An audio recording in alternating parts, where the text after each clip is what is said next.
Yeah, I'll go right up. So, as you know, we are in the Missoula Public Library, and there's been a makerspace, and I don't know how many of you know Ira, but he is amazing. The makerspace is so cool in the new library. It has big doors that open up. They have CNC machines. They have laser cutters. They have several, like I think three different 3D printers, and they have tons of YouTube videos out of there. But we sent um, Ira the Be in Missoula Gives thing, and he made this little cool um, Send the embed link. acrylic design for us for Missoula Gives. But you can make coasters and all kinds of cool stuff, and um, it's really fun. You can make like balsam root coasters or more of these acrylic signs. He was making a really cool etched sign for the Missoula Seed Library that's at the library. Um, cool stuff for sure. Super cool stuff. Yep. So what else do we have coming up here, Marcy? I don't know. Let me see. Let's see. We have Empowering Neighbors with Disabilities with Moving Mountains Foundation. Yeah, and they're a new group this year. Yeah. So exciting to have them on. That's Lauren Olsenoski. She's going to tell Yep. us a little bit about that great new foundation. Yep. And then we have Project Tomorrow and the Montana Gay Health Task Force and the Montana Two Spirit Society coming on live, and Nikki's going to join them too for some fun banter. And there might be a Polly appearance. There might be. I know she's out there busy pollinating the town of Philanthropy, but I heard she was going to try to stop by. Yes. Yep. And then if any of you have ever listened to the CASA success stories, I think those are really great. CASA provides advocates for children that are in the court system, and they are truly the advocates for the children in those cases, and they do so much for the community. But we'll get to hear some of their stories and the work that they're doing, and that is at 2:45. CASA is doing really great. You guys have some great videos and social media going on out there. And then we're going to visit with the ZAC is launching their opening gallery for their mini art show. And Kia is going to join us and give us a little tour. And if you are out and about this evening for First Friday, you can go on down and check out the mini art show. What else do we got? Well, let's not forget about Jeopardy. Did we talk about Jeopardy? No. Well, I'm really excited about Jeopardy. Let me tell you a little bit about Jeopardy to close out our evening tonight. That's going to kick off at 5 o'clock. And I spent some years writing pub trivia shows down in California, Australia, and a little bit in Montana. So I was so excited when I had an opportunity to create a Jeopardy show, Missoula themed. So I'm really excited about that. We're going to have host Reed Reimers, and we have 5 great contestants. We've got Meg Witcher from Parks and Rec. We've got Andy Smetanka. I'm sure many of you have heard of Andy before. We also have Mark Haka, famous weatherman Mark Haka. Yep. Molly Bradford, big supporter of MissoulaEvents.net. We love Molly. Thank you, Molly. And we have Elke Govertson joining us as well. So it's going to be a really fun time. Traditional Jeopardy style. Tune in and play along with us. How much do you know about Missoula? Yes, we have some banter already going on Facebook between the contestants. I think it will be a really interesting show. People are a little intimidated by Andy because Andy has played some of the characters in the when Halloween rolls around and they do the historic characters at the Missoula Cemetery. So Andy is kind of history buff. He's also been making a movie. So people are a little intimidated, but it's not all history. It is not all history. And reminder, you can catch that today at 5 p.m. at the MissoulaGives.org website. Click the view live stream button. You can also catch it on Facebook this evening or on YouTube at Missoula Community FDN. That's the Missoula Community Foundation's YouTube channel. And we're live there all day long. Yep. And my kids are voting for Meg Wisher because they think she's everywhere in town because she rides her bike everywhere and she is just a ball of energy. So they think she must know the most about Missoula. But I am sure, Mark Haka, I don't know. Yeah, I mean, most. Molly Bradford is pretty knowledgeable in general. She knows everybody. She is, she runs an event site, so she kind of knows everything that's going on. She's got her hands in lots of things. And everybody except for Meg has lived in Missoula for at least 20 years. Yep. So we've got some good Missoula, as they called themselves, grade B celebrities, chiming in to play a wonderful and super fun game show tonight. Everybody could use a game show. Not great weather out there. If you're sitting home tonight at 5 p.m., make sure to check us out for that. How much do you know? Missoula themed Jeopardy! So make sure to join us for that. It'll be really fun. Now, I want to remind people we are trying to get to $1 million today from 5,000 donors, folks. 5,000. That's a lot of people. And donations can be as minimum as $5. So anyone can do this. Skip a coffee next week and find a donation or find a nonprofit that speaks to your heart and give back. Everything helps. $5, $10, 500, 5,000, whatever you're willing to give, it all helps. So let's recover our community together. Let's support when we can. We know we all want to get back outdoors this summer and have some good times. And we want all these nonprofits to be there when the restrictions are lifted. So support them. Find some new ones. Find some ones that you've supported in the past. There's over 160 to give back to. And don't forget to give. We have 738,000 from 2,775 donors. So we still need at least another 2,000 donors out there. So Yep. call your friends, call your family, get online. Let's give back today. And we have about 6 hours left, a little less than 6 hours actually left in the day. Yep. And if I divide the amount we need to get $1 million, which is about 250,000, we need $41,000 an hour to come in. And so there's a lot of matching gifts out there. You can go to MissoulaGives.org and look for matches if you want to double your money. Let's make sure all those matches are expended and those organizations get full access to those dollars. Even a little bit of money makes a big difference. And make sure you share your donations with your friends and encourage your friends to find something to give to today.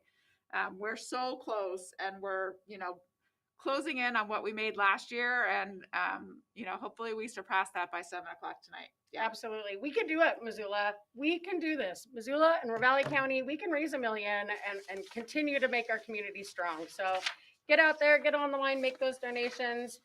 If you're not comfortable with paying online, give your favorite nonprofit a call and tell them, hey, we want to support. I don't want to do it online, or you don't have credit cards. Tell them you're going to mail them a check. They'd be happy to get it that way too. So we just appreciate the support, and so do the nonprofit participants. So thank you guys for all you can do. And you can also go to MissoulaEvents.net, and there are tons of all of the nonprofits and our events are on there. There's a hashtag Missoula Gives, and you can see all of the events that are going on today. So if you're looking to see if your favorite nonprofit's doing something, or if there's something going on maybe for First Friday, I'm sure there's a bunch of events going on. I haven't looked recently, but MissoulaEvents.net. What else? I did want to remind people, we've talked about how we are broadcasting here from the MCAT studio in the new Missoula Public Library. Thank you, Missoula Public Library, for letting us do this stream, because the public library is not fully open yet, but I want to remind people that it is open Monday through Friday from 9 to noon. So if you want to come down and check it out, this is a great opportunity. It's not too busy. You got to bring those masks, but they are hoping that after the city's May 11th meeting, that before the end of May, they will be completely 100% open to the public. So fingers crossed, but mark your calendars if you want to come down and check out this beautiful space here at the public library, 9 to 12, Monday through Friday. Yep. And the kids' floor is open. There's some interactive exhibits. There's some safe exhibits in Spectrum. I went in there today. Oh, and nice. They have some interactive but non-touch exhibits, and then they also have some sort of like crated exhibits where you can play with something and then you give them the bucket back and they sanitize it. And so there is some stuff for kids there. The water table is open. There's 2 actually water exhibits. And there's just some cool furniture. The grocery store is open in the smaller kids section. And come down, bring your kids. It will be exciting when we are fully reopened, and they have a great new space for story time. It's not story time. It's Tattletales. I don't remember. So we are just like so excited. And I think we have queued up a virtual tour of the library. So maybe we'll skip to that and come back to you. And hopefully we're at 750,000 by then. Give.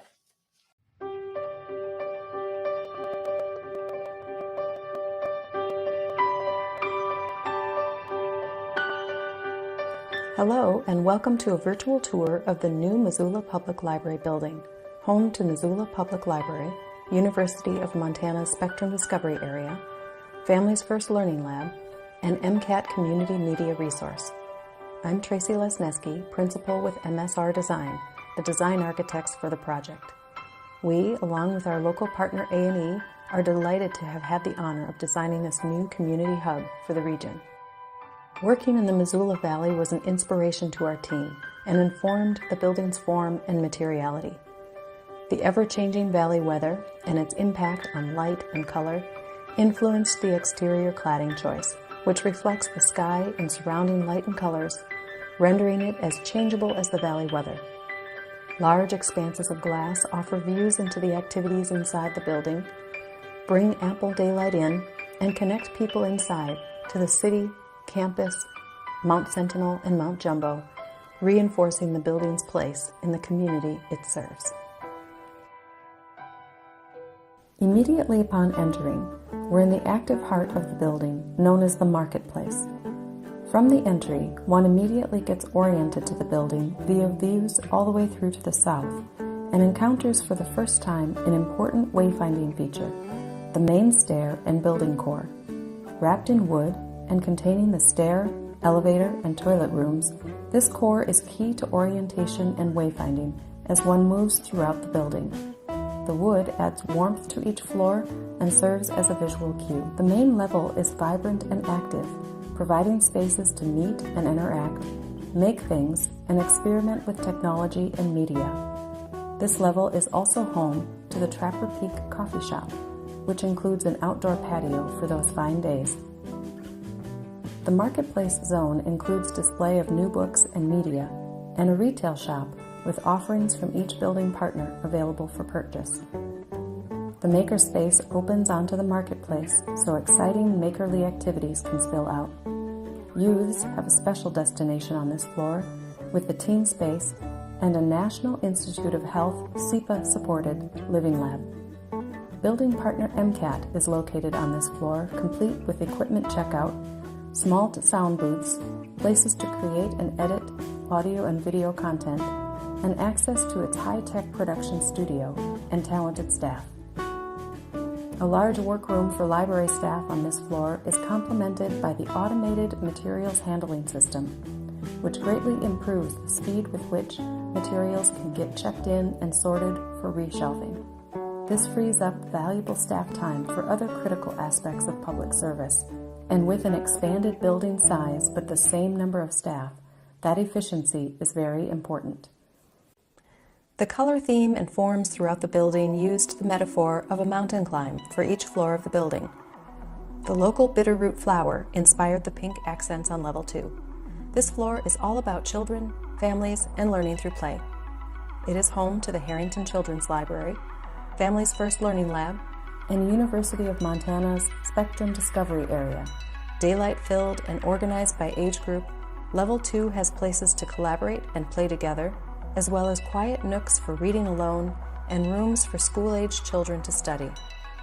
The Water Room, a collaboration between Spectrum, Families First, and Clark Fork Coalition, is an exciting hands-on opportunity to learn about water and the water cycle.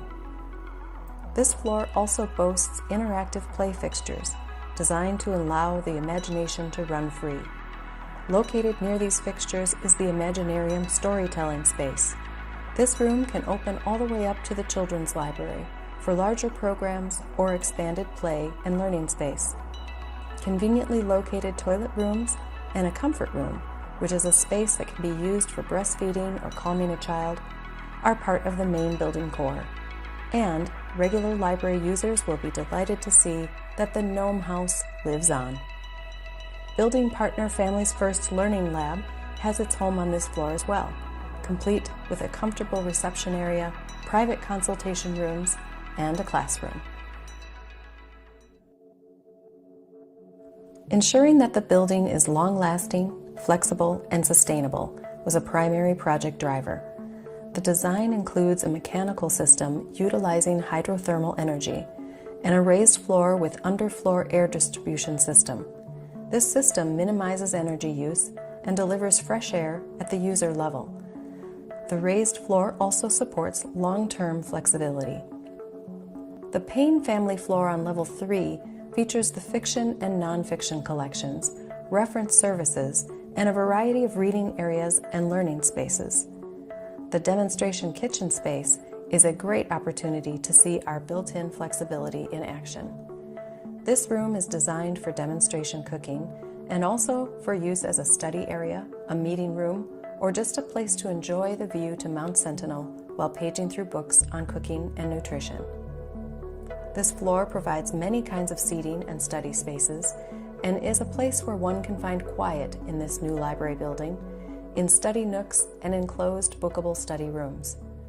The Montana Room, which contains genealogy resources and the library's historical research collection, occupies a special corner on this floor and is accented in wood. This floor also contains a business center with laptop lending, printers, business resources, and a collaboration pod. Our design deliberately minimizes the use of interior finishes to essential, performative, and beautiful surfaces to conserve natural resources, while also ensuring that what people touch and interact with is warm and inviting, such as the handrail of the main stair or the sound-absorptive textiles on the study room walls. There are plenty of comfortable seats with lovely daylight and views to the exterior surroundings. We took particular care to provide public views to Mount Jumbo when we learned of the elk migration that takes place there each year. Level 4 is the airy summit of our figurative mountain climb and is devoted to public engagement and community gathering. This level features flexible, state-of-the-art meeting rooms and inspiring views, and the Cooper's Space Event Center. Upon entering this floor, one encounters the pre-function space, which supports events, receptions, and gatherings and provides spectacular views to the north and south. The south side of the floor offers access to an exterior patio overlooking Mount Sentinel and the city. A reception lounge offers convenient catering access and also space to have a meeting or to study.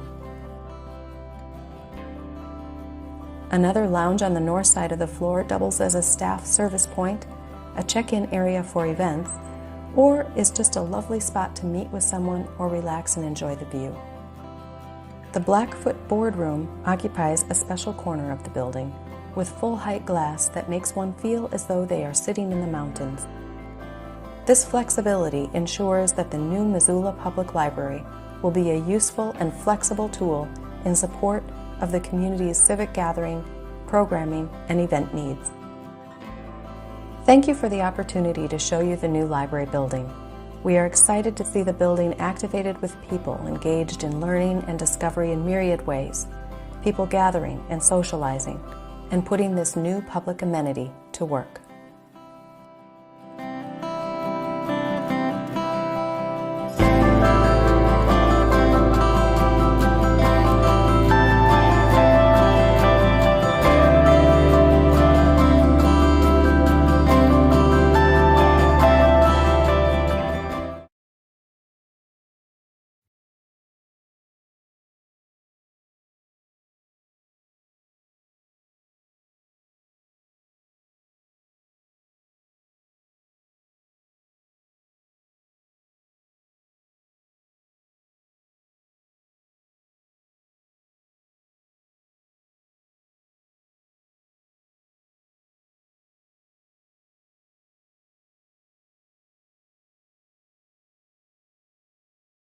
Home Resources' mission is to reduce waste and build a more vibrant and sustainable local economy. We're not a policy organization, but we did put together a zero waste resolution that was passed in 2016 by City Council. The meat of it is that we commit as a community to reducing our waste 90% by 2050.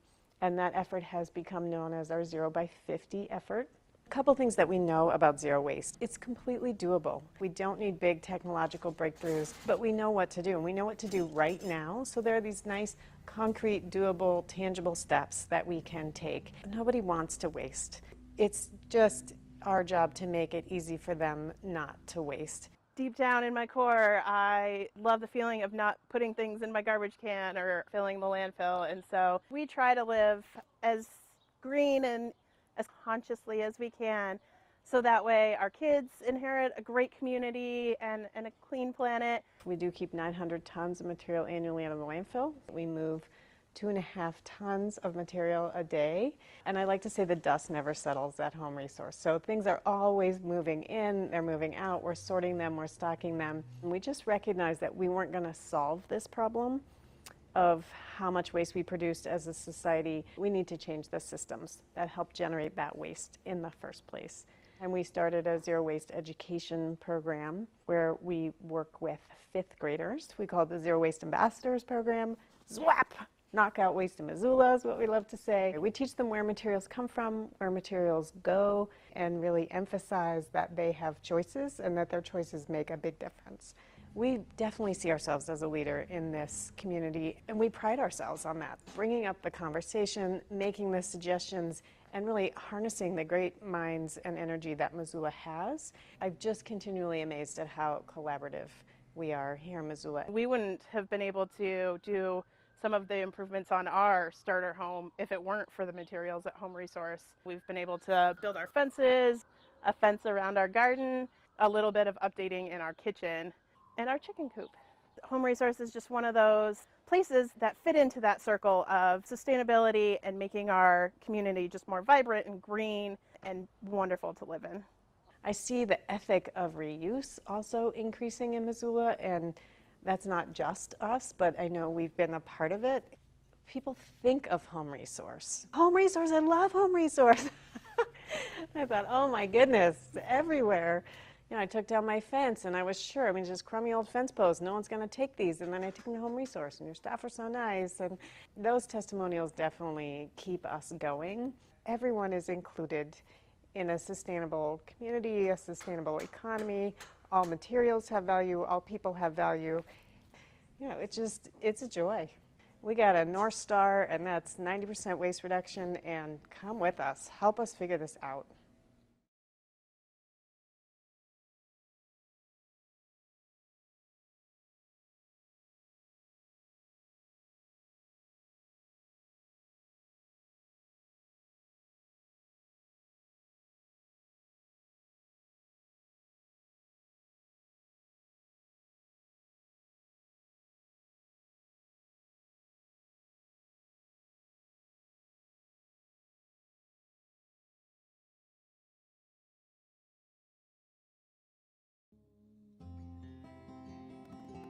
So we started Moving Mountains Foundation to address some of the needs that we saw in the community as skilled therapists.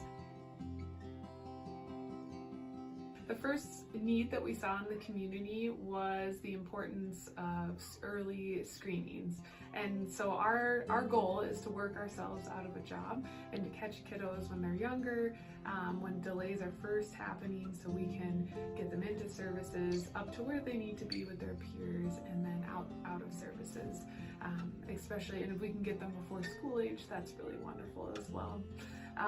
So we provide free screenings for daycares, and any individual in the community that's really seeking some information on their child's development. Another thing that we saw in the community that wasn't being addressed was the need for education for daycare providers, for dentists, for anyone who is really working with individuals with disabilities and wants more information on how to best meet their needs. Working with insurance companies, there's cuts left and right currently, and so some things were being covered and some weren't. There's important pieces to connect, for example, a wheelchair will be covered, a communication device will be covered, but the mounting system to connect them won't. So it's not really functional without that piece. So those are something that the foundation covers as well. And then our fourth kind of tier is our creating spaces where everyone can be respected, included, is accessible and fun for everyone. There's a lot of events here in Missoula, but a lot of them are not accessible for all abilities, and so we decided that we needed to change that. We provide community events to bring awareness to different abilities and to create an environment that is appropriate and fun for everyone to enjoy.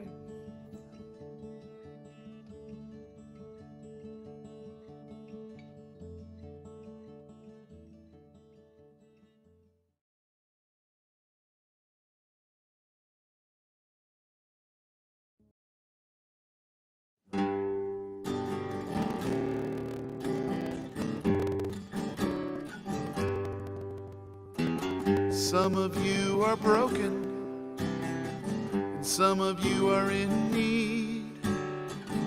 Others have it together. Grab a shovel and plant a seed. Vibrant and resilient, we are here to celebrate. Make it all a little better. Volunteer and donate.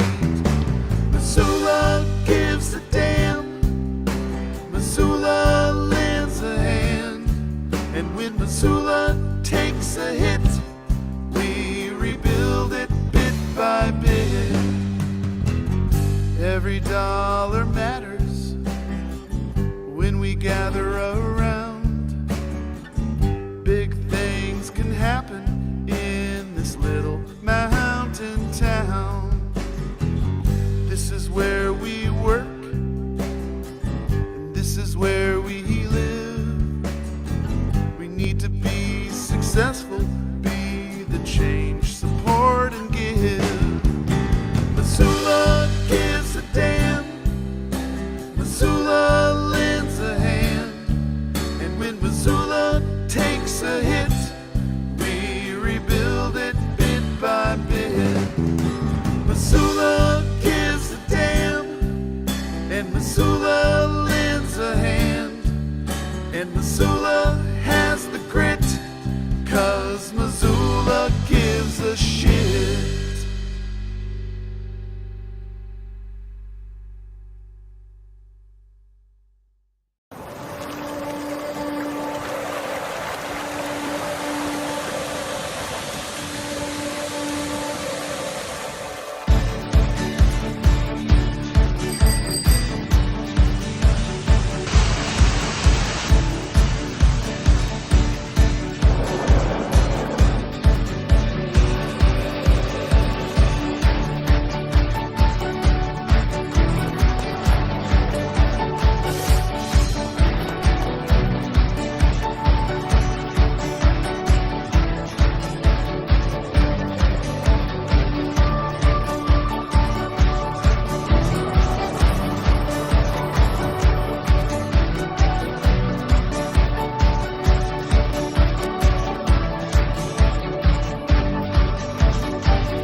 there, Nikki. Oh, are we live? Yeah. Sorry, I was just making a quick donation on my phone. Oh, it's that easy? It's so easy, you guys. I just Googled. Microphone.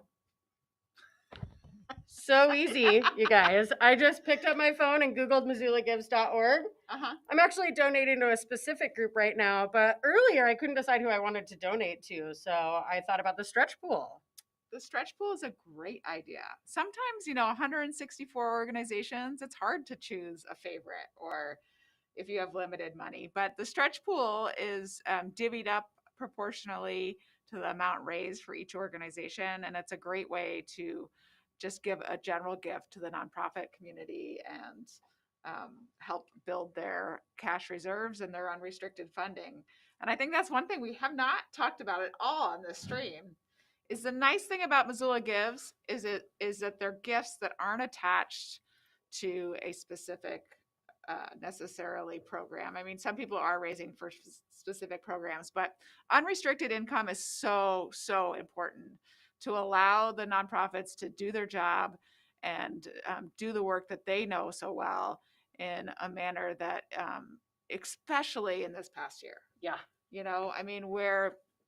We just had the art panel and they didn't know they don't know how to plan, what to plan for. I mean, there's so many variables. I mean, Michael from MCT said he has 3 plans, like here's alternative 1, 2, and 3.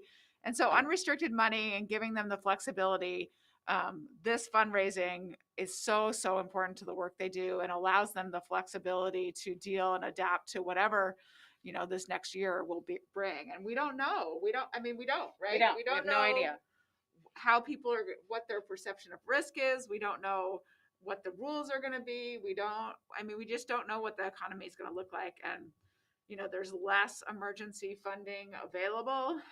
And so this next year is going to be really reliant on the community and donors like you and other grant programs to keep these organizations afloat. And I think it might even be a harder year than the previous year. So I encourage you to give.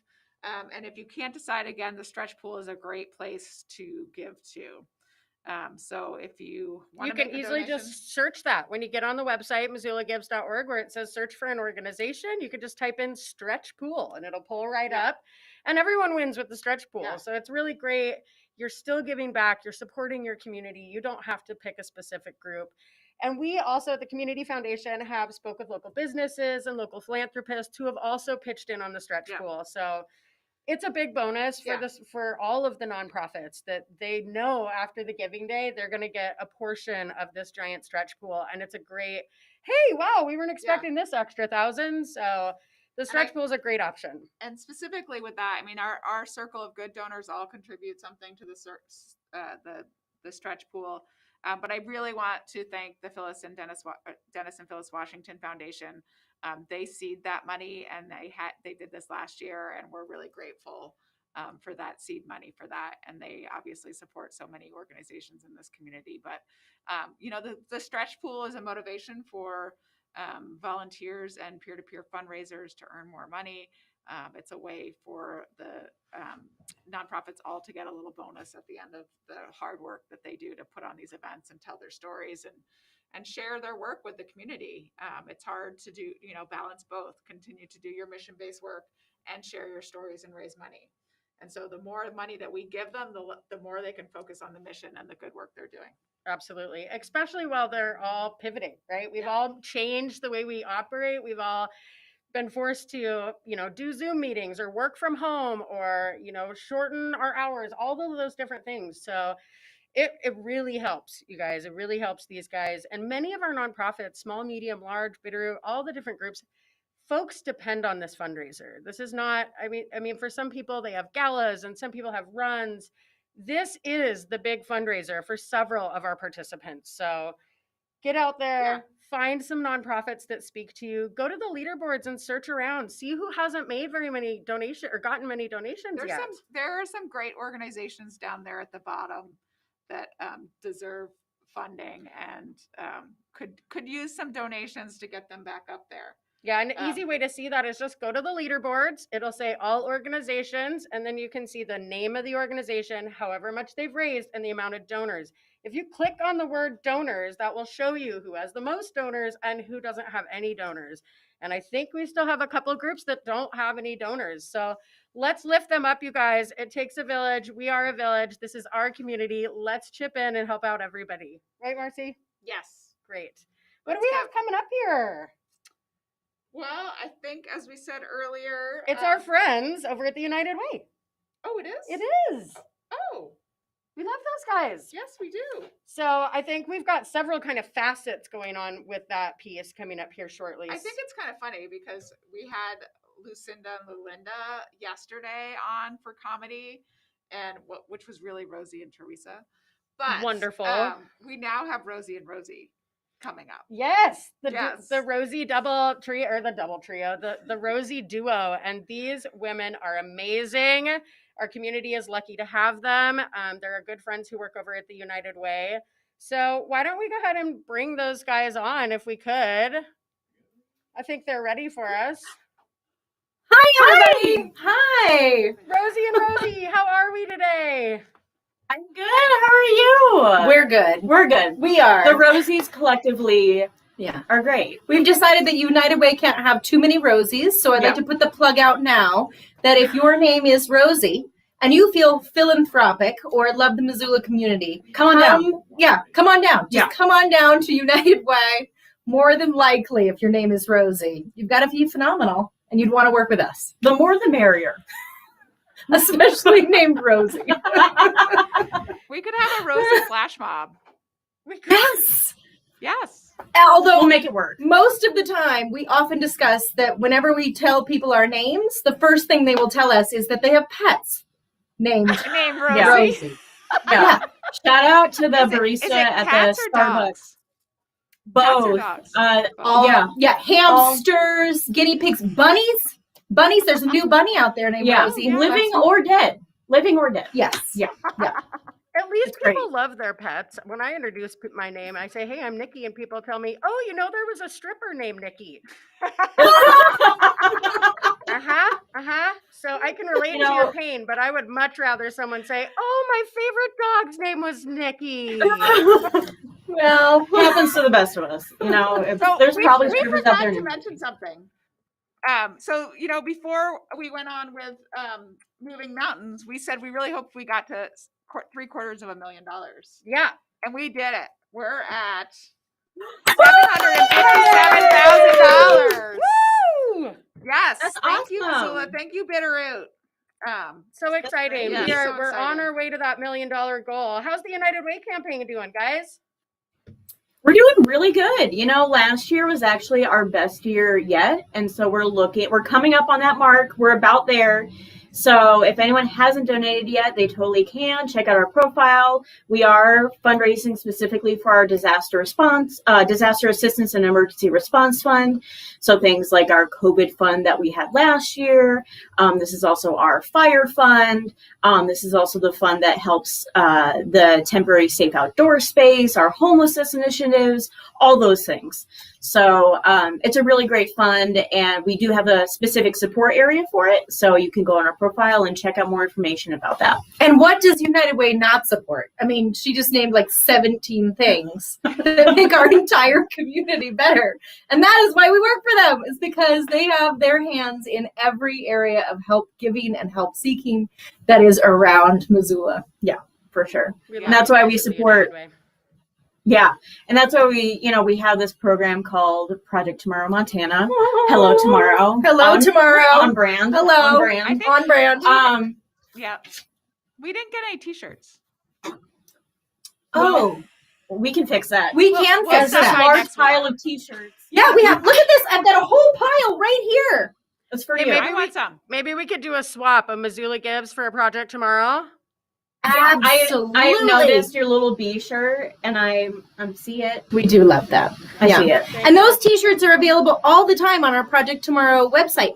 If you donate for United Way and put down that you want to give to Project Tomorrow through your t-shirt donation, you get your t-shirt. And local drop-offs are often done by me. I was gonna say, I think I that's know. the real gift is just It's- getting Rosie to drop it It's off. me. It's me. Yeah. I say, you know what? I Tack just a wanna little know more if money you're- on there. Yeah, tack a little more money on there, and I'll sing in your front yard.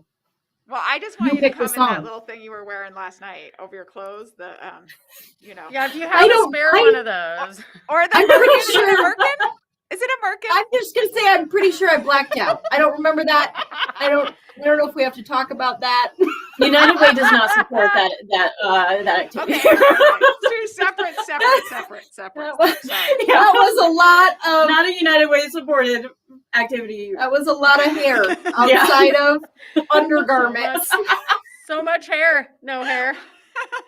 Well, let's circle back to the United Way. Yeah. Rosie Golditch, do you want to tell us a little bit more about the United Way in specific? And then I think you have a little clip that we're going to show here for you, right?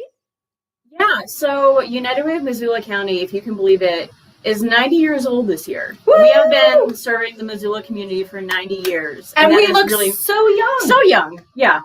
And I think, we've done so much for this community in so many different ways and so many different aspects. And over those 90 years, we've changed and transformed with different names, different focus areas. But United Way of Missoula County focuses on health, education, and financial stability for our community. And those sound like really big things, right? Like health, like that just is it's so many, it encompasses so many things. Financial stability, education. And so today, specifically why we're wearing these shirts is we're talking about Project Tomorrow Montana, which is our suicide prevention and outreach initiative. But, United Way Missoula County, we have the 5210 program, which helps gets kids in schools, outside, active and healthy before the school day. We have Imagination Library, which I don't know if y'all have ever heard Dolly Parton. Woo! Just a little name. I But love she started- Imagination Library.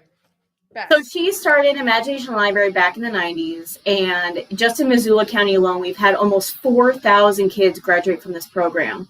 And what it does is any kid from under the age of 5 gets one free book a month, right? So you can sign up a kid if you go to our website, and they just get one free book a month, and it's no cost to the family. It costs us about $30 a year to run for one child. So it does take a little bit of legwork. It does take a little bit of work, but it's so worth it. And can you imagine by the time a kid is 5 years old, they have 60 free books. That's their own little library. And the first book they get is A Little Engine That Could, which is I love adorable. that book. It's adorable. Oh, It's I adorable. can. I think I can. So good. Yes, and then the last book they get is Ready, Set, Kindergarten. And so this really just sets up kids for just really getting into kindergarten or first grade in a really, really great path. And so we've had that program for a while now, and that's been really great. But yeah, and we also have we support the Reaching Home, Missoula's 10-year plan to end homelessness. As we all know, homelessness is an issue in a really big issue in our community, and we all, no one wants to be homeless. No one wants homelessness in our community. And so this is a cooperative, collective program through the city and the county and through other nonprofits in our area that, we come together and we say, how can we fix this? And, that is a 10-year plan. And next year is the 10th year, which is kind of crazy to think about. But, so we get to look at what all has been done in our community and what still needs to be done. So, yeah. United Way, and we also, we're really great emergency response. Last year, we had our COVID-19 Emergency Assistance Fund. We gave out about $330,000 to local people who found themselves out of work, either, gig workers, service workers, things like that. We also gave grants to local nonprofits that had suddenly lost their funding. When you need United Way, we'll be there. And I think that we just are a really great community response organization. Yes. That's for sure. No question about that. All right, should we check out a little video, do you think, from the United Way? You guys ready? Yeah. Let's roll that video. Problems. The ones that erode our community. The ones that divide us at coffee shops and dinner parties. The hidden ones no one has solved. We go looking for them. In unforgiving parts of town and seemingly docile neighborhoods. We find every dollar we can to address them. But we are more than fundraisers. We are hand raisers. We are stop talking, start doing, take on the impossible game changers. We lead the way. United, we confront homelessness in Missoula. United, we stand up for children and families who need our help. United, we reach out to those at risk of suicide. No matter the obstacles, no matter the odds, we surround our community's most critical problems. And we fight. We fight for those who need a voice and those whose names we do not know. United Way of Missoula County fights for the education, financial stability, and health of every person in our community. Because change doesn't happen alone. Hope isn't a one-man band. We are all connected. We have one life, and we must live united. Together, there is a way.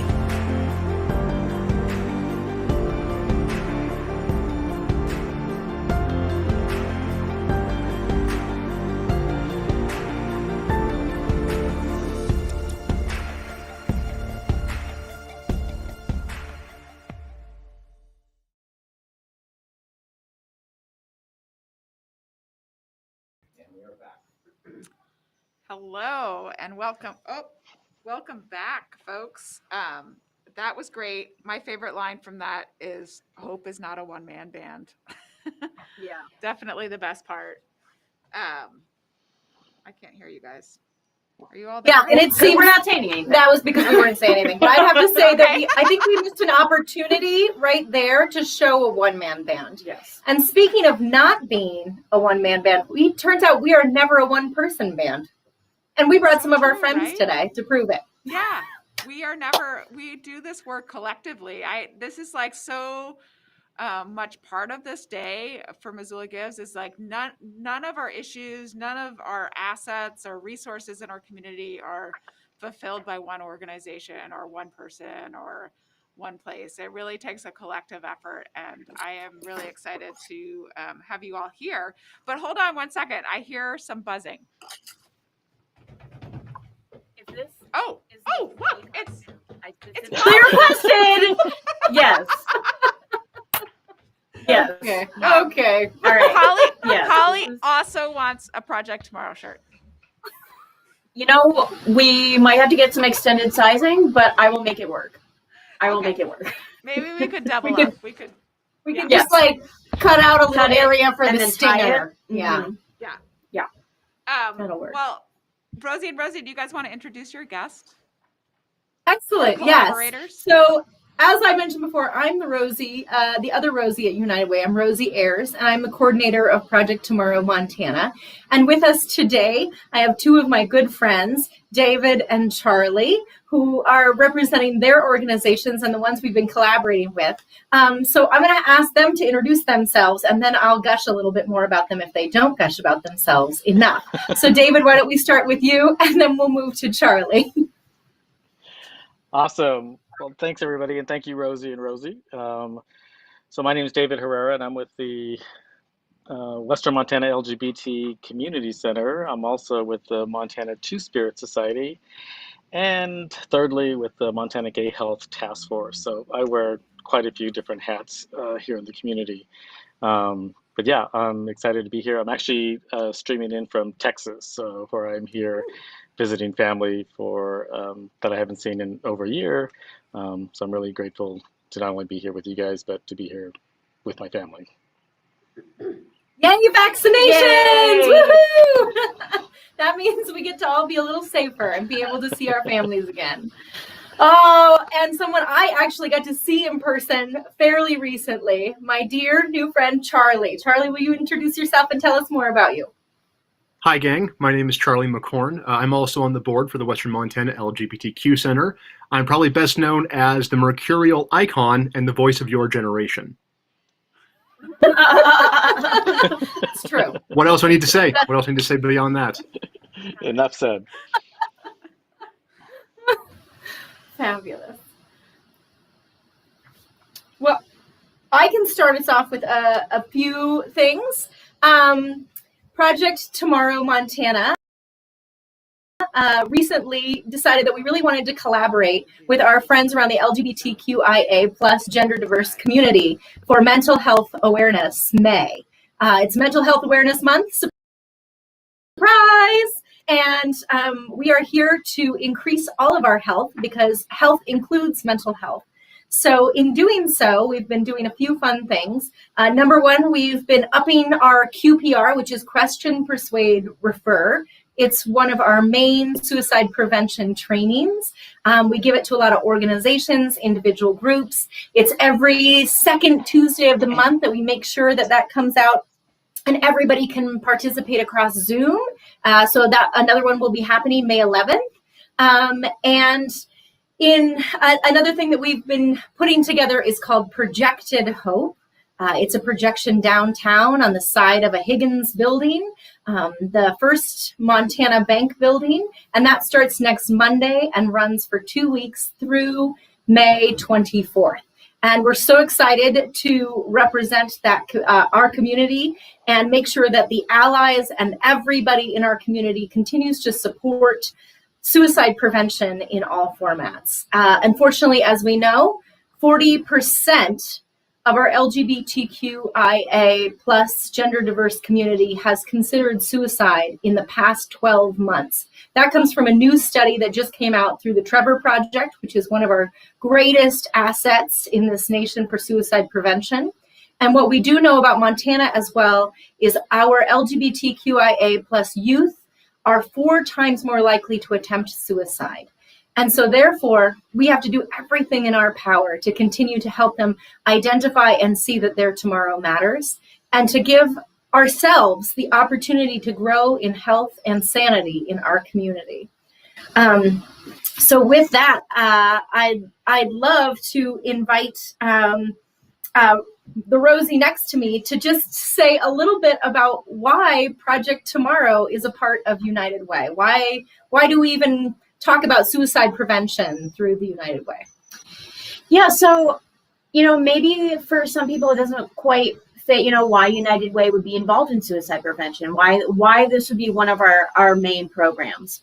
So in 2016, Project Tomorrow Montana came under the United Way kind of umbrella as this really great collaborative project. It started in 2014 in the Missoula City County Health Department, and then it came here in 2016, and then in 2020 we made the fabulous decision to hire Rosie Ayers as our first Project Tomorrow Montana coordinator.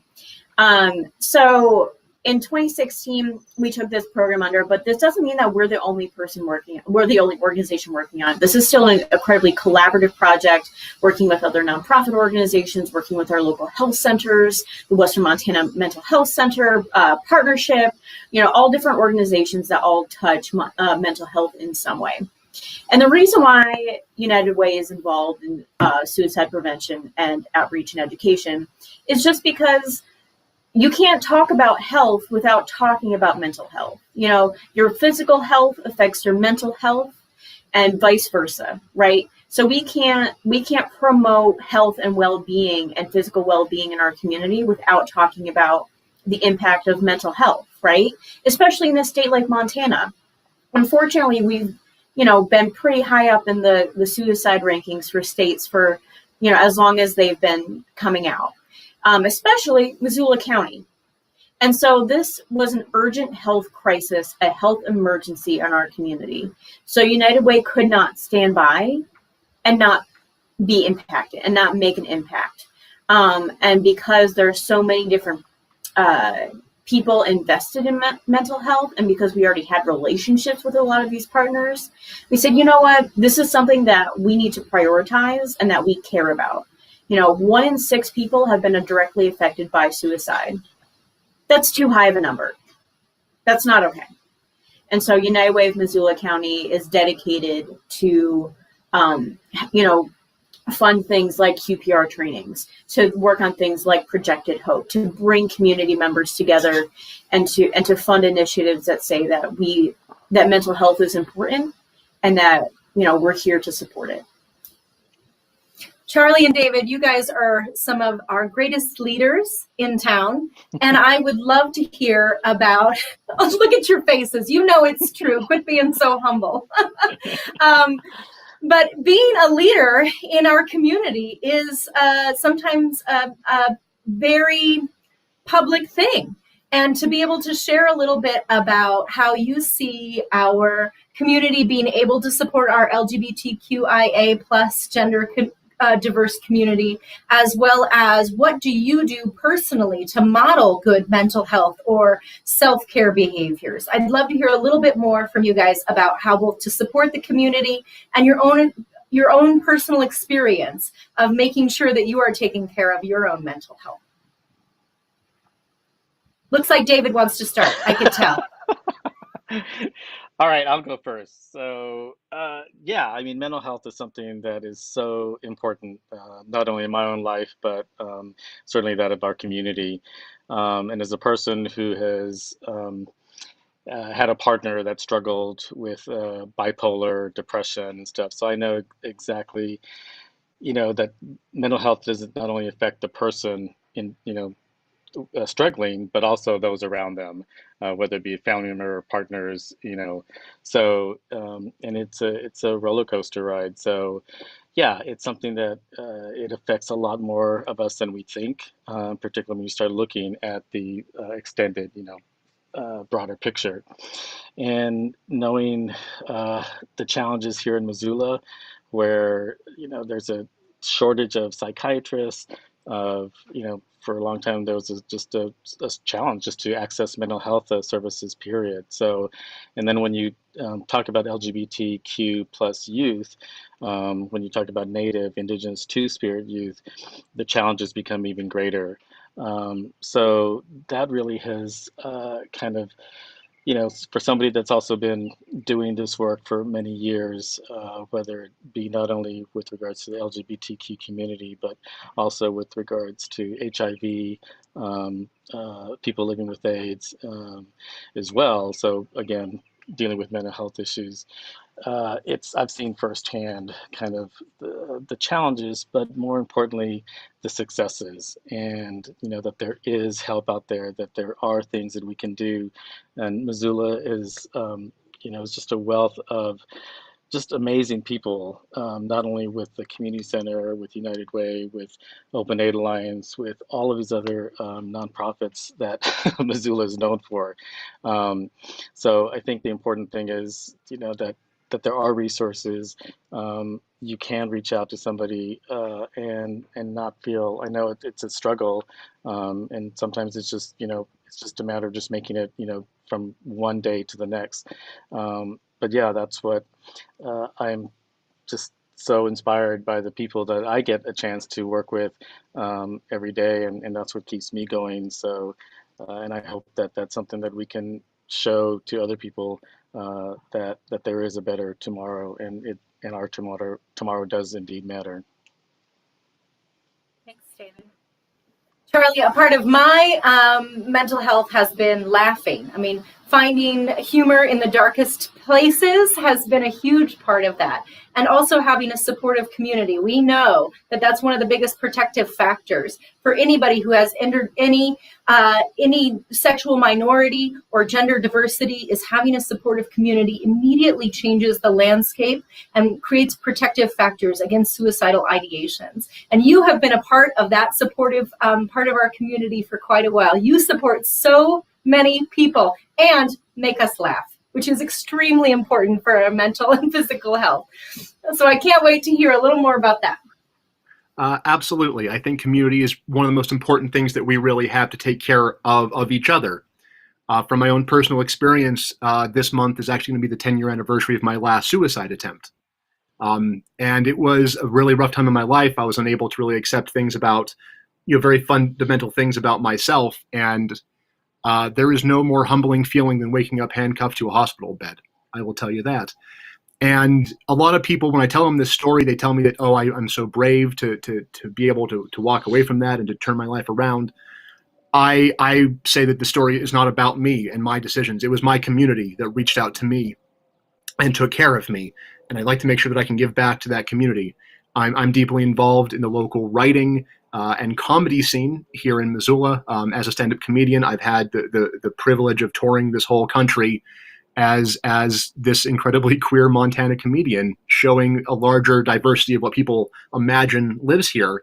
And the only reason I'm able to do these incredible things is that I had those people who reached out to me and showed me that there was a better way. And they took care of me at my most vulnerable point.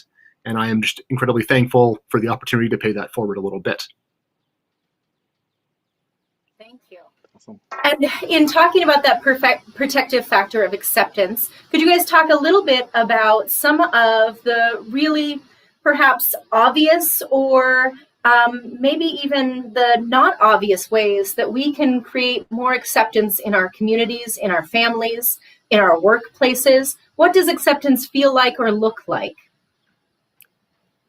I would say that the most important thing about acceptance is recognizing that, though we are a state of just 1 million people, we are not homogenous. As much people think, there's a lot of different diversity, special gender diversity, and LGBTQ people living here and understanding the special needs and the special beauty that sort of brings to it. Right now we're seeing legislative movements to, openly and actively drive us from this state, which for people already struggling with mental health after this impossible year that we've been living through, this year of isolation, there's a lot that we have to consider and make sure that we are aware of everyone and to make sure that we are protecting the most vulnerable among us. Absolutely. Thank you. Yeah, and I'll just, again, touch on that as far as the fact that, for a lot of, marginalized individuals, including LGBTQ, trans, folks, are definitely feeling under attack right now, given what's going on, not only in Montana legislature, but across the country. And so I think that, if anything, our history has shown is that, we have a resiliency within us and a strength within us that is unmatched. And I hope that people will look to, our history and our ancestors and those that came before us and the struggles that they dealt with and what they had to do with, and just tap into that strength that we and that we are all a part of, that we can use to help us, just make it through another day and realize that we will fight. We're not going to give up, and we will make sure that tomorrow, gets better and better. So, yeah, we are standing on shoulders of giants. Whatever, we put up with now, whatever we do now makes it that much easier for whatever LGBTQI people come after us, which is important because we are a community, we have history, and we foundationally must take care of each other. What are some ways that our LGBTQIA plus community can connect at this time? And what are some of the events maybe even that happened in the last year that we're connecting? And what do you guys see coming up?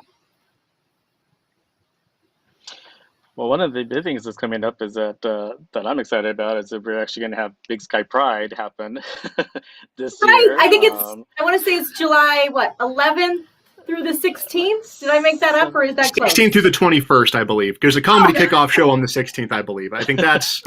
I'm going to look that up. Make sure we all have the right date here. I'll be a week early. Waiting for my flag by myself. So, I mean, I think I'm just so glad and excited that that's actually going to happen, that we're going to be able to come together, hopefully in a safe way.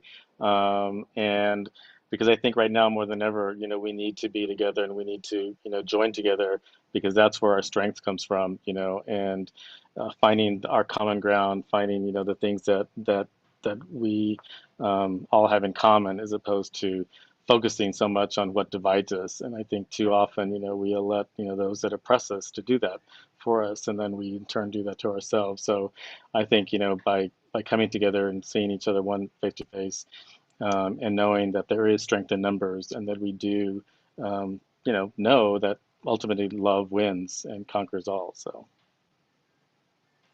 Sure does. What kind of things does the community center have to offer? Can you talk to us a little bit about some of your programs or what's been going on down there? I know recently I talked to Andy Nelson and he gave me a tour of the amazing room full of clothing that is there. And my friends and I are getting together for a clothing exchange and just decided that we're going to give our leftover clothing that is on point and fancy to you guys.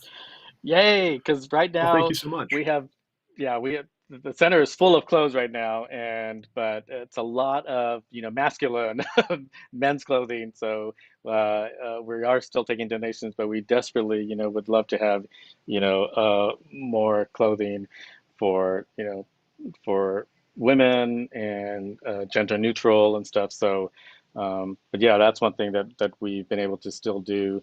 A lot of the groups that meet at the center, unfortunately, are still meeting virtually, but they've been doing that throughout the pandemic. So it's been great that they're still being able to provide support, even if it's through a computer screen. So yeah, in addition to that, just a lot of the referrals, we get phone calls. And so we make a lot of referrals to folks that are calling about, hey, I'm interested in housing. I'm on the verge of maybe being homeless. Where do I go? Who do I turn to?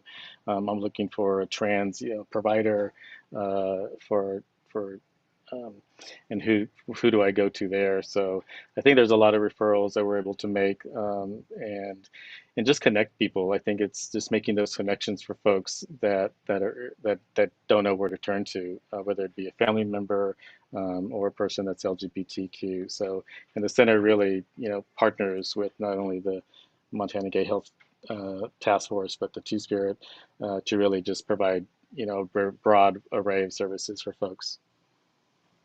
We also have Where coming can up we in go? October. We also have coming Go up in for it. October, sort of our marquee event. The Black and White Ball is returning, which we're very excited to get back out to really create that level of community and really, get back together after being so far apart for so long. Because again, community is what it's all about. Absolutely. Where can we go to find out more about these events and services?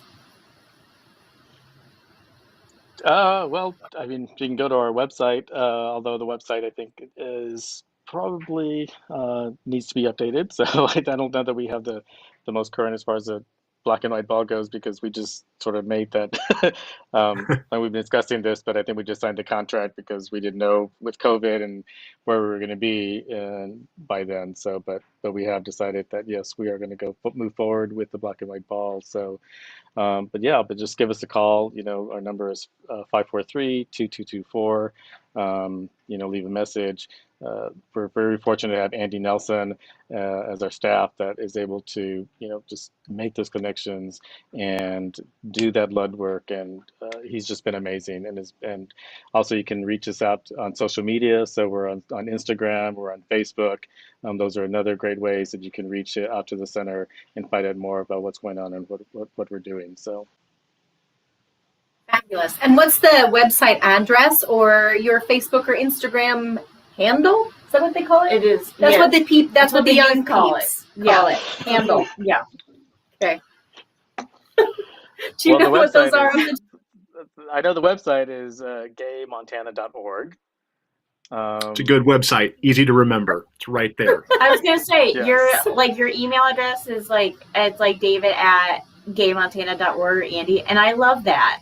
Like I wish United Way like an email signature that was like half as fun as gaymontana.org. Great, for sure. Grant. Yeah, and I don't know, Charlie, do you know that I'm not that much on Instagram, so I'm old. I'm checking. I'll I'm pull it going. up real Hold on. quick. I think it's LGBT. It is LGBT Montana. Ooh, There you go. that makes it easy. Gay Montana was taken. That's a different thing. That's a different person. And we support them in whatever they're doing. I mean, it's not us, but, same family. Oh, we like it. Don't quote me on that.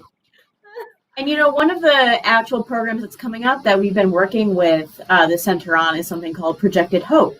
And I feel like there's still time to submit photos, right? Do you want to talk a little more about that? Yes, Projected Hope is our art installation of a projection that is shown on the side of a building. It's the First Montana Bank building downtown on Higgins.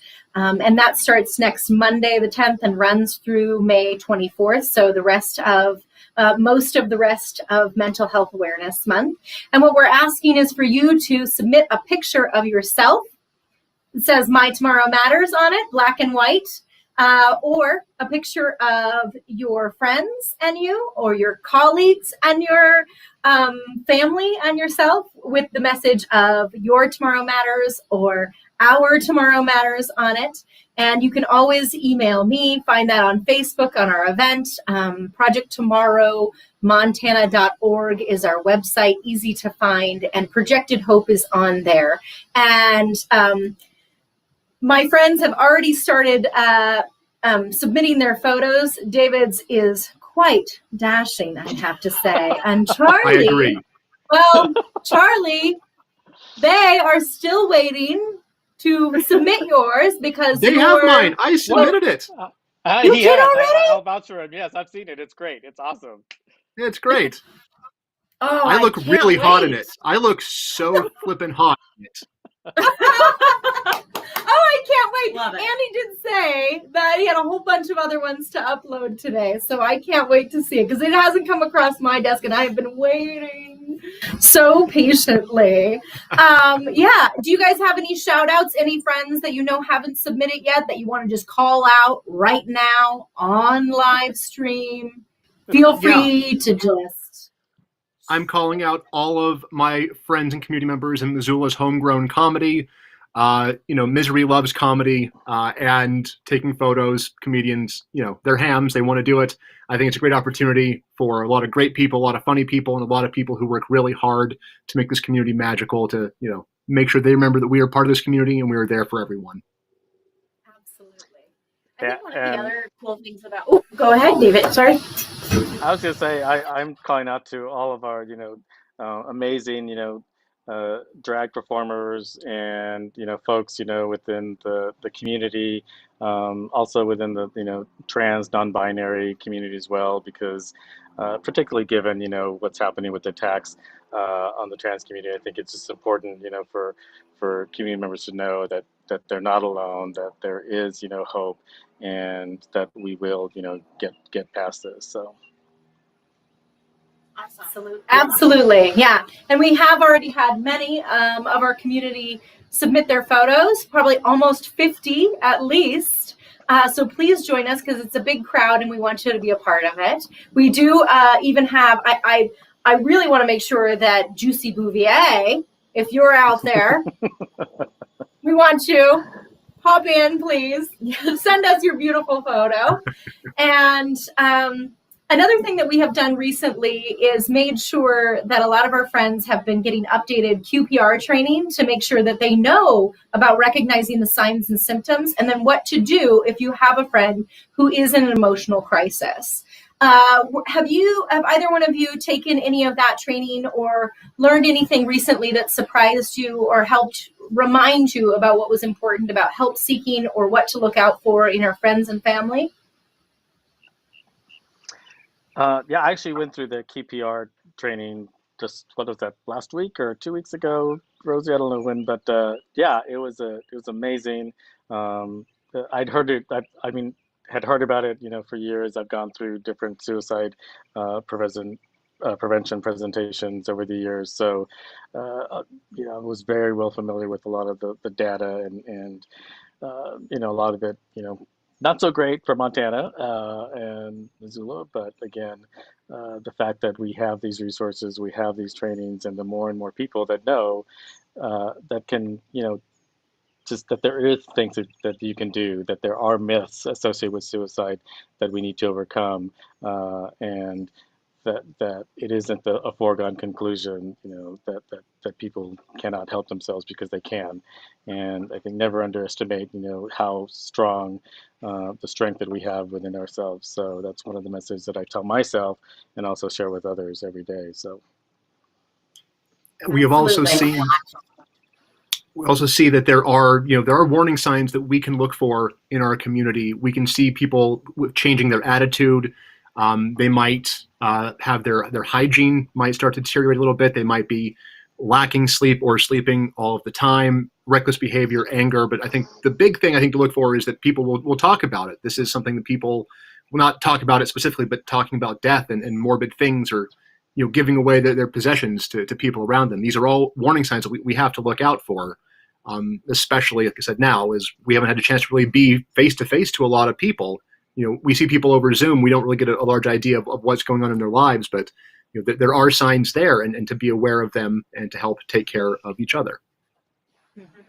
Yeah, and you can always check out Project Tomorrow Montana's website to find out more about those signs and symptoms. But it is the biggest thing that you can look for is a drastic change in attitude or behavior in some way. So if someone is down and depressed all the time and you see that change to being overjoyed, that might actually be a symptom, and vice versa. So it really is about knowing a little bit more about your friends and checking in on them on a regular basis. And if you see some change in hygiene or giving away things, you see a change in even patterns of habits. They stopped going to work maybe, or they're not reaching out or being a part of that Zoom meeting that you usually have, or showing up at work on time anymore. Those are things to ask. And like David talked about, one of the biggest myths in suicide is that you shouldn't talk about it, is that talking about it somehow brings it into someone's mind. And in fact, we have found that pretty much the opposite is true, is that naming it and asking someone, are you feeling suicidal? Have you had thoughts of suicide? Is a very important question. And it immediately helps us to feel seen and heard, and helps people to answer that question. If you don't ask the question, it's impossible for people to answer it. So just being able to reach out and say, are you suicidal? Have you thought about killing yourself is a very important thing. And checking in on your friends, asking them if there are things that you can do. And as we know with suicide prevention, as we've all mentioned, it's not just about mental health, it's about our whole health. So suicide prevention in our community can also look like secure housing. It can look like food security. It can look like access to health care. And that's both regular, what we think of as regular health care, and mental health care, right?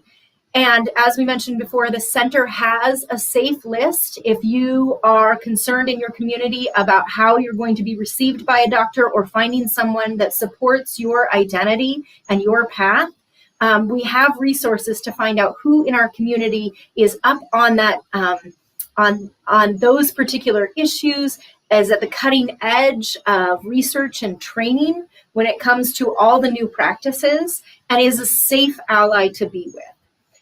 And in doing so, when you do reach out to a friend, make sure that you offer hope and resources. If you don't have the answer, just stay with them until you can connect to one of us on this screen or one of our organizations to get you the resources that we need, that they need, that everybody in our community needs. Yeah.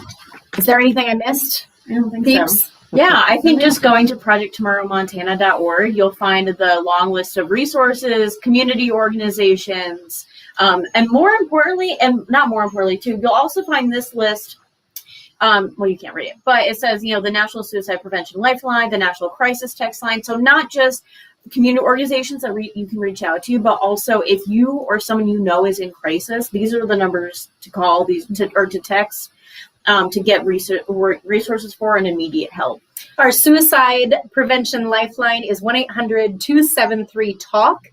That's 1-800-273-8255. And our text line is 741-741.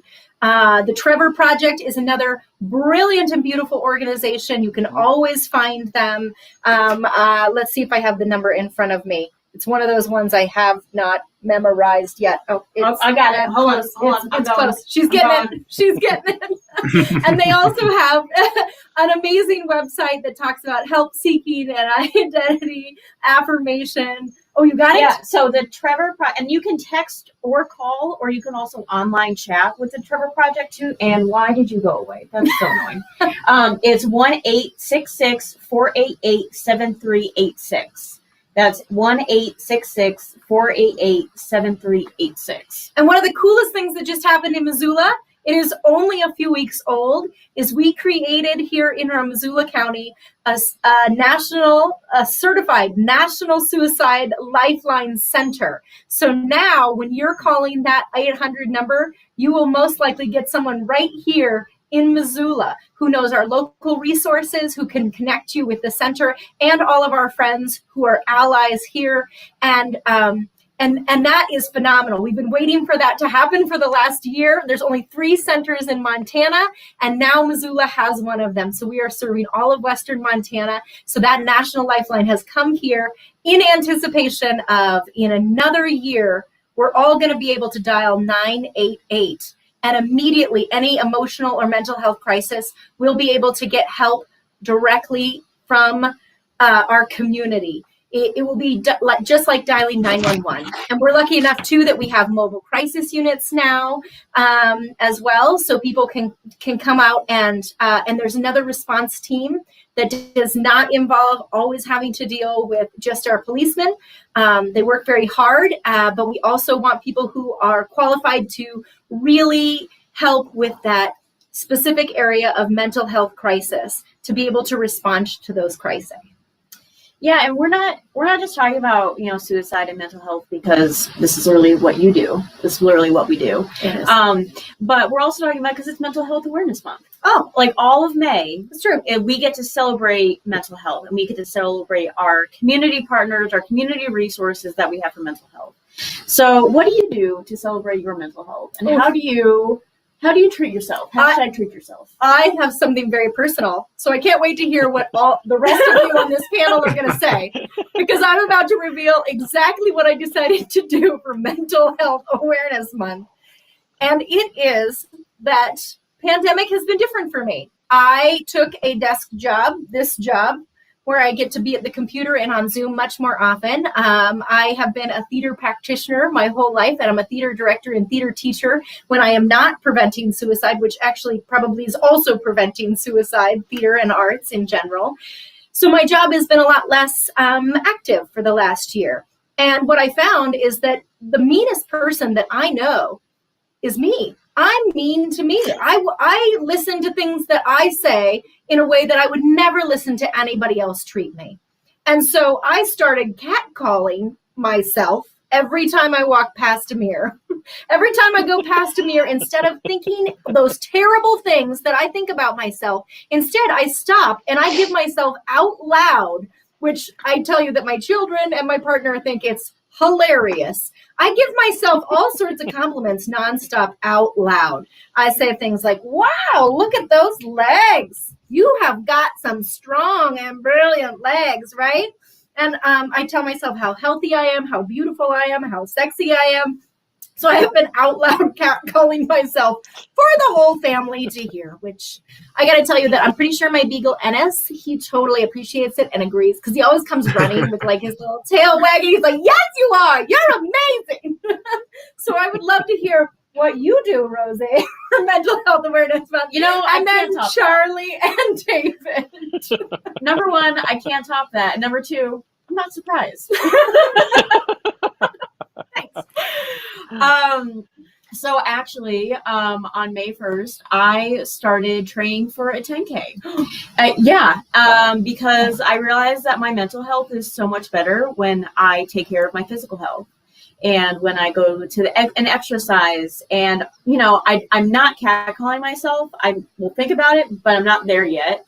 But I have just making sure that I'm strong. When I feel like I'm physically strong, I feel like I'm mentally strong. And that's just something that I've always made sure, throughout the pandemic, to go hiking or walking or making sure that I'm physically active. And that's just something that I was like, you know what? I need to actually pay attention to this. So I'm going to train for a 10K. I don't know when a 10K is coming up, but I'm going to be doing it. Will I survive? Let's hope. Let's hope. If you give me consent, I'll catcall you. Yeah, I am. And we probably only have 35 seconds left now. So David and Charlie, you got to tell us really fast what you're doing for your mental health, and then we'll make the B and Marcy tell us also. Yeah, I'll do simple. I stay hydrated and true crime documentaries. There you go. Yes. Hydration and crime. True crime. Rosie, I'm with you. Physical activity. I'm so fortunate that I've been able to still, do working out, and then I'm also a tennis player. So tennis, literally on some days has saved my life. So that's where I can escape and forget everything. So. Missoula, we give it back to you. Marcy and the B, you tell us what you do for Mental Health Awareness Month. And Thank you please guys keep so giving much. to United Way and the center, and give us all your photos. And I'm it's Polly. sort Her of. name I is think Polly I'm with the Palmer. David here. I'm all about. I have a bike that goes nowhere in my house, but I've also been doing a lot of hiking with girlfriends, which feels really good and has given us the opportunity to, meet and chat in sort of a safe environment and also get some exercise. So that's been super important to me. And then also just taking a break from work, trying to turn things off. And sometimes it's hard when you're working at home to transition from work to family life and back and forth. And so sometimes I have to like really intentionally turn off work and not just be exhausted and oh my god I made it through the day, but to like engage with my family and play games and do things like that. So yeah, how about you, Polly? She gives. I'm with you. Make it rain. So yesterday we learned from Rasa, the 10-year-old, that giving makes other people happy. That's why you should give, because it brings other people joy and laughter. And laughter is so important. Thank you. Thank you guys for all your information. And I think it's really critical that we keep having these conversations. And we're so grateful that you guys were on. So good luck with the rest of your Missoula Gives. Oh, but guess where we are at? Does anyone have a guess? Are you guys looking and cheating? No, we're not looking and cheating. No. No. Seven. I mean, I am now, but 806. Oh, wow. 807. So you guys, while you were on, your conversation raised like almost $40,000. You're welcome. Yeah, I knew it would. You're welcome. Yeah. So and have you seen me? I look great. Every time I walk past a mirror, I'm hearing it. I'm hearing it. This body I think you look. I think you look great, Rosie. Thank you guys all so much. And again, a lot of those resources are found at United Way, gaymontana.org. Yeah, you can find out everything about United Way at MissoulaUnitedWay.org, and find out more information about Project Tomorrow at ProjectTomorrowMontana.org. Correct. Yeah. So check on your friends. Yeah. Be good friends. It's okay to not be okay, but we all think you're beautiful. Exactly. Thank you guys. Absolutely. Oh, thanks for having us. 3, 2, 1. You're our solo. All right. Thank you guys. Thank you, Missoula. We are almost surpassing our numbers from last year. Last year we ended at $811,000, and we are currently at 806,267, and we have quite a bit of match left to expend. So go to MissoulaGives.org. Go to the menu, click on matches, and if you want to double your money, or maybe some matches even triple your money, go there, help those organizations get the full amount of their match dollars, give to them. We have about $161,000 in matches still left to be expended. So get in there and give.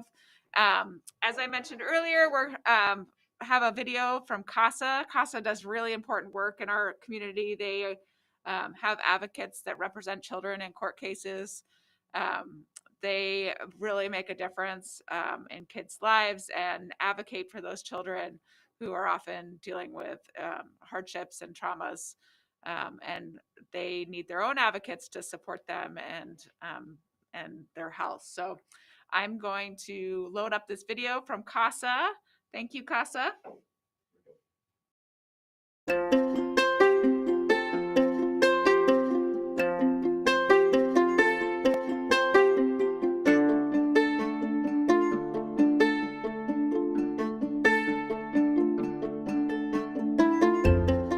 I like being a foster mom.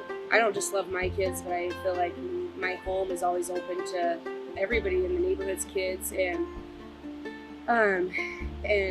the particular little boy I have, I got him from birth, and so it's been a long time since I've been able to have a child as a baby, you know. So just that experience has been so fun starting over. He's just so sweet. In this case, the fact that there are 2 CASAs assigned to 2 children in 2 separate foster families, it's always good to have somebody, kind of give you their perspective, and it's somebody that you know, and we're both parents, and we respect each other as parents and understand each other's values, but we're still very different people. I think the foster families appreciate it because, if one of us isn't available, the other one typically is, and so Just call you till nobody picks up. Exactly.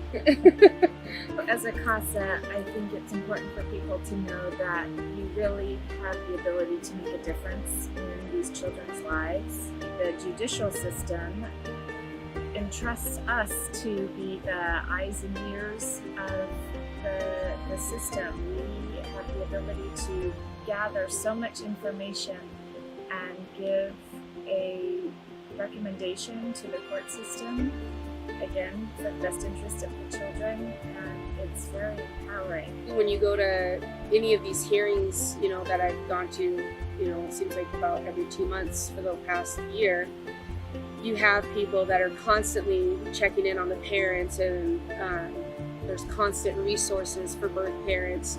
And even as a foster parent, I can take classes and continue education, but it's these guys who come in and they speak, and like these 2 children are nonverbal, that can speak to what they see and hear, and that's powerful. And I feel like looking back at the first time I was a foster parent, now we knowing what these 2 gals bring to the table and what CASAs bring to the table, like I just feel like there should be a case without a CASA. These guys show up usually once a week to a visit. There's 2 visits a week. They show up to at least one of those visits. And that's huge, because I think it sounds like it takes everybody at those visits to just kind of catch things. For the caseworkers, they may have 10 to 15 cases, whereas a CASA has 1 or 2. The caseworkers don't have the dedicated time to put into these children, and that is why being a CASA is so important. And these CASAs, I think, are just so important because I know that they're going to stick through the end for these children, and whatever that'll be. And I hope we're always in each other's lives for that. Being a CASA is the most rewarding thing I have ever done close to being a parent. I think that, like, as being a foster parent, I think there's a lot of fear that can go with it. You hear a lot of people say, I fear to, like, give this child back and lose it. I just think that if that isn't your fear, then you're doing it wrong. So I just think being a foster parent is, I hate even saying foster parent, just being a parent is just the most rewarding job, and it's so important. It's just so important. Well, I definitely suggest to any of my, peers who are about to become empty nesters and may or may not have some extra time in their schedule, that volunteering as a CASA is a great way to spend any free time and energy that you have. It really doesn't take that much.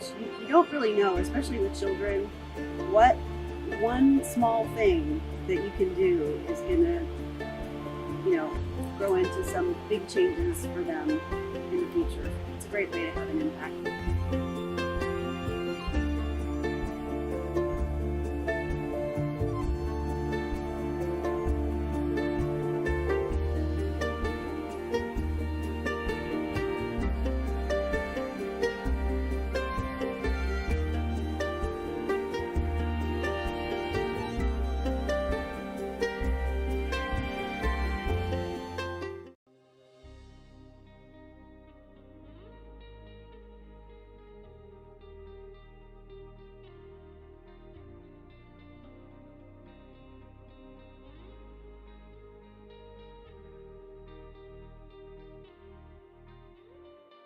I am proud of her for being a really good person with good values and good morals. She says it was all me, and I will continually disagree with her for my whole life. She's a wonderful mother. She always puts Jonathan first. Honestly, that one person, she was that one person I could go to, tell her anything. She'll call me just like, hey, is this normal? Just to kind of normalize things. Like, oh, I'm exhausted today and my son is really getting on my nerves. And I'm like, yeah, me too. I'm in the same boat as you. I think I looked up to her so much. And plus, there's just so many great things about her. I'm proud of her for getting through all of this and not being angry. She's not angry. She's happy. And she has a lot to be angry about. I think a lot of adults in her life broke a lot of trust in her, and she has come out still trusting people and still taking risks and still living life and doing really well. We've had so many funny times. She makes me laugh. We would go and people watch at the mall. Oh my gosh, it was so fun. I'm just proud of her. I just see her and I just light up, and I'm just so happy and relieved that she survived this. She's probably the best thing that's ever happened to me, but she'll say differently. And I didn't even, she saw something in me I still don't see in me. She went through a lot. She went through a lot. And I just don't take that for granted when I see her. She's pretty special.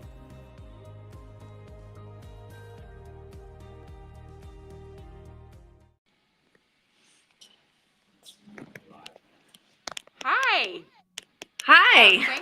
Thank you, CASA. We just got a great tour of the work that CASA does in our community, and gosh, I am so grateful for our nonprofits. But where are you? We have Kia Lisick with us. Can you hear me? Yeah, I can barely hear you. Can you hear me? Yep, I can. Okay, good. So how about this? We have the Zach has a grand opening this evening, right, for your mini art show for First Friday. And Kia was going to give us a little tour and a little preview. And what time do you open your doors? 5 p.m. And yeah, we're ready for First Friday to start again. And this is our biggest show of the year because it's our big art auction that is coming up in 2 weeks, but it actually starts online tonight. So we have a really amazing opening happening with over 80 artists and 80 works of art. Awesome. So can you tell me about sort of the origins of the mini art show? So yes, it's the Zach's biggest fundraiser. This is its 9th year. It started out that we only actually accepted small artworks. That's why it's called the mini show. And now we've evolved it to be really any size art. But it is really an important event for us. It's an art auction. And at the event, we also have a culinary auction. We have of mini desserts. We also have a lot of packages and other things that are donated by the community. And this really keeps our organization afloat. And actually, it's interesting because last year, it was scheduled for March, and it was right when the pandemic happened.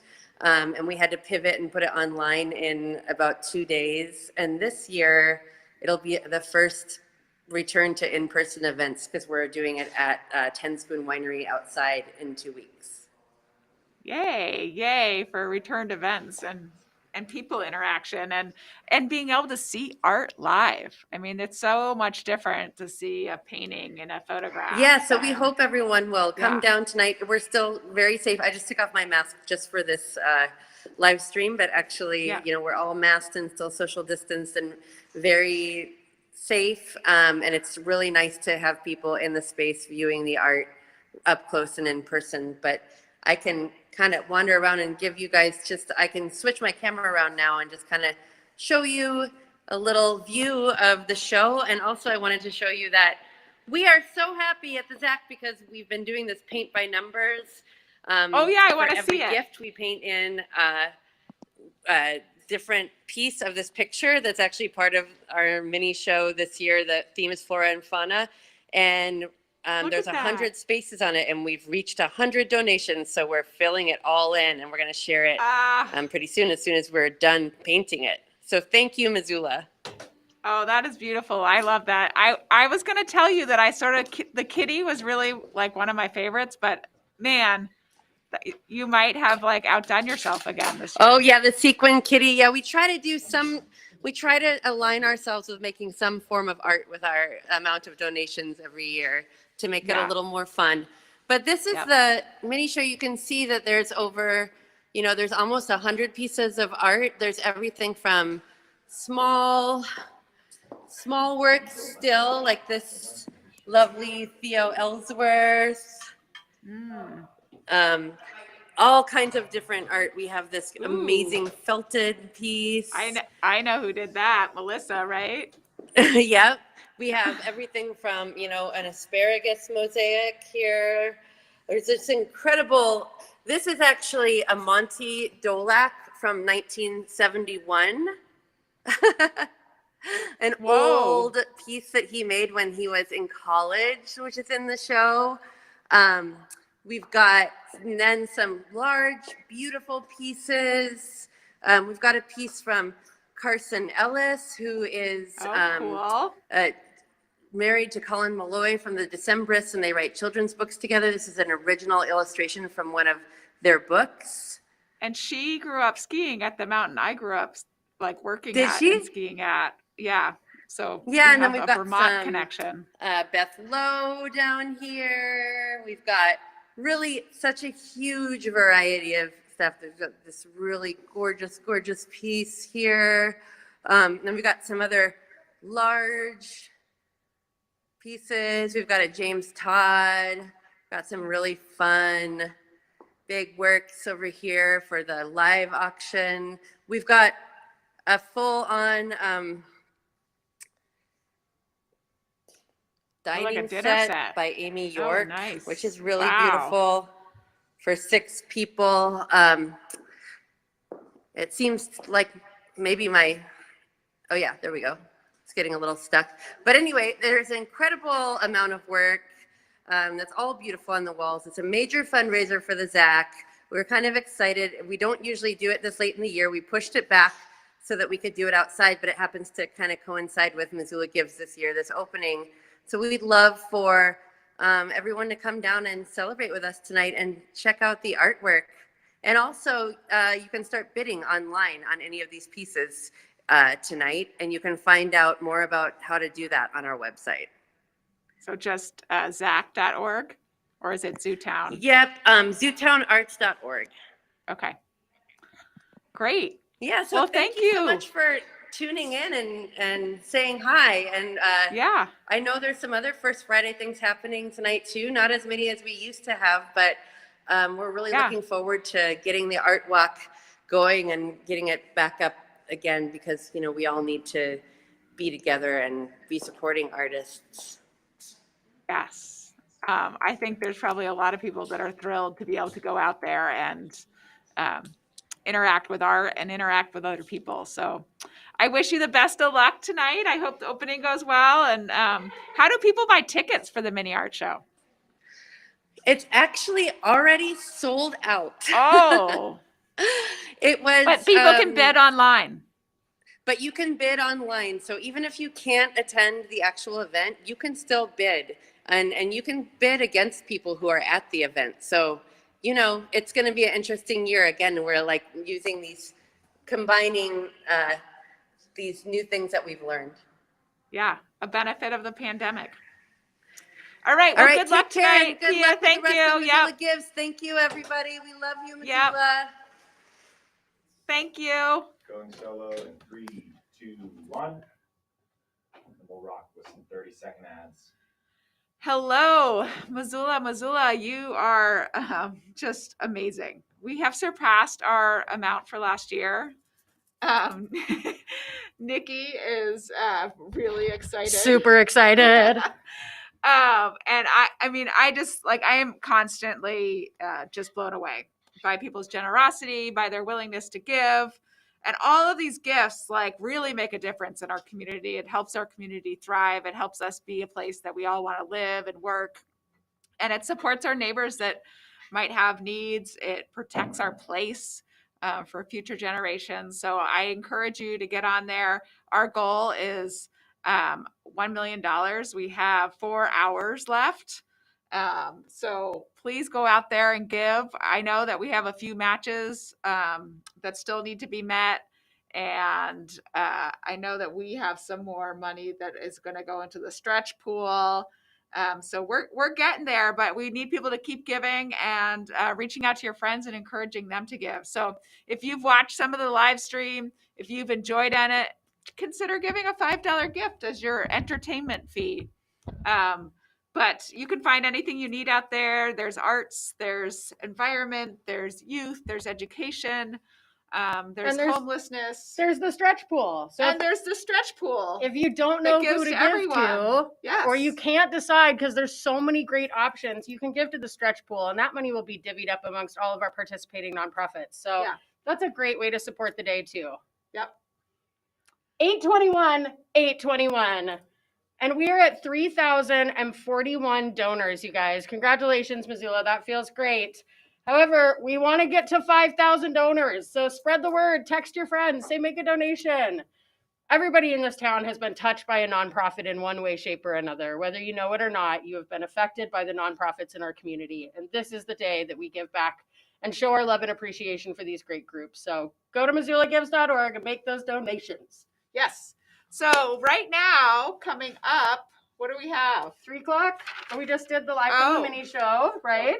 Bug Wrangler up in 10 minutes. Oh, Okay. yeah. We have Brenna the Bug Wrangler coming to show us some bug stuff. And I know for a fact that the Butterfly House is, I don't think they've hit it yet because our numbers haven't jumped, but they had a 3-to-1 match. What? They had $75,000 from several donors. So every dollar is matched by 3. And I think they're about like $900 away from meeting that match. So can you explain what that means to our viewers? Because not everyone understands exactly how a match works. So explain the 3-to-1 for us. Yeah. So if you give them $1, they get $3. What? Yeah. Triple the impact? Triple the impact. Oh, wow. Go donate to those guys right now. Your $5 became 15. Your 25 became 75. Let's go help those guys. Yeah. And I have to have a disclosure because I do sit on their board. I'm the chair. And we're about to do groundbreaking at the county fairgrounds. And so that is really, really exciting. We're going to have a new facility that will be a full-blown butterfly house. And it will coexist with the county extension and the weed district. And it will be a marrying of plants and bugs. And so we're really excited. And that's happening next week. So exciting. I know, next week. I know. Wow. This has all happened. We're launching a public campaign, but a lot of work has been happening behind the scenes during the pandemic. A crazy time. A crazy time to be raising money behind the scenes. Yes. But, man, a butterfly house, for those of you that have not been to a butterfly house, it is the most magical, peaceful, wonderful, serene setting you will ever be in. So yes, what a cool gem that our community is going to get. And I can't imagine there's too many butterfly houses in the Pacific Northwest. So really exciting stuff. And, the county fairgrounds sit in the middle of Missoula, right? They're this like keystone to the middle of town. And the county... the fairgrounds staff have been really working hard to sort of reinvent those fairgrounds and make sure they're occupied throughout the year. And there's lots of different plans underway and lots of different things happening. Another participant, Glacier Ice Rink, is participating in Missoula Gives. They are also, part of that fairgrounds complex. The Butterfly House and County Extension Office will kind of be a cornerstone foundation piece for that. All the work that's being done out there. There's also some renovations of several buildings. It's just a really exciting time for Midtown Missoula and changing the dynamics of that place. So, Big shout out to the Glacier Ice Rink. This is their first year, and they're doing a really great job. Yeah. I also was driving through town yesterday and noticed the Missoula Gives bee and information on the fairgrounds reader board. I just made me just so happy to see that bee over there. So thanks, Laura. You're awesome. What else do we want to talk about? I do want to remind people that we have Jeopardy coming up at 5 p.m. That's going to be a blast. Test your Missoula knowledge during our Missoula-themed Jeopardy tonight at 5 p.m. We've got some great contestants, Mark Hika, Molly Bradford, Elke Gubertson, Andy Smetanka, Meg Wisher. and wonderfully hosted by the local celebrity Reed Reimers. So get ready for that. That's going to be a lot of fun. Grab your pen and paper and be sure to join us. It's going to be a blast. And I think we probably want to highlight a couple nonprofits here before we get into Brenna. Yeah, do we have a few? Yeah, let's play a couple look at nonprofit that. commercials. When we opened our doors this fall, we didn't know what to expect. After all, who would come to an ice rink during a pandemic? What we realized is that we were providing more than just hockey and skating activities. We provided a safe space to exercise. We provided a social outlet. We provided a sense of normalcy in a world that was anything but. To expand and improve our programming and facilities takes donations from community members such as you. Please donate today and help us fulfill our mission of inspiring passion for ice sports among people of all ages and abilities.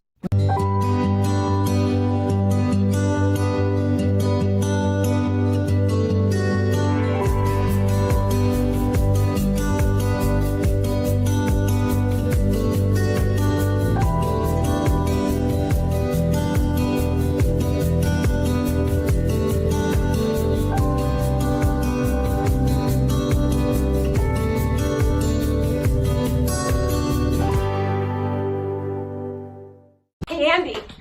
Hey, Lulu.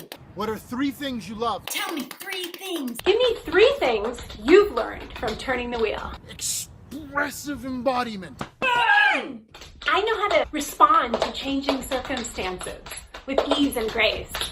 2. I've learned to speak my truth. 3. We have 3 things. We have 3 things. We have 3 things. Whoa. Yeah. Yeah. Arts Missoula advocates for and supports local artists who make Missoula a uniquely vibrant community. We ensure equal access to the arts for all K-8 Missoula County public school students through SPARK, Arts Ignite Learning. We educate Missoula's K-12 students about other cultures, fostering cultural competence and diplomacy through our global and cultural affairs programming. Arts Missoula celebrates our community through events like First Night, German Fest, and Arts Missoula Speaker Series. Become a partner of Arts Missoula and donate today. MissoulaGives.org. The Montana Herb Gathering was founded in 1998. Expanding upon the roots the herb gathering established, the Montana Medicinal Plant Alliance emerged to bring forth a group that values community, plant medicine, education, and sustainability. Connect with us online to learn more about herbal medicine. Hi, I'm Jessica Fitzpatrick, founder and director of Heartism Community Center. We have been in Corvallis since 2016, and we offer child-focused, family-based activities for all abilities. Please see our website, heartism406.com, for updates, workshops, and resources.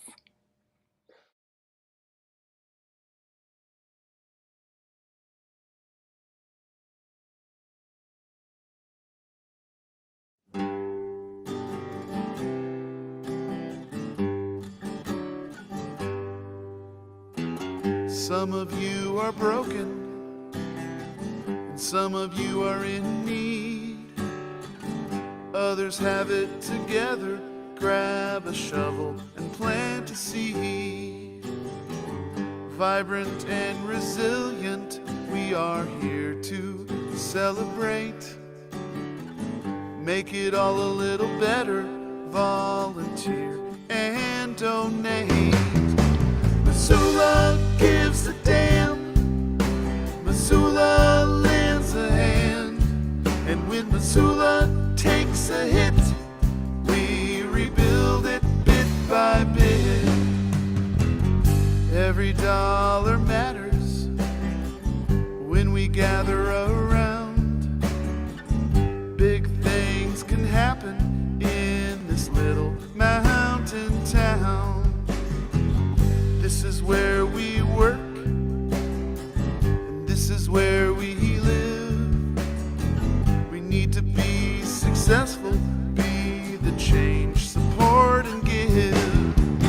Missoula gives a damn. Missoula lends a hand. And when Missoula takes a hit, we rebuild it bit by bit. Missoula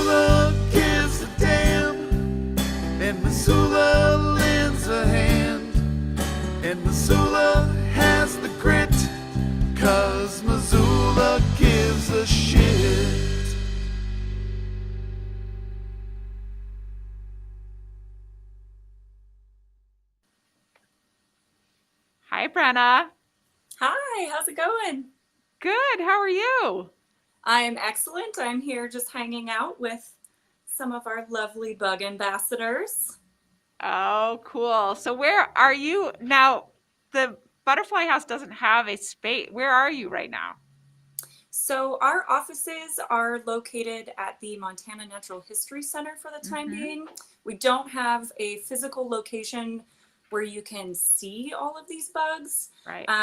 We may be setting up an exhibit with the Montana Natural History Center in the future. But as you know, we are all kind of coming out of our little COVID bubbles. Yeah. That is still in the works. And so but are for you now, in the we're just office? doing mobile programs, of course, Yep. our online bug encounters. And then hopefully you guys, everyone will get to see these guys in person soon. So Yeah. These guys are some of my favorite. yeah, so this is a leaf insect, one of our many various what are known as phasmids. So stick insects, leaf insects, all belong to the family Phasmatidea. Very fragile, very gentle little herbivores. So I have quite a few others if you would like to see them. Yes, I would. All right. So I don't know if anyone has been watching our page as much as I have, but it looks like we are only about $700 away from meeting our $25,000 fundraising goal. I think you made it because Did we we just make had a it? huge jump. We're at over Yeah, that's $900,000. That is such awesome news. And I think you already Yes. mentioned it, but with that fundraising goal comes a $75,000 matching prize. Yes. So the initial $25,000 will go towards our education program and programs, and of course, keeping these guys nice and healthy. But the $75,000 matching prize is going to go towards the construction of our new facility, where you will get to see these guys in person. Yay. So that is really exciting news. Yep. I didn't know that we had made it at this point. Yeah. So. So what do these guys eat? So most of our phasmids, well, some of them are extremely picky. So some of them will eat just romaine lettuce. This particular species in my hand right now is a Australian walking stick, and she's still a juvenile. So she'll get a lot bigger. But these guys eat almost exclusively ficus leaves, which they are eating right now, and raspberry leaves. Oh, yeah. But we haven't found anything else that these guys like to eat. So finding food in the winter can be a little tricky. But we managed to make it. Now we're out on the other side. So yeah, once this girl is full grown, she'll actually be about the size of my hand. Whoa. And where do these guys live? These ones are found in northern Australia. So like the tropical regions of Australia. Queensland, I believe. Yeah, these guys are pretty cool. Most of the insects that I'm showing you today are arthropods, because not everyone is an insect, are from tropical regions, mostly in Southeast Asia. I do have one American species that I'm going to show off today. That's pretty cool. I can't wait to show you guys. But I figured we would start with our herbivores. Yeah, one of the things I love about those guys is just how they wiggle in the wind. Like it looks like they simulate the leaf shaking in the wind. So you can see them kind of lots of phasmids do that. Even the ones that look more like sticks, they will also do that, where they kind of do that waving, that little wiggle wave, where they are just kind of trying to look like a leaf blown in the wind. There she goes. So yeah, these ladies are cool. Let me get out another leaf insect. So the ones that I've shown you so far are kind of small and dainty. This next one might take me a second to get out. She is not so small and dainty, and her legs can be a little scratchy. So give me 1 second here and I will get her out. She is really, really cool and very, very feisty. Let's see if I can get her out. Oh, I know. So upset. Well, actually, while I was trying to get her out, I managed to get her male counterpart out. So this is a Malaysian jungle nymph. And they're going nuts right now. And this is a male. So you can see how Look big at the his male antennas. is. Yeah. What's that? Oh, I said, look at his antenna. Oh yeah, Yeah. a lot of the male, a lot of the males of various insect species have much longer antenna than the females. He's really not happy about being picked up. The females, I mean, their antennas are pretty long too. With the males, though, I mean, their main goal is to find a female, and they need long antenna to do that. He's really upset. If you notice when he's doing this thing where he's kind of doing handstands. I'm gonna put him back because he's just not happy. Is that him like rearing up and saying he's mad and angry? Exactly. So they'll kind of like do a handstand and rear their back legs up. And if you if you grab them the wrong way, they will just clamp you with those legs. And you know, they're pretty thorny and they're pretty big, so it doesn't, you know, it doesn't break skin or anything, but they'll give you a good pinch. And that is one of their main defense mechanisms, is for these guys at least, because again, they're herbivores, they're non-venomous. Let's see. I think I've managed to get this female out. She just wants to stay on the leaf. Can you see her? Oh yeah, she looks just like. And now the leaf. male's going up my arm. That is the caveat of working with live animals, especially bugs, is you can't never really tell behave. them what Oh, I you see want them him. to do. There he goes. And luckily, with my job, I'm pretty used to bugs crawling on me. But here's the female. He's going up my earring. Yeah, he's holding on. I see him. The female's so pretty. I know. So they're this gorgeous green. And I can't tell, is the male that color too? No, he's kind of brownish. Sort of the opposite of birds, right? The Yeah, females get the pretty colors, and these two are a really great example of what's called sexual dimorphism. And that basically, it essentially just means that the males and females look really, really different. There's nothing else that really means. And with stick insects, it's usually the males are longer and skinnier. The females are large and wide and a little mean. So this is a full-grown female, and when she is carrying eggs, she will be one of the heaviest insects on the planet. She'll weigh about as much as an apple when she has eggs. So they are big. So yeah, all right. I'll let you go back to your lunch since you don't really want to be hanging out with me anymore. So those are some examples of some of the herbivores that we have. But we also, as I'm sure you're all aware, have lots of predators. And so I have two predators with me today that I wanted to show you guys. And the first one I'm going to show you is an American species.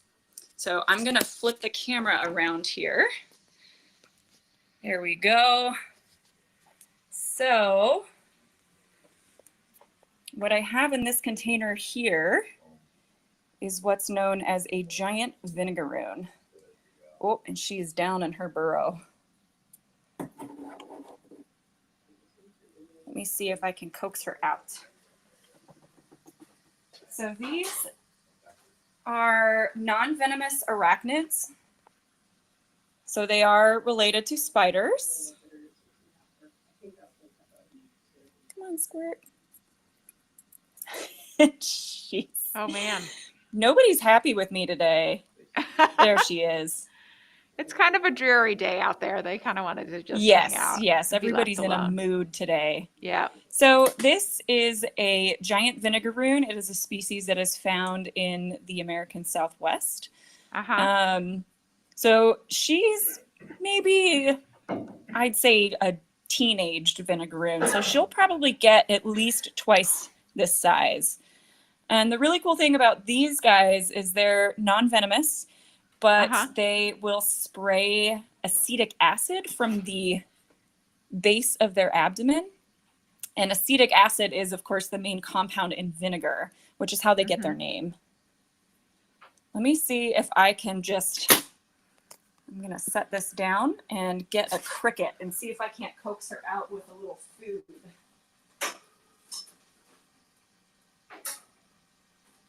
And so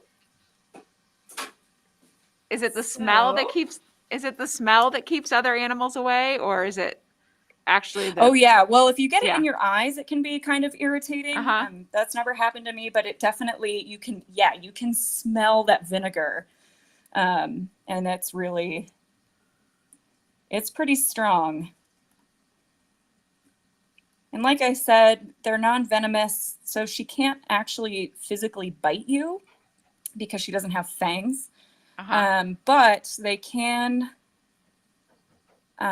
give you a good pinch. Lots of pinching bugs. Where you at, Squirt?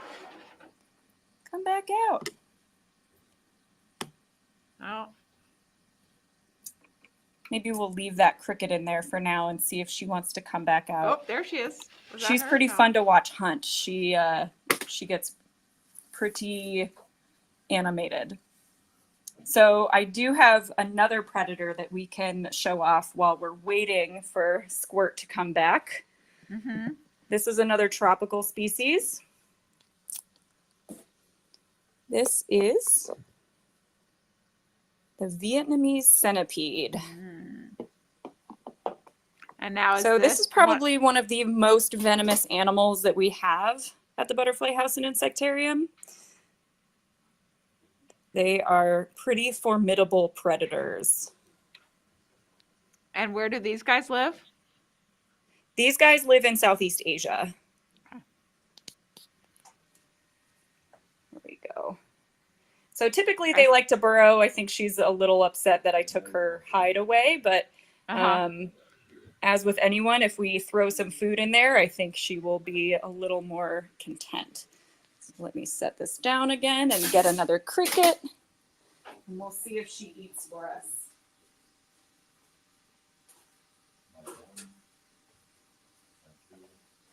All right. There you go. Oh. Yeah, there she goes. Got her cricket. Now she's a content girl. So the cool thing about these Vietnamese centipedes is they have these modified front legs. So obviously, you know, they have these lots and lots of legs, one leg per body segment. But the legs near their mouth are modified to inject venom into their prey. And if you get a good look at them, they kind of look like really buff forearms. There she goes. The camera's inverted. I'm having trouble navigating. Putting but it, yeah. I think I got a good look at her. Yeah. Yeah. And so These how gals often are does she pretty cool. how often does she eat? So all of our predators, or most of them, eat about once a week. She's a little more of a voracious feeder, so occasionally we'll feed her more than that if we think she needs it. But yeah, for the most part, it's just once a week. A lot of our predators have pretty slow metabolisms, and they are known as sit and wait predators. So they kind of just hang out in their burrows and wait for their prey to come to them, or they'll come out at night and do some light scavenging around their burrows. But for the most part, they don't need to expend as much energy as we do during the day. They're just kind of hanging out and waiting there for their food to come to them.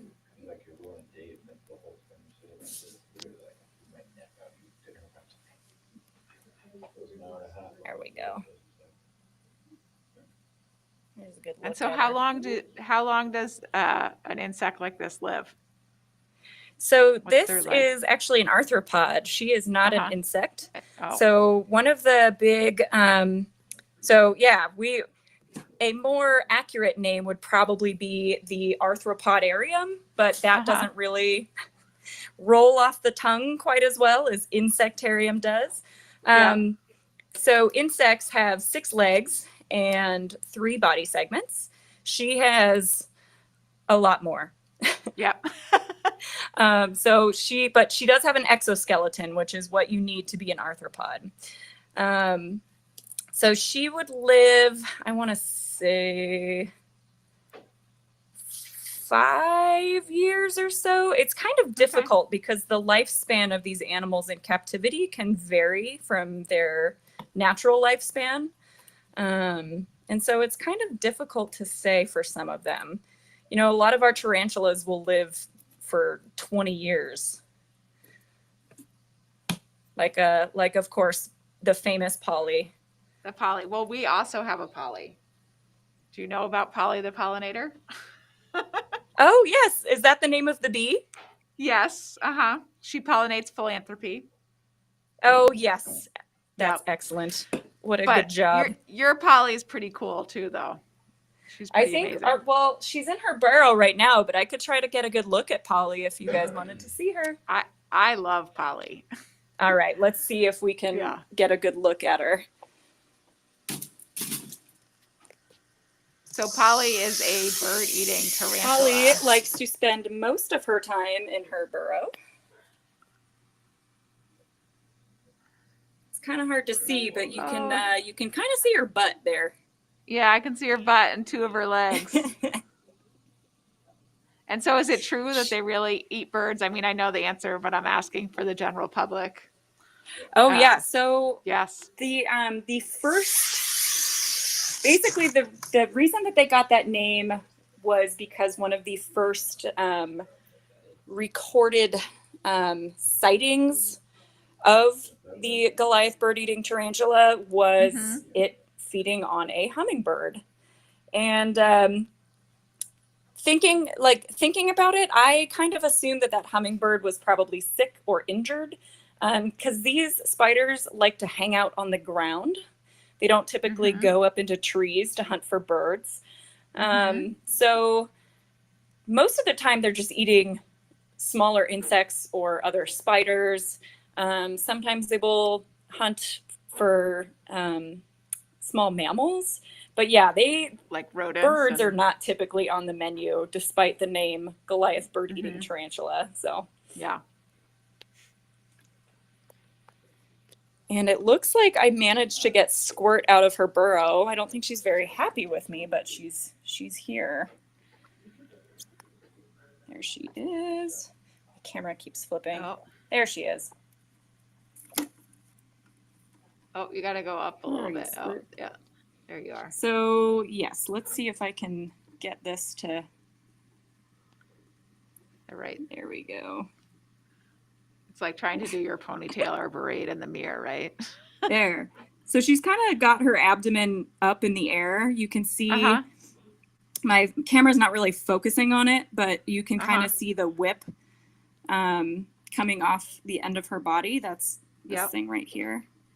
I touched it and she was not happy with that. But so one of the other names of this type of arachnid is a whip scorpion. And you can kind of see why that is with not only the whip on her abdomen, but she's got these long whips that are actually modified legs. And of course her chelicera, those big claws on the front, are not legs. Those are part of her mouth. She is in a position that is saying, please stop bothering me. I don't want to be on your show. Yes. Poor thing doesn't get a choice. Funny And thing. I can see the active centipede over there. What's that? I can see the centipede. Oh yeah, she's running around. Yeah. She has already finished her food. There we go. So with spiders, they have to inject venom into their prey and then kind of digest it on the outside of their body because their mouths are too small. Oh, she's going back underground. So when they're digesting their food, they'll just hang on to it. They'll keep their food in their fangs. They'll bathe it in their digestive juices to kind of liquefy it. And then they will sort of suck up that liquefied prey item through their mouth, kind of like a milkshake. We call them cricket milkshakes around here. Yep. But with predators like the centipede, they're actively chewing, and so the process is much faster. And so, yeah, she's already done with her cricket dinner. She says, "See you later. I'm out." And does she eat the whole thing or just the insides? Oh yeah, I do not see any cricket parts left. Occasionally, if we give her something bigger or something with a tougher exoskeleton, you will find parts of them, but yeah, for the most part, the whole thing gets eaten.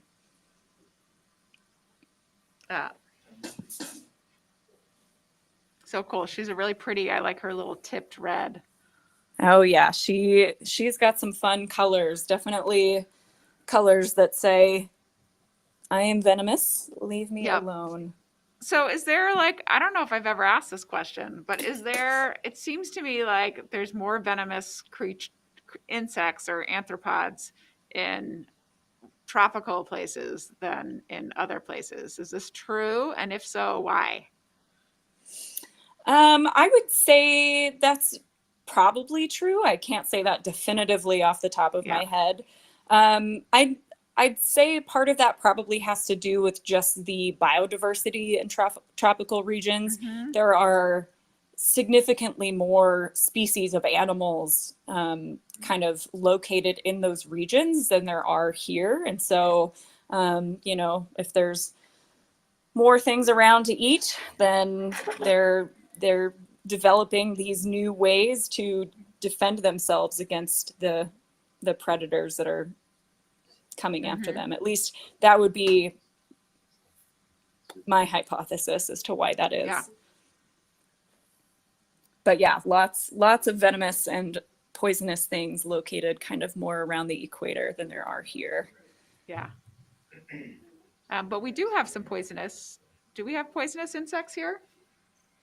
We do. So monarch butterflies are actually poisonous. So there's a pretty important distinction between poison and venom. So venomous animals like this centipede and then all spiders. So venomous animals are the ones that if they bite you, then they can make you sick. So if you think of like V, venom, fangs, that's a good, easy way to remember that. And then poisonous animals are animals that won't harm you unless you ingest them. So if you think like monarch butterflies, those are poisonous animals, but obviously you can hold a monarch butterfly and it's not going to hurt you. Or millipedes, lots of millipedes are poisonous. So yeah, if you think of Snow White and the poison apple, it wasn't a venomous apple. It wasn't going to bite her, but once she ate it caused her to get ill. So that's a good way to remember Great those analogy. two Yeah. So. I got to witness something really cool in Costa Rica last year where we had these I think they're called murder ants, but I think they took on like a little baby scorpion and they killed the scorpion and then carried it off. Yeah. It was crazy. There's a lot of cool things happening in the natural world, and there are, various animals that have developed defenses against some of these venoms and poisons that animals produce. I think there's like a shrew in the desert that is impervious to scorpion venom, and so it preys on scorpions pretty almost exclusively. It's cool. It's a constant arms race in the natural world. Yeah. It's very, very interesting to watch. So, yep. Do you have anything else for us? I don't think so. Okay. Yeah. Well, thank you so much. Yeah, thanks for having me on. And thank you guys for participating in Missoula Gives, and congratulations on meeting your match. That's really exciting. Thank you. And I can't wait for the groundbreaking next week. Yeah, it's gonna be so fun. I can't believe it's here already. Yeah.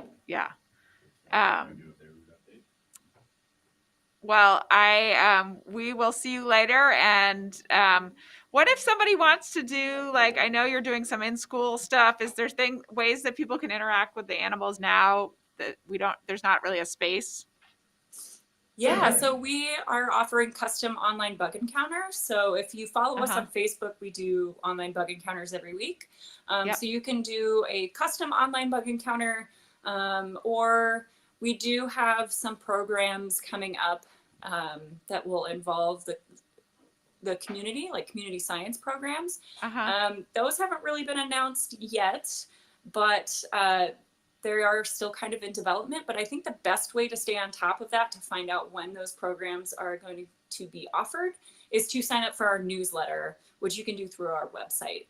And that will keep you up to date on everything that's going on and where and when you can see the animals. Great. Well, thanks, Brenna. I always look forward to your bug encounters. Thanks for being such a great wrangler. Thanks so much. Yeah, we'll talk to you later. All right. Bye.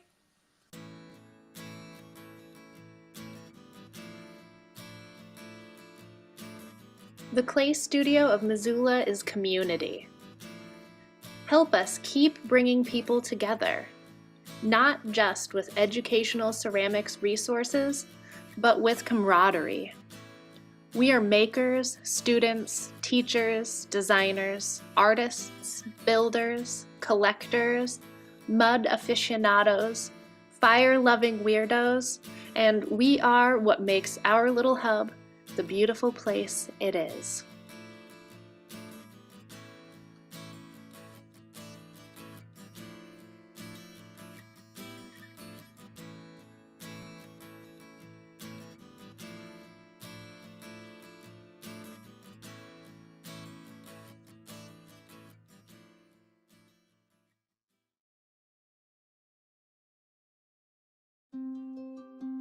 From snow in the mountains to the streams cutting through canyons and fields, the water running through this valley, sustaining our watershed, these waters connect us all.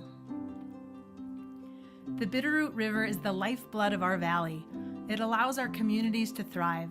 It provides for fish and agriculture alike. It feeds the ditches and irrigation that create rich working landscapes. Our rivers and streams provide opportunities like few places on earth. Fishing, floating, bird watching, whatever your family wants to do, you can do it here thanks to our waters. Whether it's solitude you're seeking or connection, the Bitterroot watershed provides it. The river running through our valley is the reason we can live, work, and play here. The Bitterroot River provides for our community. It drives our economy. It fuels our way of life. Whether fish or bird, plant or person, we all rely on water, and we have a duty to give back to the river that gives us so much. That's why the Bitterroot Water Forum is here, protecting, enhancing, restoring our waters. We believe in clean water for all and support agriculture, community, and recreation by working for our waters. We bring the community together to be part of it all. We build community around the river because we can't do it alone, and we wouldn't want to. This is our river, and we're all in this together.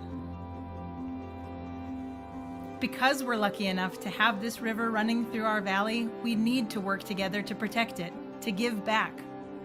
Many things define and differentiate us, but water connects and unites. That is why the Water Forum brings the community together to support the waters that bring life to our valley. If you want to help improve stream health and wildlife habitat for future generations, visit brwaterforum.org today.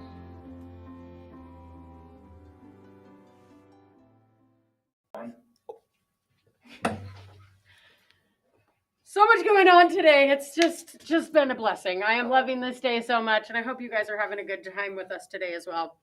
Boy, we've had some really cool stuff on the live stream. I hope you guys were able to catch the Brenna the Bug Wrangler from the Missoula Butterfly House and Insectarium. She's amazing. She's so fun to watch. Just great.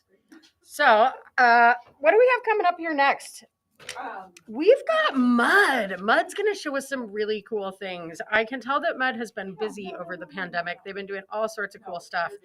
And their little segment here, this next 15 minutes, is going to kind of highlight some of the cool things that they've been doing. And if you have not checked out Mud's YouTube channel, I would highly recommend it. They have some really cool videos on there about some how-tos and some DIYs and some fixer-upper things. So go check those guys out. They're going to be great. Also, a reminder, we have Missoula Jeopardy at 5 p.m. And I do want to thank a couple sponsors really quickly. Again, we are the Missoula Community Foundation. We've been hosting the Giving Day for 8 years. Super exciting. And this year we have a goal to get to 1 million, and we're getting darn close, you guys. Hoping to reach 1 million from 5,000 donors. We still have quite a few donors to go. We're only at 3,100, but we are at $924,000 right now, you guys. Woo! So exciting, $924,000. And we still have, let's see here, it's 3:45. So we've got 3 hours left, everyone.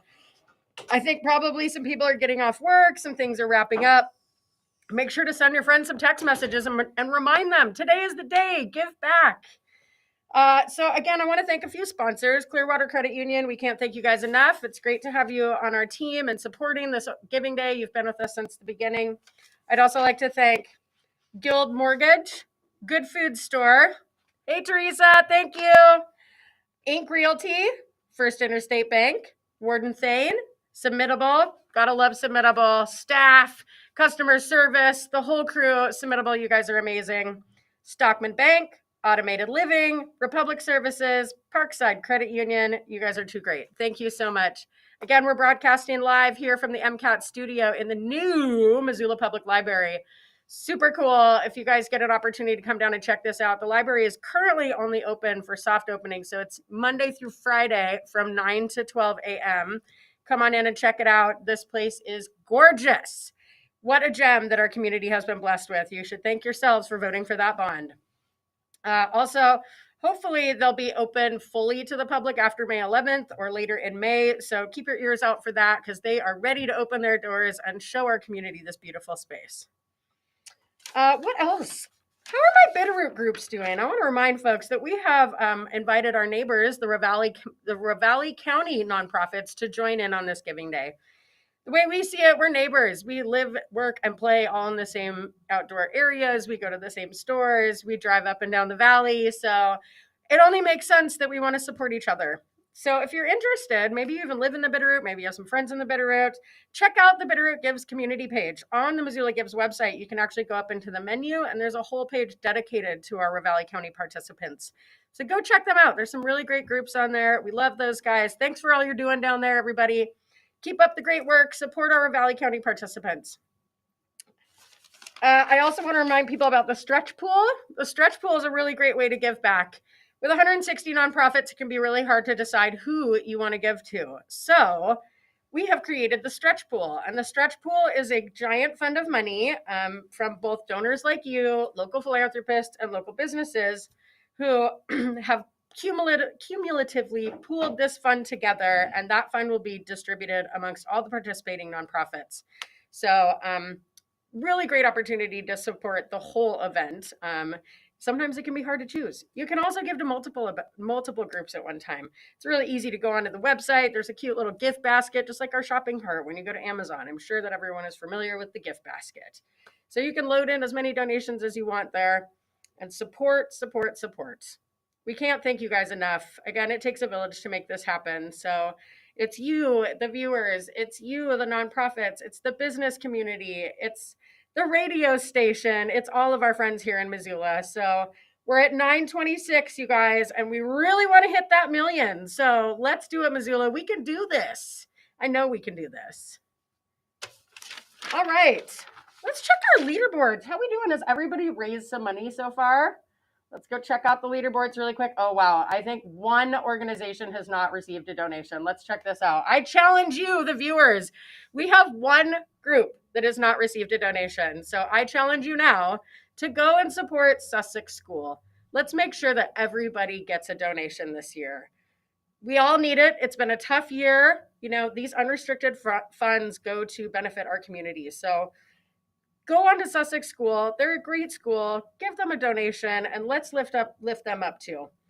Really easy to check out those leaderboards. You can see how the small groups are doing, how the medium-sized groups are doing, and how the large-sized groups are doing. Also, you'll notice at the top we have some prizes. So maybe you're really passionate about one of these organizations. Go check out those prizes and you, the donors, can help the nonprofits win those. Those are nice little bonuses to give our nonprofits who've been working so hard over the past year to execute their Giving Day campaign and to continue providing their services in our community. So go ahead, get on MissoulaGives.org and check them out. We want to thank Travis Yost again and Jeffrey Neubauer for creating this beautiful Missoula Gives video that you will definitely see again. We've heard so many great things about that video, and Travis, we absolutely love it. You guys did a great job on that. I'm sure many people have heard that today, and they'll all be singing it for months. I know it's been stuck in my head for a good month.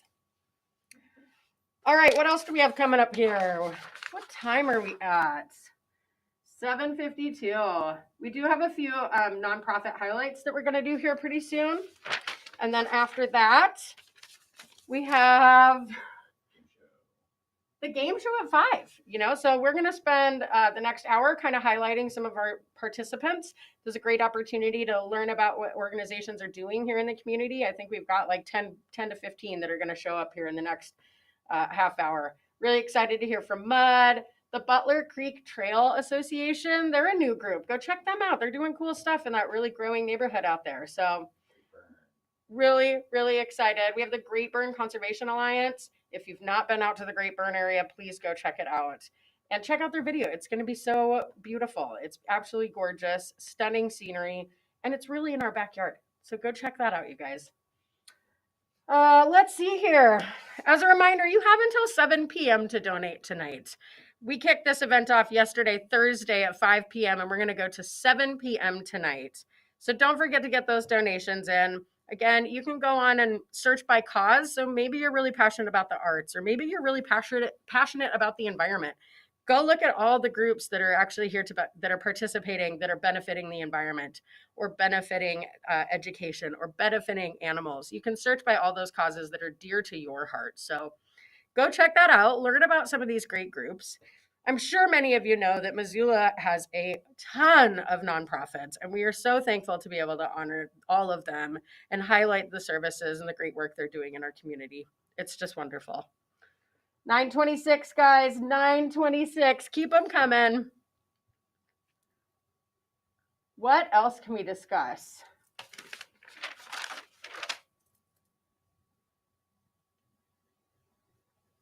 Just looking at our leaderboards here. Let's see who's on the top. On the top of our Ravalli County group, we've got the Bitterroot Water Forum. Way to go, Katie. You're doing a great job down there. They've raised exactly $13,000, which is really crazy. You rarely see that. So way to go, Katie, and the $13,000. Let's check out our small groups. Let me explain a little bit about our small, medium, and large size organizations. With so many nonprofits participating, we decided it's easiest to kind of categorize them by their operating budget size. So we have the small group, often made up of solely volunteer organizations, solely volunteers, no paid employees. Some have paid employees, but not all of them. Then we have the medium-sized groups and the large-sized groups. The large-sized groups have budgets of over $1 million. So we thought it would be an easy way to sort of categorize the nonprofits, and they can kind of see how they're doing next to their closest peers. So up on top of this small group, we've got the Northern Rockies Research and Educational Services and the Garden City Ballet. Missoula Senior Center's up there. Our Lee Rehabilitation Center. Wow, the Our Lee Rehabilitation Center, also known as ARC, had some great support this year. If you don't know about ARC, go check out their page. They are doing some really cool things. Philip, thanks for joining us this year. How about we look at our medium-sized group? In the medium-sized group on the top, Of course, we have the Missoula Butterfly House and Insectarium with their $106,393.75. Way to go, Butterfly House. It's so exciting, all the things they're doing. Hopefully you were able to just catch Brenna the Bug Wrangler from the Butterfly House and Insectarium. We also have Partners Hope Foundation up there. Those are great guys. They're working on a hospice facility for the community. Cool group. If you haven't heard about them, keep an eye out. They've been in the news a lot lately. MTB Missoula, our mountain biking group. Friends of the Historical Museum at Fort Missoula. Way to go, you guys. That historical museum has done some really cool things over the pandemic. If you haven't had a chance to check them out on Facebook, go check them out. They are doing some cool things, from cooking shows to fort tours to educational pieces to history trivia, all sorts of cool stuff. So give them a check. Let's see who we've got on the large. In our large groups up on top, we have the Missoula Food Bank and Community Center at $29,000. Way to go, Food Bank. We also have Youth Homes, great organization, Pavarello, MCT, and the Glacier Ice Rink. We also have the Hope Rescue Mission. I love to see that we have some of these new groups doing just a great job this year. Such a fun event, you guys. 929, we need about $70,000 more to reach $1 million. You can help us get there. Go to MissoulaGives.org right now and donate today. You have until 7 p.m. Support this great giving event and your community today. All right, so I think you've probably heard about enough of me talking for a while. Let's go learn from some more of our nonprofits if we can.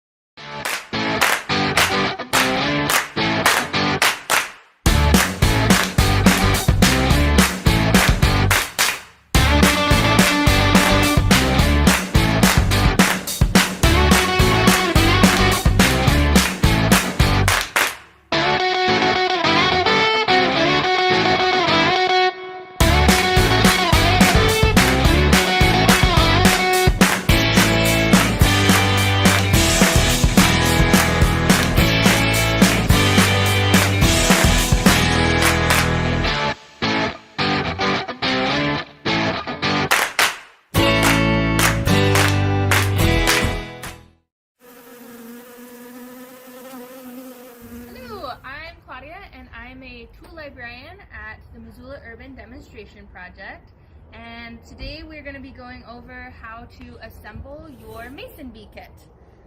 One of the reasons we decided to focus on mason bees is a lot of people, when they think about bees, they think about these hive-dwelling bees all in a hive, but that is not the case for 75% of our North American bees. They are what's known as solitary nesters. So they will go out on their own and find a tunnel or a tube and lay 10 to 15 eggs there and just kind of let them do their own thing. They put food in there and the eggs will develop in those tubes over the summer and then over winter and come out in the spring. So this is just something that you can set out in your lawn that kind of creates a little habitat for those guys. And we're gonna go ahead and get started. Okay, so to get started, we're gonna go over what you have in your kit versus what you need to check out from MUD in order to assemble your mason bee home. So first, you'll have your block of wood. This is your body. This is what we will be drilling our tubes or tunnels into for those female bees to crawl into and start those chambers with their eggs. You'll also have two roof pieces. One will be shorter than the other, so right there. And we'll talk about why that is. Then you'll also have a mount that'll go on the back of your hive to help you place it once we're all finished. You should have 3 screws, and that's everything that should be in your kit. In terms of what you need to check out from the library, you should have a screwdriver and a battery, okay? A battery charger, 2 to 3 drill bits, because different bees are different sizes. And then we should always have our protective eye gear. You can also use gloves if you're worried about something. All right, so again, we're gonna start off with drilling those holes into the body. We're gonna start by taking any of our bit pieces. It doesn't matter, we'll do a little bit with each different size.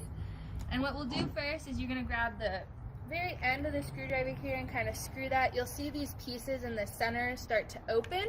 And you want those to be open far enough so that you can put this bit in there. And then you're gonna screw that tightly back on. And once it starts to click like that, that's as tight as it'll go, okay? So when you're drilling these holes, you wanna try and go as far down into wood as you can. Preferably 6 inches is what I've heard is best for these bees, and that just allows more room for them to put those individual chambers in for each of their eggs. Fun fact, female bees have the ability to decide which sex they will lay before they lay it. So they will actually put their female eggs farther back in these tunnels, followed by the male eggs, and that just ensures a higher success rate for females in the next breeding season. So we're gonna go ahead and drill these holes, and again, we're gonna use a couple of different sizes, and we're just gonna place them anywhere and everywhere here. Don't be too worried about overcrowding. If there's not enough resources in the area, like wet mud or flowering plants, the bees won't go here because they'll see that there's too much competition and they'll go elsewhere. So go ahead and just put a good number in there. I'm probably gonna go for 9 or so. So we've got our eye protective gear on now, battery on the drill, and we're just gonna go ahead and hold our block pretty firmly there. Get this going.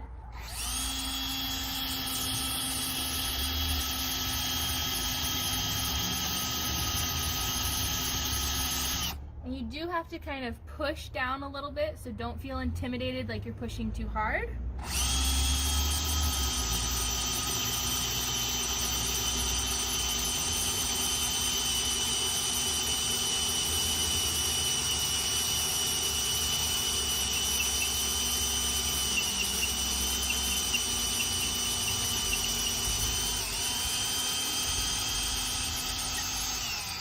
So we have finished drilling our holes. You can see them there.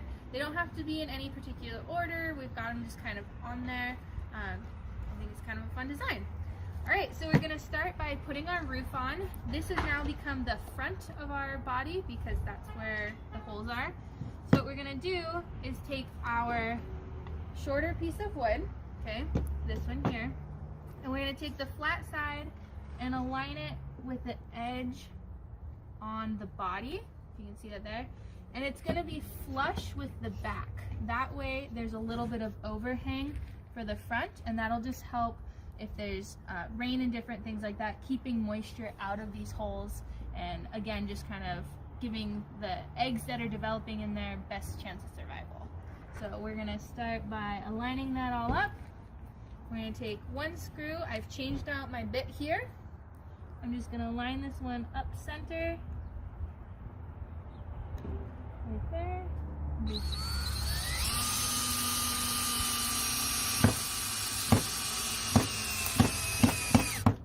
Alright, so there is our first piece of the roof. Alright, so we've got that first roof panel on there, so now we're going to take our second one. This one is our longer one here, and we're going to overlay that over the body and the piece of the panel that we just screwed in. That way our seam to our roof is on the side, and again that's just going to reduce the amount of water that can actually seep into our wood here.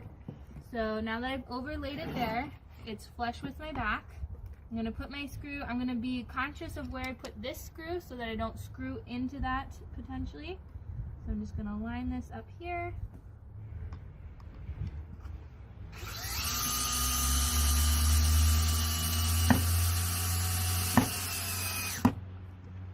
Cool.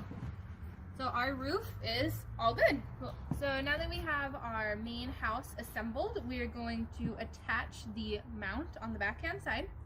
So we're just gonna kind of line that up however we like. I'm gonna take this screw.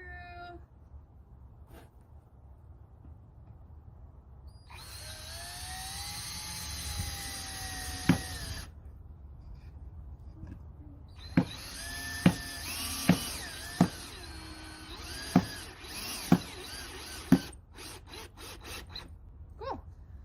And that is our mason bee house. Okay.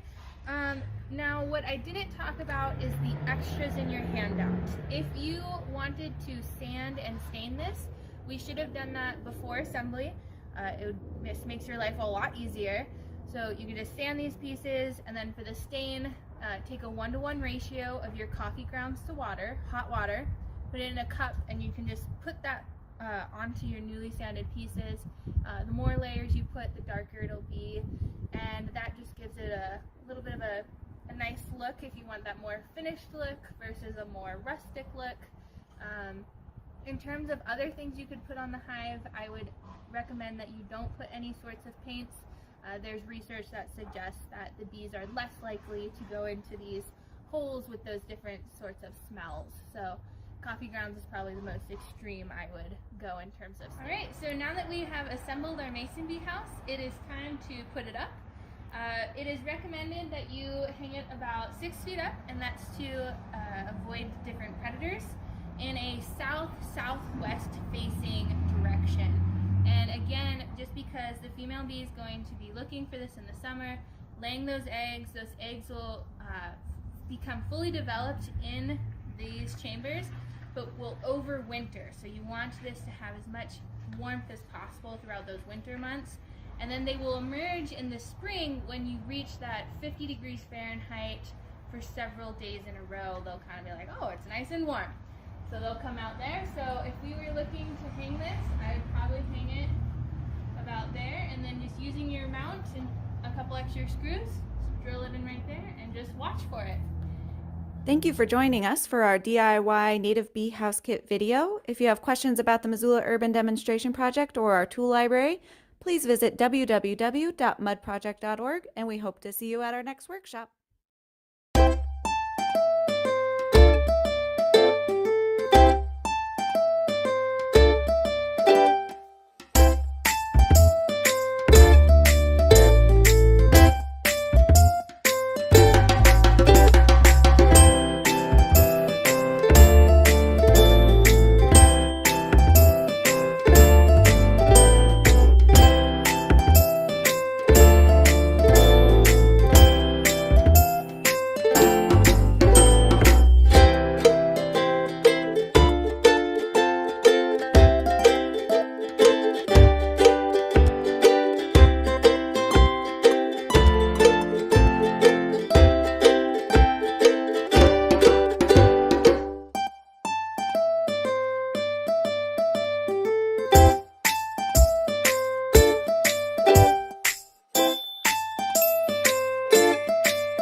Home Resources' mission is to reduce waste and build a more vibrant and sustainable local economy. We're not a policy organization, but we did put together a zero waste resolution that was passed in 2016 by City Council. The meat of it is that we commit as a community to reducing our waste 90% by 2050. And that effort has become known as our Zero by 50 effort.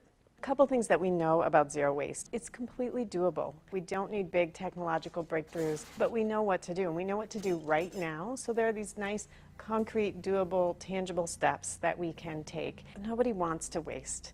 It's just our job to make it easy for them not to waste. Deep down in my core, I love the feeling of not putting things in my garbage can or filling the landfill, and so we try to live as green and as consciously as we can, so that way our kids inherit a great community and a clean planet. We do keep 900 tons of material annually out of the landfill. We move 2.5 tons of material a day.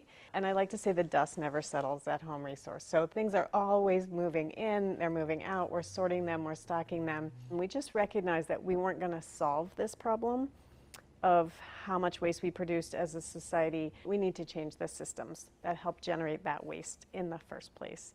And we started a zero waste education program where we work with 5th graders. We call it the Zero Waste Ambassadors Program. ZWAP! Knock out waste in Missoula is what we love to say. We teach them where materials come from, where materials go, and really emphasize that they have choices and that their choices make a big difference. We definitely see ourselves as a leader in this community, and we pride ourselves on that. Bringing up the conversation, making the suggestions, and really harnessing the great minds and energy that Missoula has. I'm just continually amazed at how collaborative we are here in Missoula. We wouldn't have been able to do some of the improvements on our starter home if it weren't for the materials at Home Resource. We've been able to build our fences, a fence around our garden, a little bit of updating in our kitchen, and our chicken coop. Home Resource is just one of those places that fit into that circle of sustainability and making our community just more vibrant and green and wonderful to live in. I see the ethic of reuse also increasing in Missoula, and that's not just us, but I know we've been a part of it. People think of Home Resource. Home Resource, I love Home Resource. I thought, oh my goodness, everywhere. You know, I took down my fence and I was sure, I mean, just crummy old fence posts, no one's gonna take these. And then I took them to Home Resource and your staff are so nice. And those testimonials definitely keep us going. Everyone is included in a sustainable community, a sustainable economy. All materials have value, all people have value. You know, it's a joy. We got a North Star, and that's 90% waste reduction, and come with us. Help us figure this out.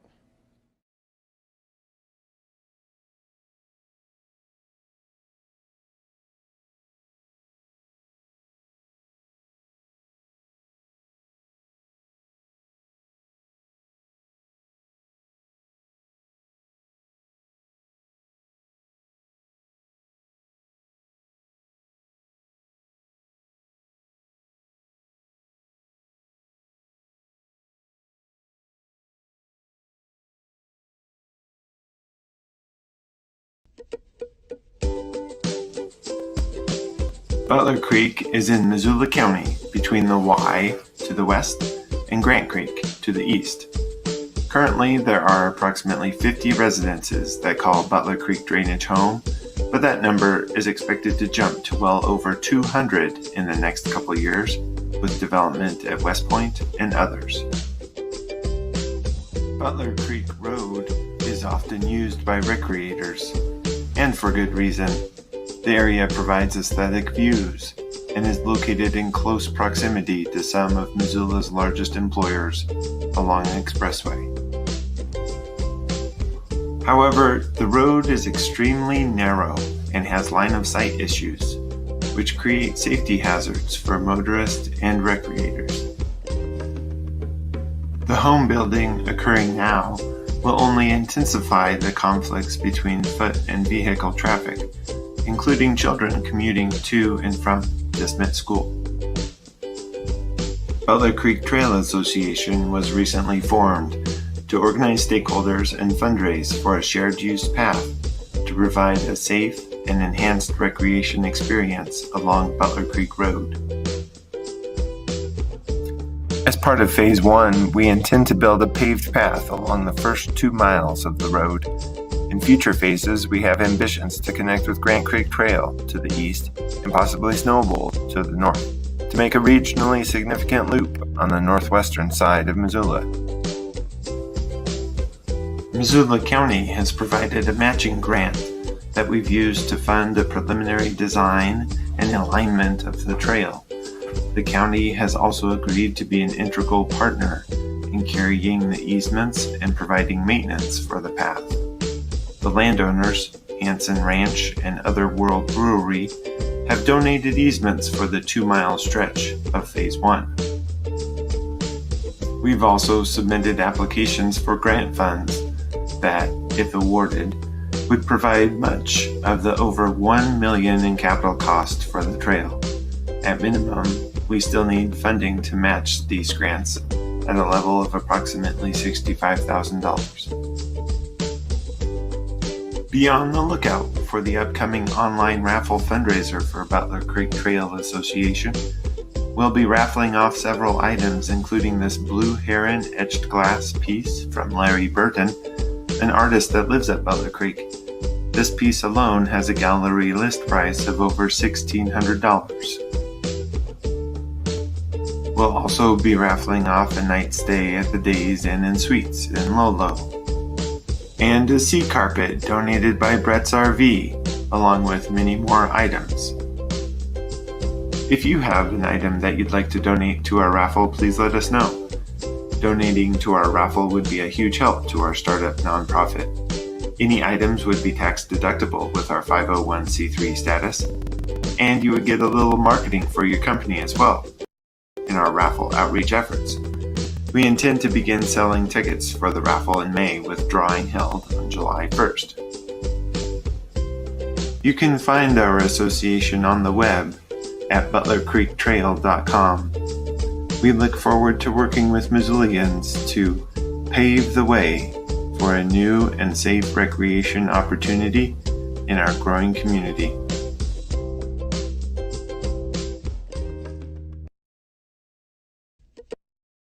Lulu, What are 3 things you love? tell me 3 things. Give me 3 things you've learned from turning the wheel. Expressive embodiment. I know how to respond to changing circumstances with ease and grace. 2, I've learned to speak my truth. 3, We have 3 things. we have 3 things. We have 3 things.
Turning the Wheel Missoula education teaches emotional regulation, wellness, the development of empathy, all through creative movement and expression. I have been involved in after-school programming for 5 years, and I've never seen anything like Turning the Wheel. I watched the Turning the Wheel facilitators come in and help challenging preteens become leaders and reserved preteens become buoyant performers. It allows people the chance to let it all go and listen what's really going on in their hearts. So many students come out of our education system able to recite, memorize, and follow patterns, but lacking the skills to connect with others and bounce back from the difficulties of life. Turning the Wheel Missoula education gives kids those tools to find their own resilience. Look forward to school mornings when Turning the Wheel comes into my classroom, prioritizing play and the everyday lives of high school boys. And every Turning the Wheel Missoula event that I attend, it acts as a catalyst and a springboard for the next phase of my life. It's time for all of us to have access to the tools for peace and wellness through our own bodies, and Turning the Wheel Missoula delivers exactly that. If we can include play and fun in our adult lives to remind us of who we are, we can offer so much back to our community. Turning the wheel is like coming home. Together. Together. Together. Together. Together. Together.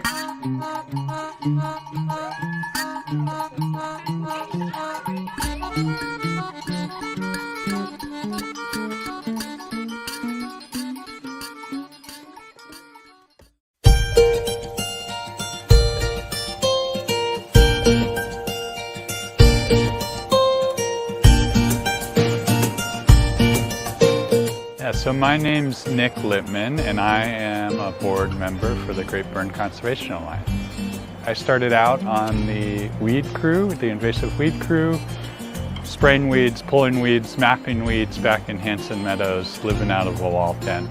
It felt like even though we were 10 miles back there, we could have been 50 miles back there. The number of people we saw, the number of wildlife encounters we had that summer was pretty incredible. I fell in love with the place itself and just the diversity that the Great Burn offers, from these cedar forests up to these alpine zones, these ridges that are pretty open and you can see out a long ways. Humans have bit by bit used every corner of the globe and this is one of those spots where wildlife can move unencumbered. I think it's very important to keep the Great Burn as a wild space.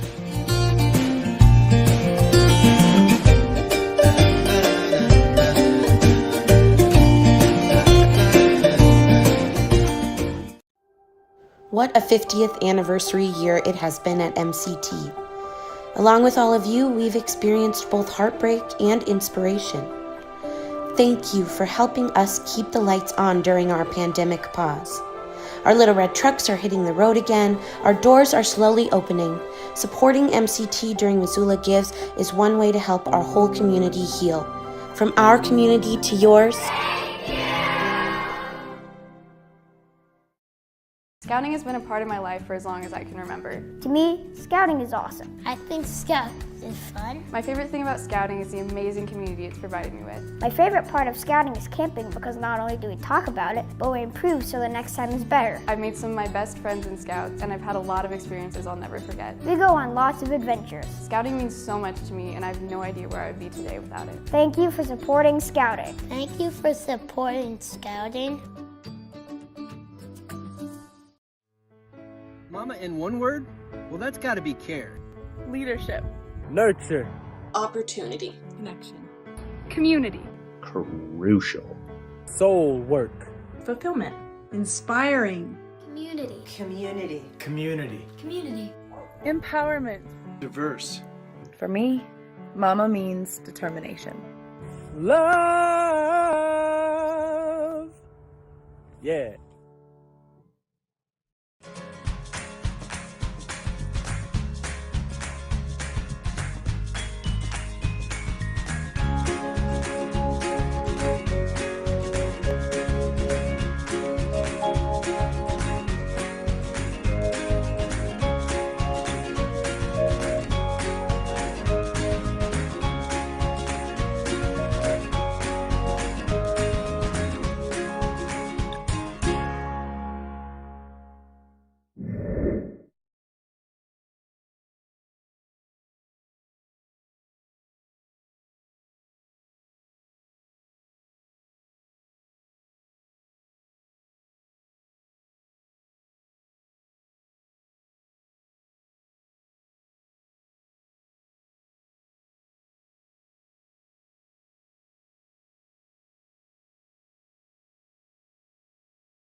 The heart of Soft Landing, Missoula is its Community Resource Center.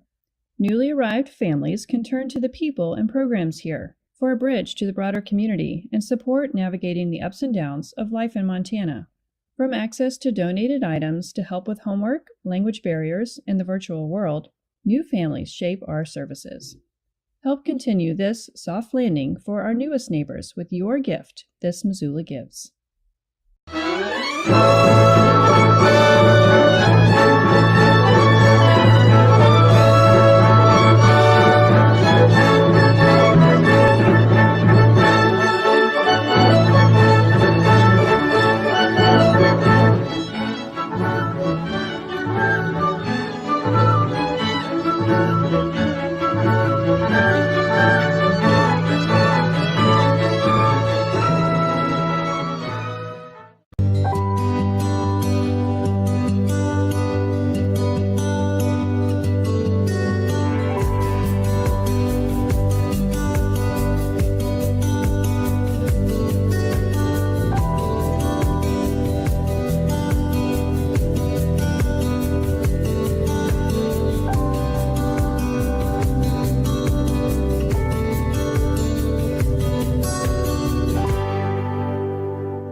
Some of you are broken, and some of you are in need. Others have it together, grab a shovel and plant a seed. Vibrant and resilient, we are here to celebrate. Make it all a little better, volunteer and donate. Missoula gives a damn, Missoula lends a hand, and when Missoula takes a hit, we rebuild it bit by bit. Every dollar matters when we gather around. Big things can happen in this little mountain town. This is where we work, and this is where we live. We need to be successful, be the change, support and give. Missoula gives a damn, Missoula lends a hand, and when Missoula takes a hit, we rebuild it bit by bit. Missoula gives a damn,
glow, way up in the blue.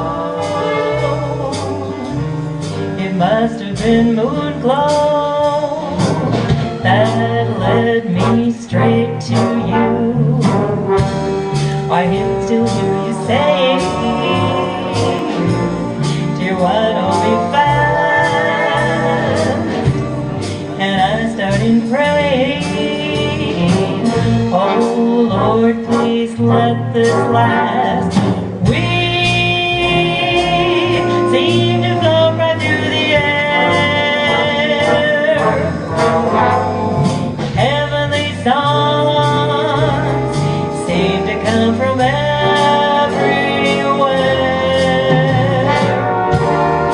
Now when there's no way up in the blue, I'll always remember that moon glow gave me you.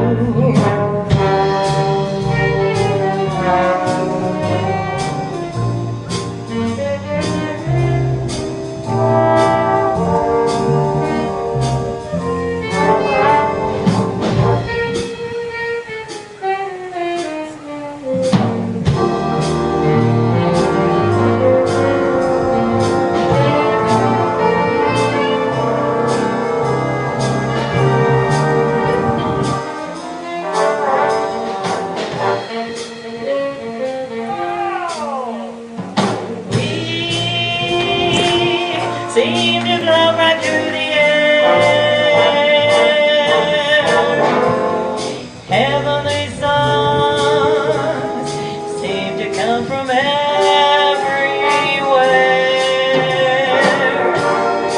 Now when there's moon glow way up in the blue, I'll always remember that moon glow gave me you.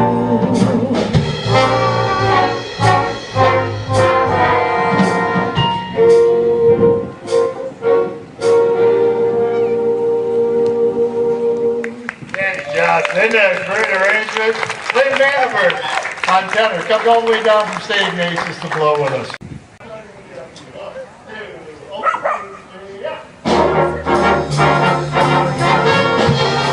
From Dick Clark, Bandstand Boogie.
Tell Us Something brings the community together. Tell Us Something fosters connection in the community through shared stories. The pandemic of 2020 prevented us from hosting any in-person events. We live-streamed 3 events. But the lost revenue from the in-person live shows really hurt Tell Us Something. Now, more than ever, Tell Us Something needs your help to keep the lights on. Donate to Tell Us Something during Missoula Gives on May 6th and 7th.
Hi, I'm Harper. This is my poem, Masks. I used to give people a friendly, shy smile to tell people, hey, you can trust me every once in a while.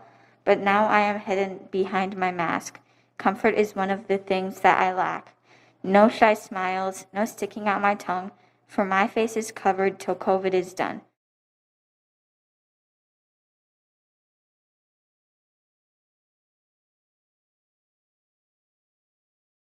My name is Summer Pellet. Forrest Crowell. Rachel Lockman. Henry Sorensen. I've represented 4 kids. 7 children. 4 kids. 6 kids. So far. CASA of Missoula trains and supports volunteers that advocate for abused and neglected children in the court system until they find a safe and permanent home. Last year alone, CASA volunteers served 281 children in foster care in our community. That's 281 young lives in our community changed forever. Change a child's story. Donate to CASA of Missoula for Missoula Gives, May 6th and 7th.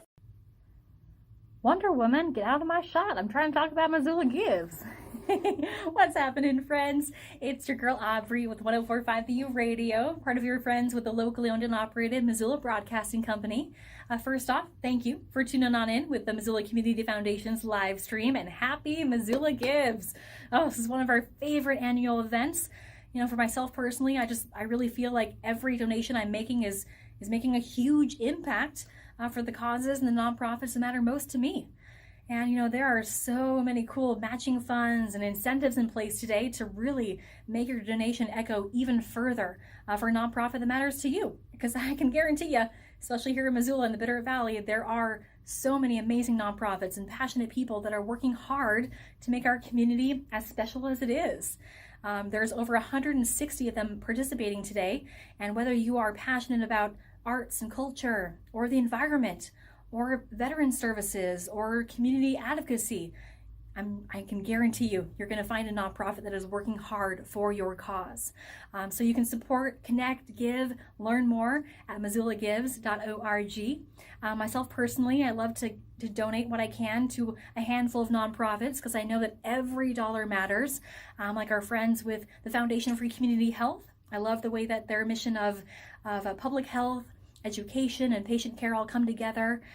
Also our friend Mark Moss with Tell Us Something. Love what he does. Mark has really empowered people to share their story. And the way that he's brought on ASL interpreters with his live stream events is just so cool.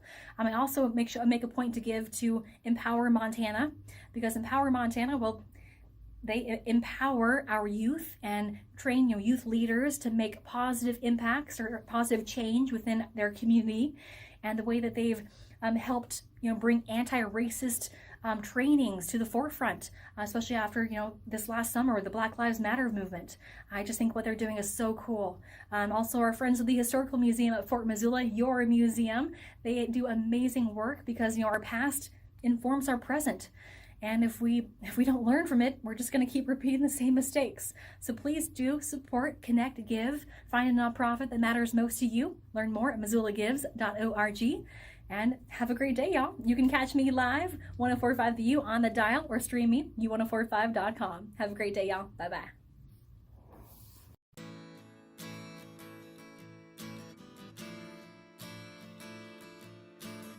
The Clay Studio of Missoula is community. Help us keep bringing people together, not just with educational ceramics resources, but with camaraderie. We are makers, students, teachers, designers, artists, builders, collectors, mud aficionados, fire-loving weirdos, and we are what makes our little hub the beautiful place it is.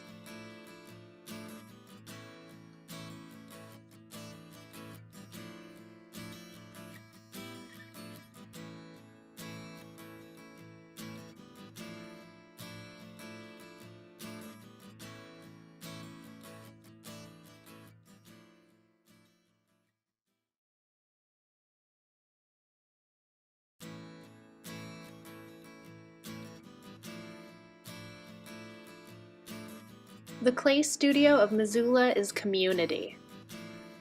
Help us keep bringing people together, not just with educational ceramics resources, but with camaraderie.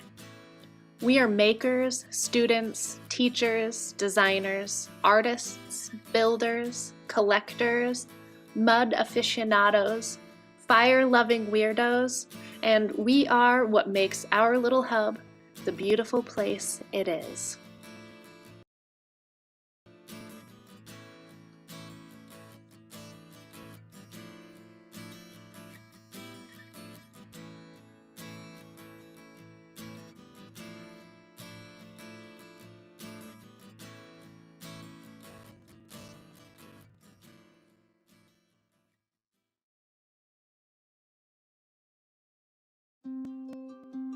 From snow in the mountains to the streams cutting through canyons and fields, the water running through this valley, sustaining our watershed, these waters connect us all. The Bitterroot River is the lifeblood of our valley. It allows our communities to thrive. It provides for fish and agriculture alike. It feeds the ditches and irrigation that create rich working landscapes. Our rivers and streams provide opportunities like few places on earth. Fishing, floating, bird watching, whatever your family wants to do, you can do it here thanks to our waters.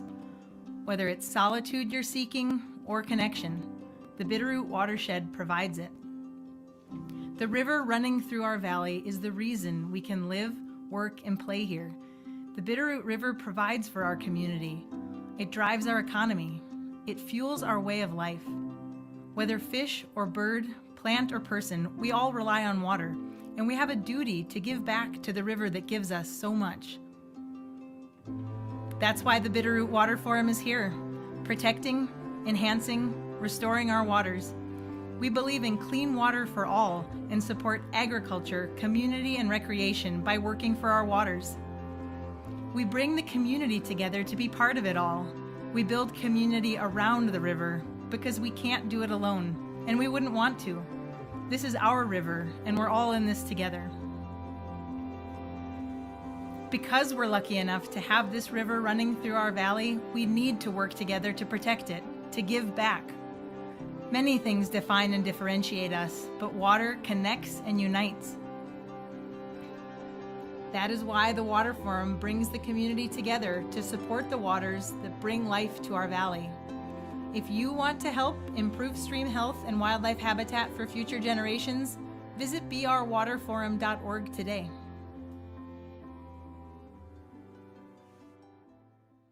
My name is Summer Pellet. Forrest Crowell. Rachel Lockman. Henry Sorensen. I've represented 4 kids. 7 children. 4 kids. 6 kids. So far. CASA of Missoula trains and supports volunteers that advocate for abused and neglected children in the court system until they find a safe and permanent home. Last year alone, CASA volunteers served 281 children in foster care in our community. That's 281 young lives in our community changed forever. Change a child's story. Donate to CASA of Missoula for Missoula Gives, May 6th and 7th.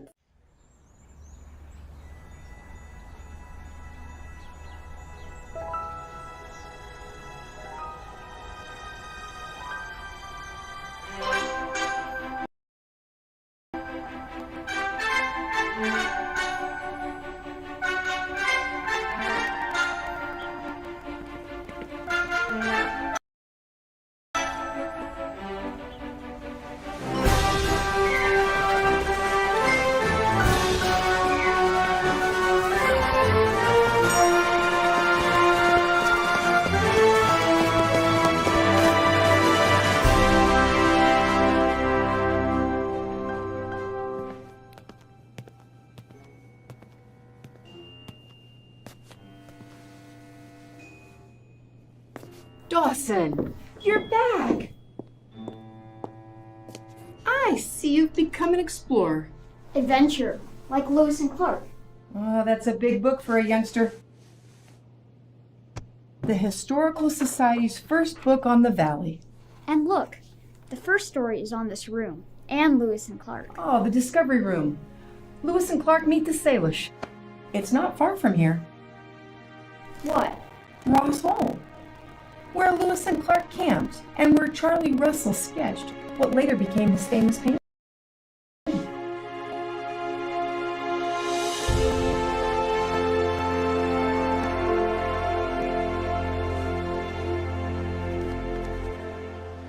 If you squint, you can almost make them out.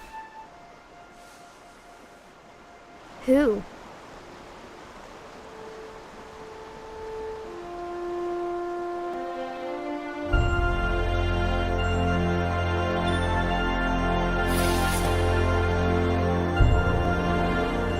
Lewis and Clark.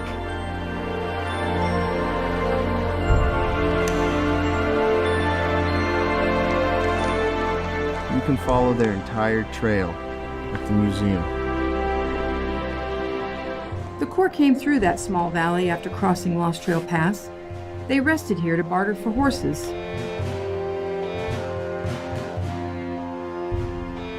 With difficulty they went through, just there, continued through the Bitterroot Valley.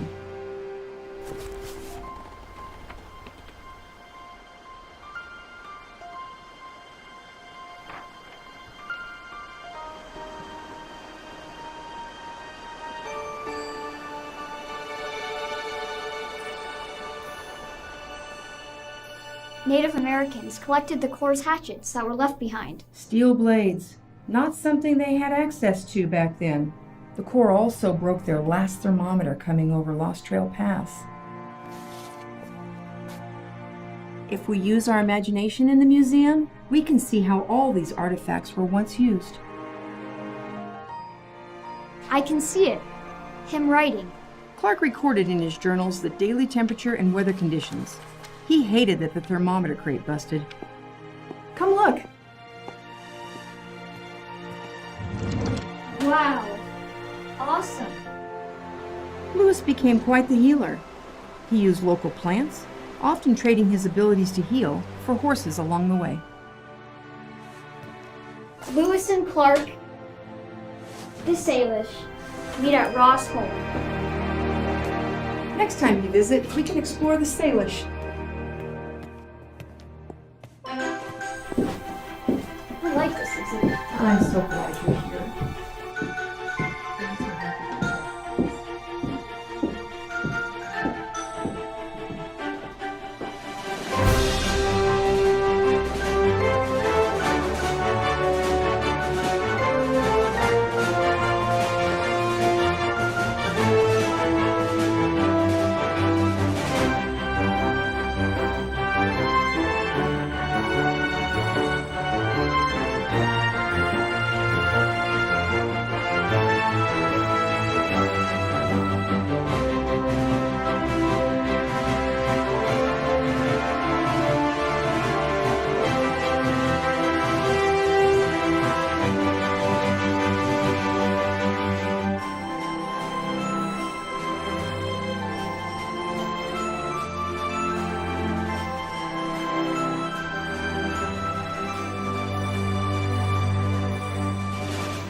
So we started Moving Mountains Foundation to address some of the needs that we saw in the community as skilled therapists. The first need that we saw in the community was the importance of early screenings. And so our goal is to work ourselves out of a job and to catch kiddos when they're younger, when delays are first happening, so we can get them into services up to where they need to be with their peers, and then out of services, especially, and if we can get them before school age, that's really wonderful as well. So we provide free screenings for daycares, and any individual in the community that's really seeking some information on their child's development. Another thing that we saw in the community that wasn't being addressed was the need for education for daycare providers, for dentists, for anyone who is really working with individuals with disabilities and wants more information on how to best meet their needs. Working with insurance companies, there's cuts left and right currently, and so some things were being covered and some weren't. There's important pieces to connect, for example, a wheelchair will be covered, a communication device will be covered, but the mounting system to connect them won't. So it's not really functional without that piece. So those are something that the foundation covers as well. And then our fourth kind of tier is our creating spaces where everyone can be respected, included, is accessible and fun for everyone. There's a lot of events here in Missoula, but a lot of them are not accessible for all abilities, and so we decided that we needed to change that. We provide community events to bring awareness to different abilities and to create an environment that is appropriate and fun for everyone to enjoy.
Good evening, everyone, and welcome to our live Missoula Gives Jeff parody. We may not have legal rights to that song. Please don't call us out for it. Coming to you live right here from the MCAST studios inside of the brand new Missoula Library. We're excited to introduce a fun Missoula-themed game. I also encourage you to give out some love to Missoula Gives. Without much further ado, let's meet our contestants. Which I'm pretty excited about. Some great folks from around Missoula. Let's start with Molly Bradford. Molly likes to work hard, mom hard, play hard, and sleep hard. She's crafty, sporty, spicy, and irreverent. Both a good team player and a secret keeper. She likes local food, shopping small, and running Gatherboard, aka MissoulaEvents.net. Molly, how are you doing this evening? It wouldn't be that one, it'd just be your audio going into that one. You should be muting your mic, see the top left. I don't know if we can hear you yet, Molly. That's okay. Can we hear her? I don't think so. I can hear you, though. As you can tell, this is going to be a fairly relaxed kickback game. So if you're watching from home, grab a drink with us and hang out. Molly, you should just keep talking in general, and once we pull you in, then we'll know you're there.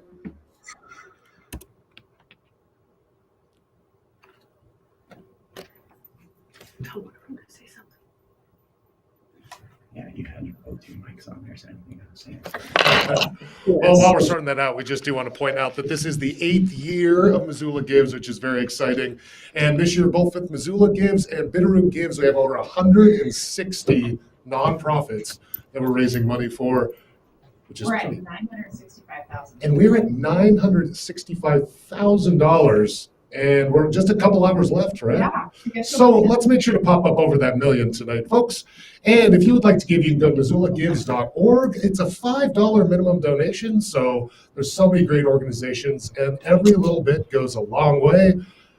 There's also what I think is probably one of the best options is the stretch pool. Stretch pool means you put in whatever amount that you can give, and that will be evenly split between all of our nonprofits, making sure everybody gets a little bit of love, which I think is fantastic. A lovely tech crew. How we doing on talking to our team? What if I say talking to our team? What if I get really sassy with it? Molly looks good. Is that Molly? Molly, can you talk? Oh, she can't hear us. It's just trash. Well, hey, folks, we are going to get these technical difficulties sorted out for us real quick, and we'll be right back. But until then, how about we throw up some videos of some of our great nonprofits while we get this sorted out?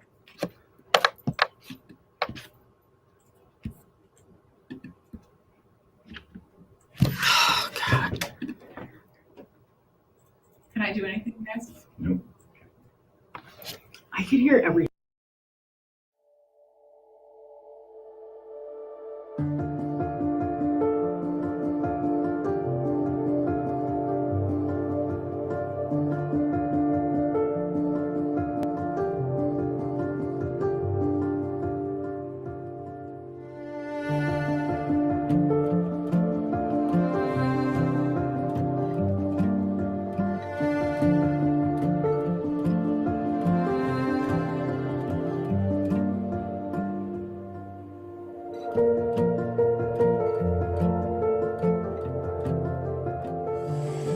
We're developing important skills for working in the wilderness this summer, becoming familiar with our primitive tools, testing out our gear, learning how to navigate in a land without Google Maps. But I'm also recognizing an important new way to perceive nature. Nature gets up in our face. Deer wander daily between the buildings. One intern encountered a wolf on an early morning trail run. Oyster and morel mushrooms regularly provide a free dinner to those with watchful eyes. These natural displays such abundances of vitality, fecundity, and productivity. From the trees to the insects, to the uninhibited Lochsaw River flowing right by our tents, show a land community with greater agency, where it is difficult to keep humanity and civilization at the forefront of the mind.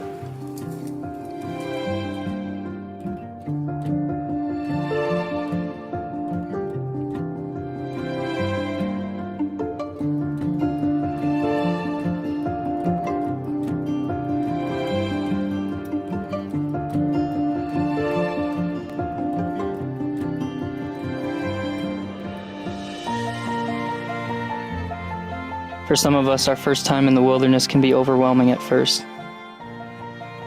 Its unorthodox methods hold a different lesson for each student, and as cliche as it sounds, teaches one to seize the day.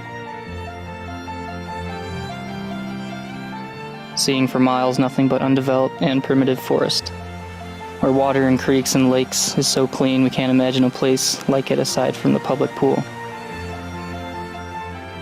Where even the sound of a passing plane sounds like something from a distant land. As we drove back to civilization, my hair a greasy mess and my clothes sweaty and dirt-stained, I mulled over the lessons I'd learned. Hitch 1 was nothing short of a learning curve. Learning that oatmeal for breakfast gets old after day 2. Learning that your toes will go numb and there's nothing you can do about it. Learning that if you fall face forward with a full pack into a trenched trail, you will get stuck and you will get laughed at.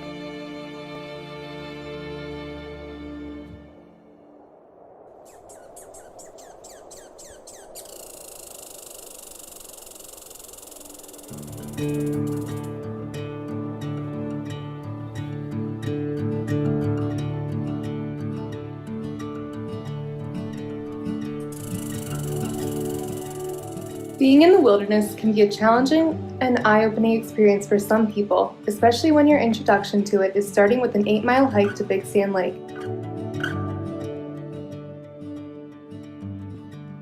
This is where we found our Sierra Club volunteers on a Sunday morning after an already exhausting journey to the Hoodoo Lake campground the day before.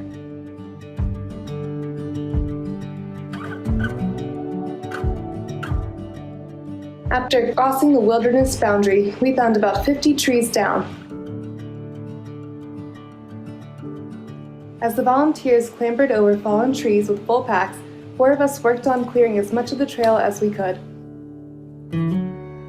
It was a glorious moment when we finally all made it to Big Sand Lake and the volunteers could seek refuge in their big bug tent.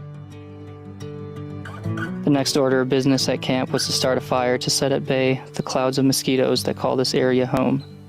Although bugs may be annoying at times, the mind is only temporarily distracted by discomfort. Whether while working on clearing a trail, monitoring campsites, or attempting to move large rocks out of a narrow ridge trail, we can only feel appreciation for the opportunity to serve in such a wild place. 1 week in the Selway Bitterroot taught me that any body of water counts as a shower as long as you scrub the dirt off, and that hiking up to a saddle through snow isn't easy, but the views are definitely worth every step. We spent the day clearing trees with the other 2 members, plus interns Emma and Henry, and the Sierra Club volunteers. Our group's finest moment was making 5 cuts in a tree that was covering about 40 feet of trail. We experienced a rather strong summer storm overnight about midweek, not too different from Iowa storms as they roll across the plains. Flashes of lightning every 5 seconds, shortly followed by loud cracks through the mountains accompanied the whipping rains and wind against the tent fly. Everyone may find a different meaning in wilderness, and some may take longer than others to find it. Everyone felt a great sense.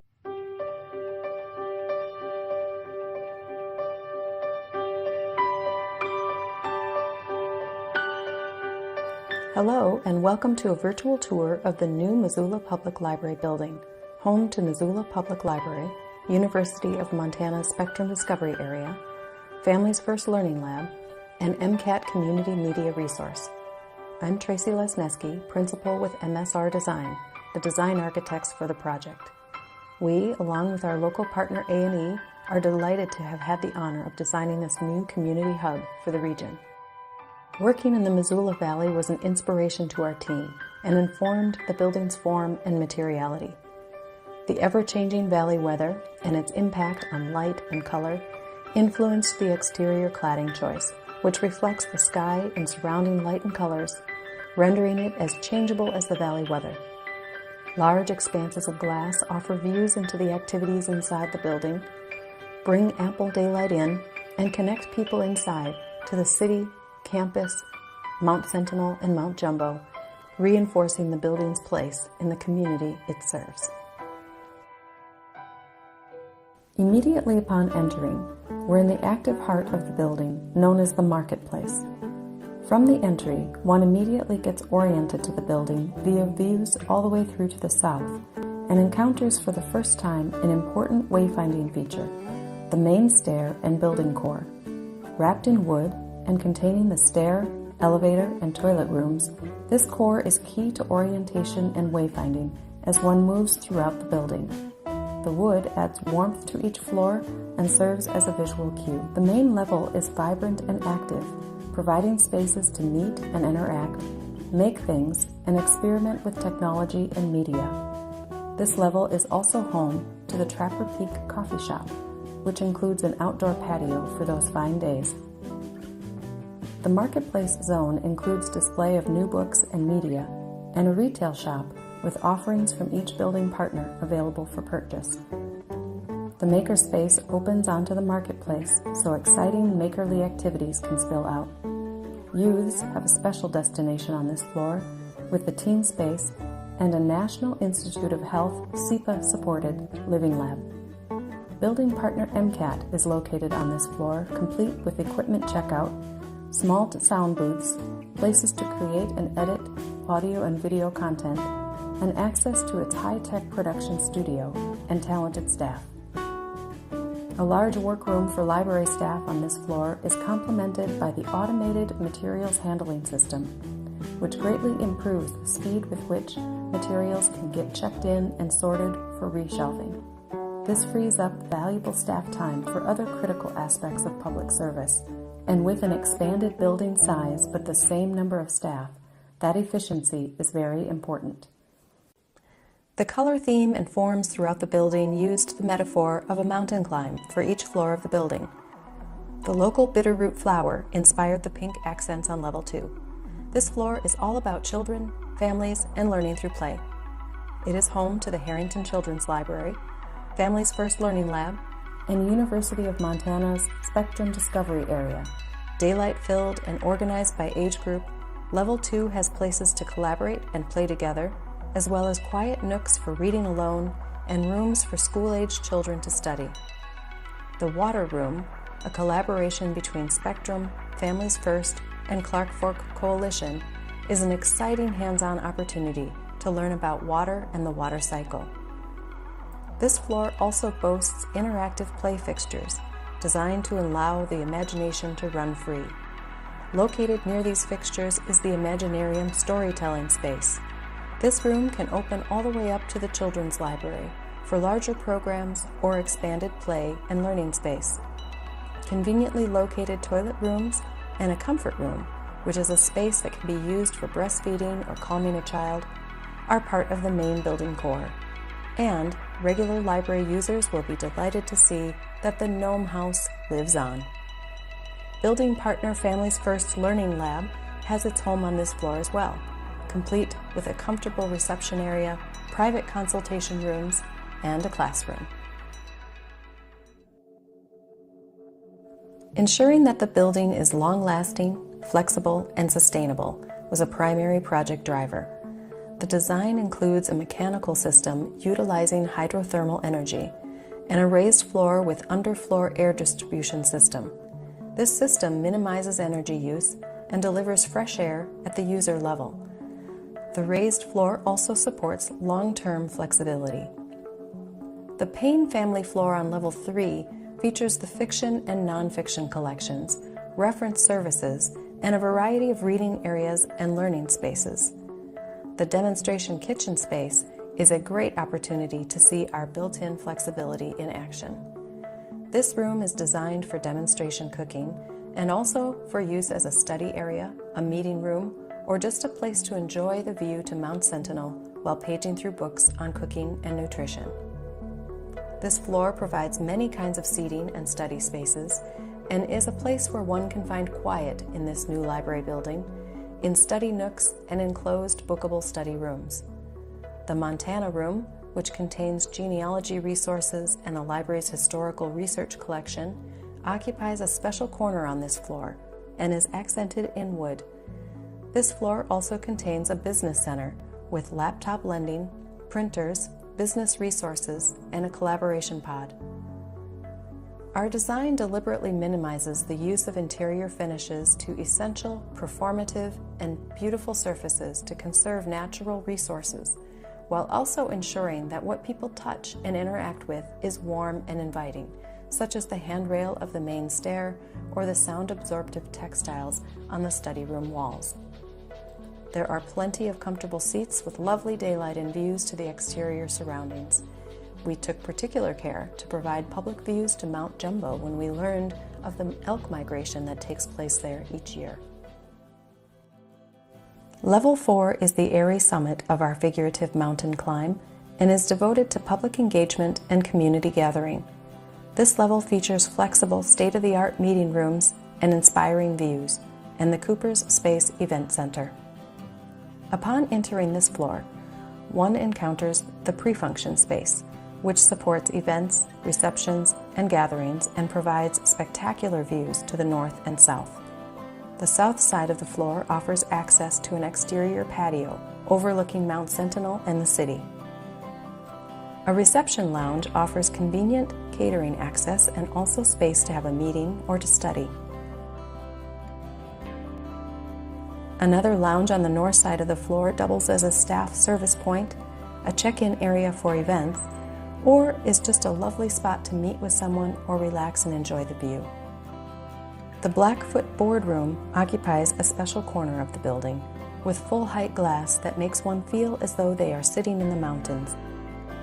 This flexibility ensures that the new Missoula Public Library will be a useful and flexible tool in support of the community's civic gathering, programming, and event needs. Thank you for the opportunity to show you the new library building. We are excited to see the building activated with people engaged in learning and discovery in myriad ways, people gathering and socializing, and putting this new public amenity to work.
We're developing important skills for working in the wilderness this summer, becoming familiar with our primitive tools, testing out our gear, learning how to navigate in a land without Google Maps. But I'm also recognizing an important new way to perceive nature. Nature gets up in our face. Deer wander daily between the buildings. One intern encountered a wolf on an early morning trail run. Oyster and morel mushrooms regularly provide a free dinner to those with watchful eyes. These natural displays such abundances of vitality, fecundity, and productivity. From the trees to the insects, to the uninhibited Lochsaw River, flowing right by our tents show a land community with greater agency, where it is difficult to keep humanity and civilization at the forefront of the mind.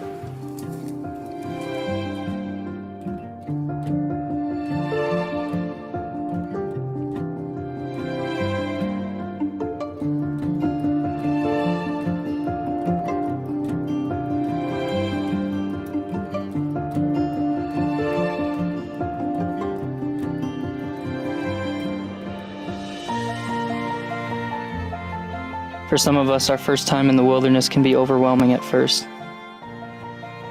Its unorthodox methods hold a different lesson for each student, and as cliche as it sounds, teaches one to seize the day. Absolutely. And we are coming back in live, sorting this out. Hello, crew. They're bringing us on, guys. Yeah, and they can hear you as we speak, so stop cussing, you guys. But you can still keep talking about how fabulous I am. It's okay. I don't even mind. Hey, we were just about ready to introduce our contestants for our Missoula-focused Jeopardy situation. And we were starting with Molly. Molly, how are you doing tonight? Molly. Come on, Mark. Come on, Andy, join in. Molly. This is like the worst third grade Zoom meeting ever. If you're not being spoken to, let's go ahead and not speak, because that sounds fun. Maybe Jeopardy will turn into karaoke. Yeah, Molly, can you hear me? Yeah, they can't hear me at all. LL Cool J. You know, that's the fun of being in a new studio, in a new library with all new equipment. I think you're there, Molly. I think it's been learned. You guys are not going to believe this, but I have watched very little of Jeopardy over my life. It kind of became popular when I went from college to working nights in TV, and I didn't watch night TV. So, Right. But I love the format. And I've course, watched a lot of Jeopardy. Have you? Yeah. Doesn't mean I'm good at it, but Meg, that would be like a good thing to just get queued up for like just mindless nursing time when you're like, just watch Jeopardy. I get smarter. Some other random stuff, you know. I had my last baby class last night, and it was all about postpartum stuff, and I was like, this was the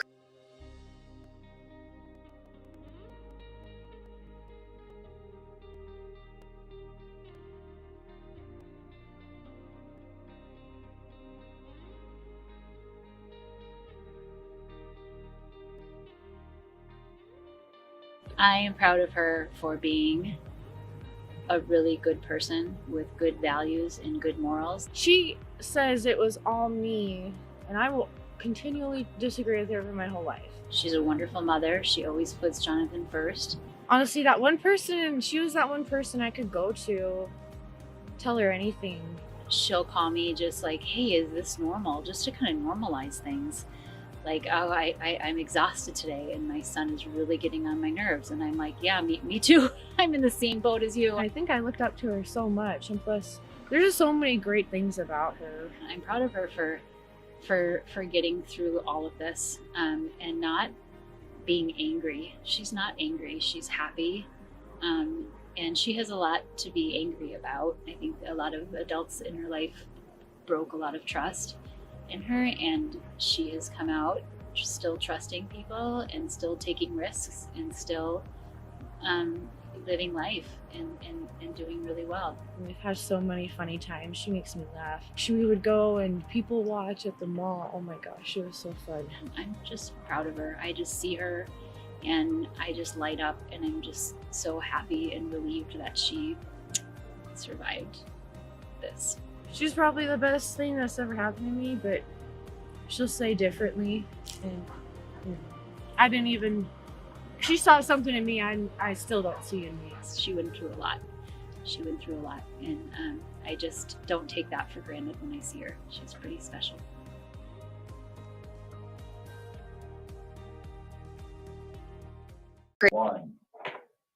Hi, folks. We're back yet again, and I think we finally got it sorted out here. We like to be teasers around here, so it's kind of a big deal. We have some great guests tonight, though. Let's see if we can get them on to talk about. I introduced Molly quite a while ago, but you probably know Molly best from Gatherboard, which runs MissoulaEvents.net. one of the best spots in town to find out all the fun things that will be going on. I imagine it was a little slow there this the last year, wasn't it, Molly? Yeah, terrifying. But you know what? There's actually a lot going on, and it's really exciting to find it and put it on there, and to have you put it on there too. Exactly, yeah. So that's a great site for it. And Molly, which nonprofit did you select tonight? Which will you be playing for? At least one of those selections. I will be playing for Tell Us Something. I had the honor of speaking at the last live Tell Us Something. We didn't know that at the time in December 2019. And it was hugely impactful for me. I've also attended before, and I think that storytelling is as much about being a good listener as it is about being a good storyteller, and that's who I'm playing for. Oh, fantastic. Yeah, I actually was lucky enough to do a couple of them back when he was a little more desperate for people. Now he has much more talented, interesting people, I think, to come up. Let's move on to, let's move on to Mr. Mark Haka. Mark was born and raised in Kansas and has been fascinated with weather since he saw a tornado as just a little kiddo. He's been a meteorologist for 38 years, 22 of those in Missoula, and you can currently see him on ABC Fox Montana. Welcome, Mark. How are you doing tonight? Hello. I wanted to elaborate on seeing my first tornado at age 7. Dad said, Dad said, grab something important and run to the cellar, and I grabbed a hula hoop and a cat. Well, those are important and to the rest is history. The rest is history. Mark, which nonprofit are you playing for tonight, or one of them? MCT is dear to my heart. MCT? I love ME, and I'm sure you all know it's not just community theater. You know about the little red buses that go around the country. They go to little, Bird City, Kansas, where football defines the city. Well, they teach them for a week, theater, and then they put on Rumpelstiltskin. They go overseas. They spread the love around a large part of the country. It's a wonderful organization. I've been on the board. I've ushered. I've been in. I was the principal in Footloose. Don't dance. Don't dance. You hate that dancing, Mark Haka, don't you? Well, that's fantastic. MC also near and dear to my heart. I started as a little kiddo and actually toured for almost 2 years, 37 states with them. Great organization. I love that. Oh, come on. Catch up, Mark. Jeez, where you been? Oh, my gosh. Let's move on to Miss Meg Witcher. Meg has lived in Missoula longer than anywhere else in her entire life. She's serving her community and its families through her job at Parks and Rec, and has fueled her love for this place, its people, and its open spaces, especially those Missoula kiddos.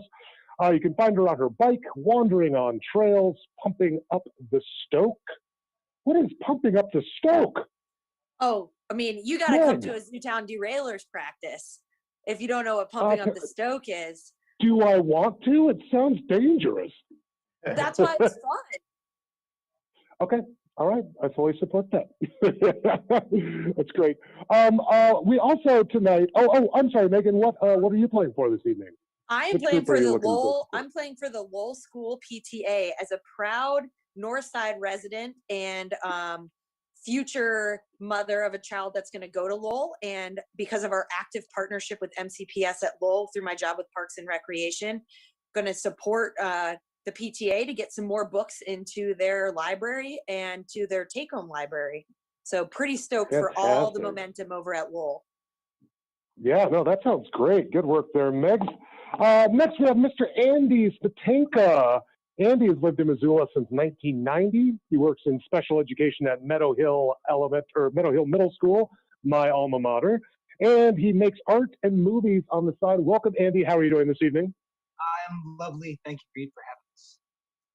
There was discussion that you might be the ringer in this game, just because you're such a history nut. Everybody's a little shaking in their boots because of you. What do you think your chances are? Well, I'm flattered. If most of the questions have to do with Missoula between 1865 and 1895, I think I'll be aces. Sports questions, and believe it or not, I'm really lousy at trivia games. People have tried to draft me into their pub night trivia before, and I'm just.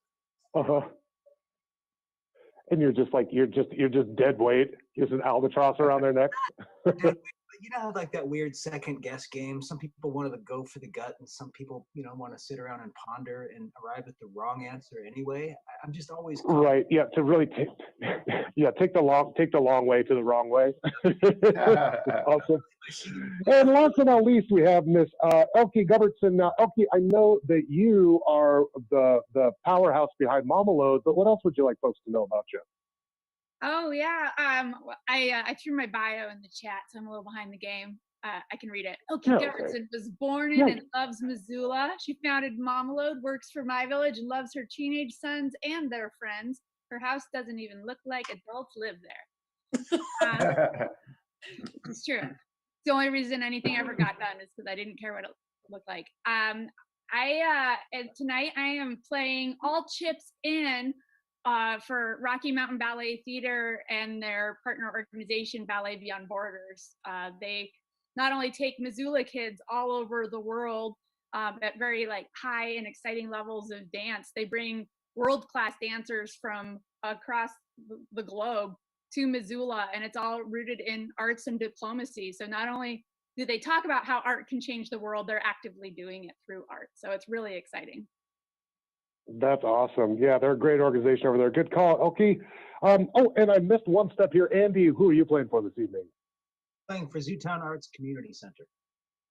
Hey, yo, the Zach. They have a big, I guess all the tickets are sold, so there's no major reason to push it, but their mini show is coming up in just a few weeks, which is pretty exciting as well.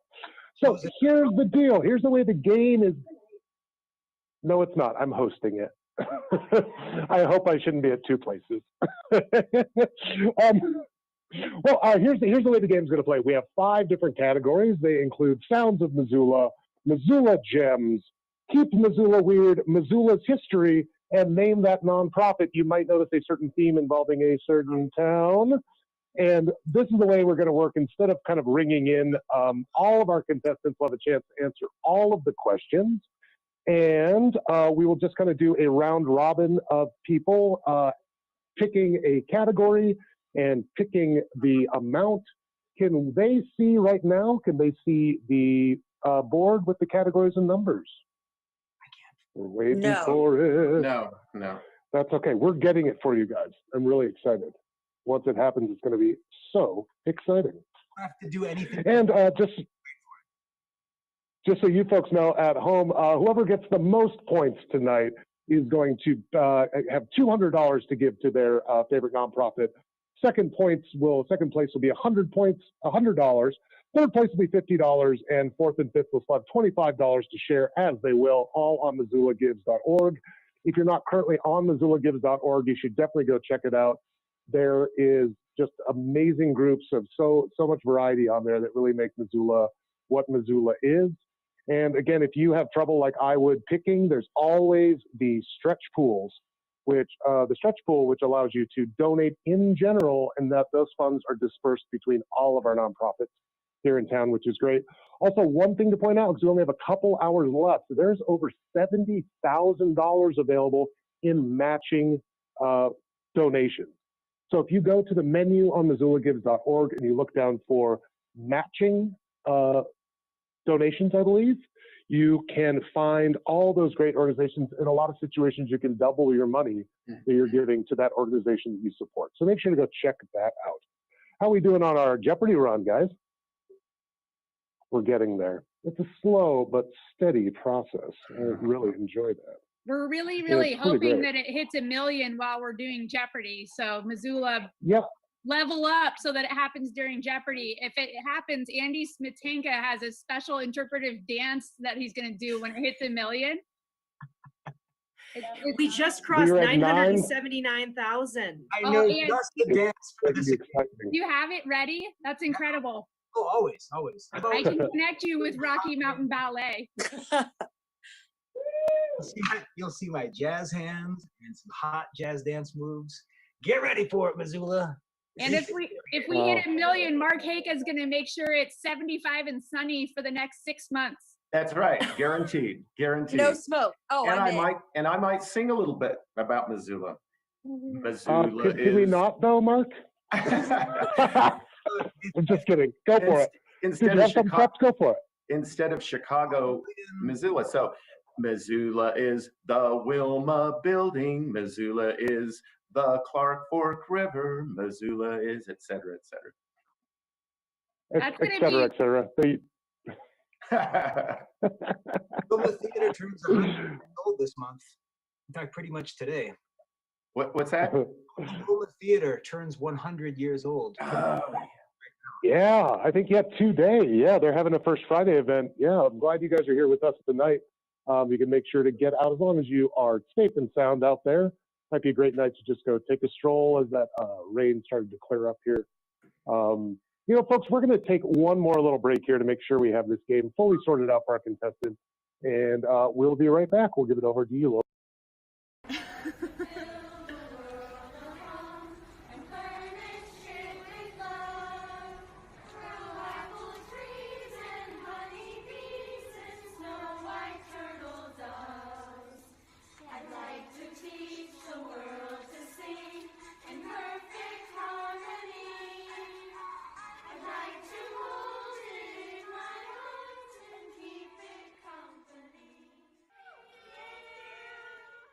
Definitely can't see it on a tiny preview. Yeah. So I don't know what I'm supposed to do with that. Do you want my computer? And I don't really know how. I mean, they can just read off their answers, but that's going to be a hot mess because they're not in. They don't know what order they're in. Yeah. Yeah, he needs your computer so he can see the live, or so he can see. He just needs the Zoom feed. I need to log on to that Zoom call because he's not going to be able to see it on my live screen. You can access that Zoom call on our Gmail calendar.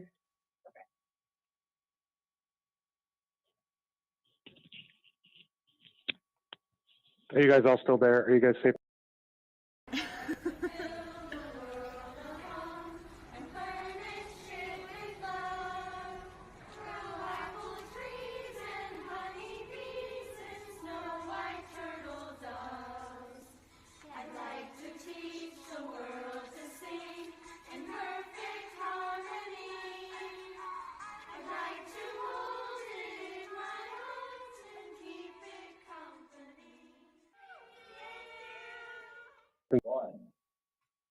And welcome back for yet another attempt at getting this Jeopardy parody game going on. Let's just see how we do, folks. Can all of our contestants see the Jeopardy board clearly enough? No. No, not in general. It is probably pretty small on your screens as well. Well, hey, let's go ahead and we're just going to do one of these rounds just on the fly. I'll just ask you guys the questions. You guys can put up your answers, and hopefully we can get it to where you can select them here in a hot minute. Well, let's just go to Keeping Missoula Weird. It's our third round, is Keeping Missoula Weird. And so we're just going to start with the $100 prize. So listen up here, guys. This is for our contestants in Keeping Missoula Weird. This Missoulian is a quiet guy, but you'll often see him revving up the engine on his motorcycle as he speeds away. He's a professional at what he does. He's even been recognized nationally for his accomplishments. He's great with the kids, has a knack with the ladies, and is always rocking his signature bandana. Go ahead and get your boards out and write down your answer to who is this famous Missoulian for 100 points.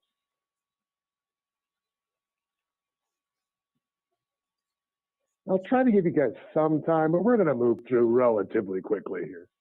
So let's go ahead and why don't you guys hold up your answers? We'll see if we can get that switched over for you. We'll hold up the answers.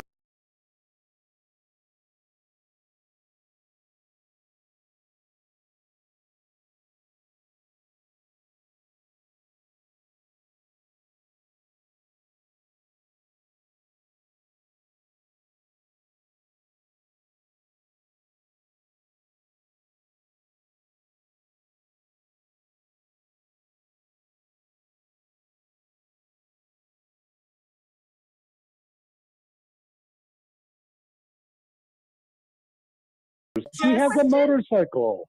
I had no idea. That was a total guess. I didn't realize that the questions were going to be written like in free verse. I'm like, what is going on? Who's doing what? I wasn't quite ready for it either. Most of them are not like that. I will say, I did not write these questions, but they're mostly pretty great here. Let's go ahead and just move on to our $200 question in that round. Maybe we can pop up that screen here. 200. What is the elevation of the city of Missoula? We'll do, well, we'll see what you guys come up with, but we'll do closest is probably bestest.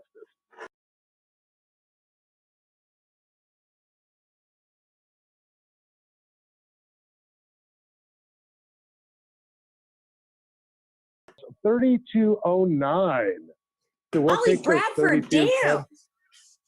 Well, and here's the deal. Some of you guys are really close. There's two 3300s. We'll take those as well. And I can't quite see who those answers are. I can't see your guys' names on there. So we'll just have to figure it out here as we go. It's wildly exciting. We can write our names in the bottom of our whiteboard. I can only see tiny pictures of you guys, so I can't even read your names on there to see who you are. You all have such delightful sunglasses on. That doesn't help much other. I'd say keep them on. Let's keep the party going here. We'll have somebody else try to figure out how the scoring is going to work, and we'll just move on to our $300 question in Keep Missoula Weird.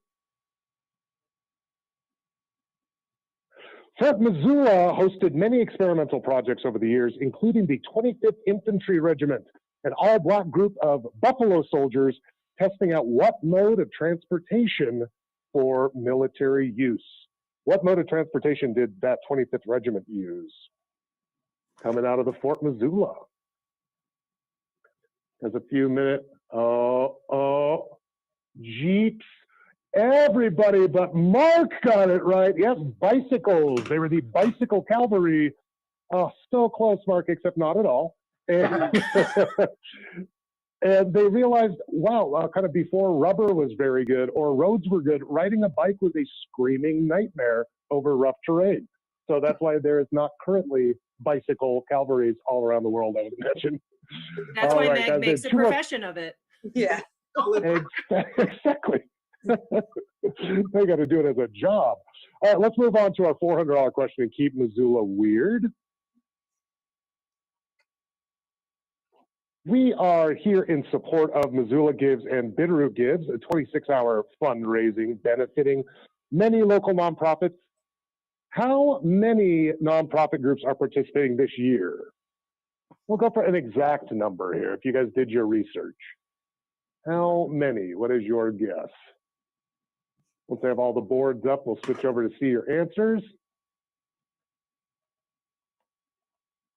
All righty.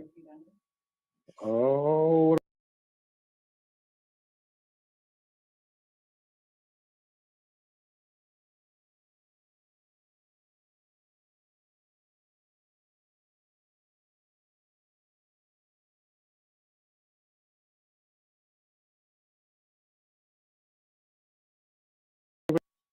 Your website lies, Missoula Gives. It Yeah, says your web 163. Well, the website says 163. I don't know. Yes, stretch pool. Yeah. I want an instant replay.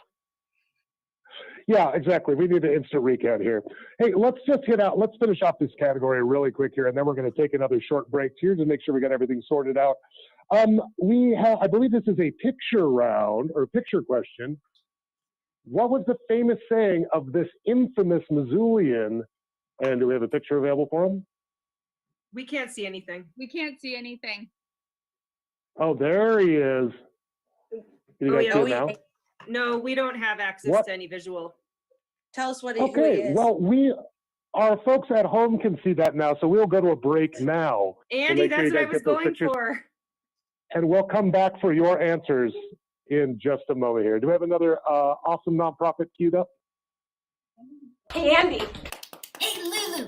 What are three things you love? Give me 3 things you've learned from turning the wheel. Expressive embodiment. Spencer and I took that guy out. I know how to respond to changing circumstances with ease and grace. 2. I've learned to speak my truth. 3. We have 3 things. We have 3 things. Cool.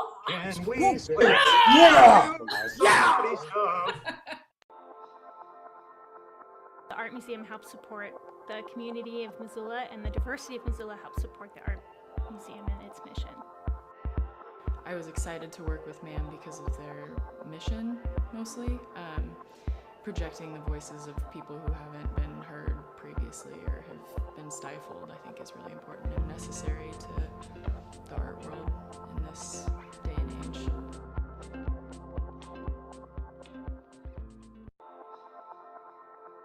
The Art Museum helps support the community of Missoula, and the diversity of Missoula helps support the Art Museum and its mission.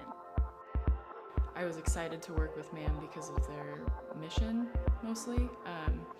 Projecting the voices of people who haven't been heard previously or have been stifled, I think is really important and necessary to the art world in this day and age. Arts Missoula advocates for and supports local artists who make Missoula a uniquely vibrant community. We ensure equal access to the arts for all K-8 Missoula County public school students through SPARK, Arts Ignite Learning. We educate Missoula's K-12 students about other cultures, fostering cultural competence and diplomacy through our global and cultural affairs programming. Arts Missoula celebrates our community through events like First Night, German Fest, and Arts Missoula Speaker Series. Become a partner of Arts Missoula and donate today. MissoulaGives.org.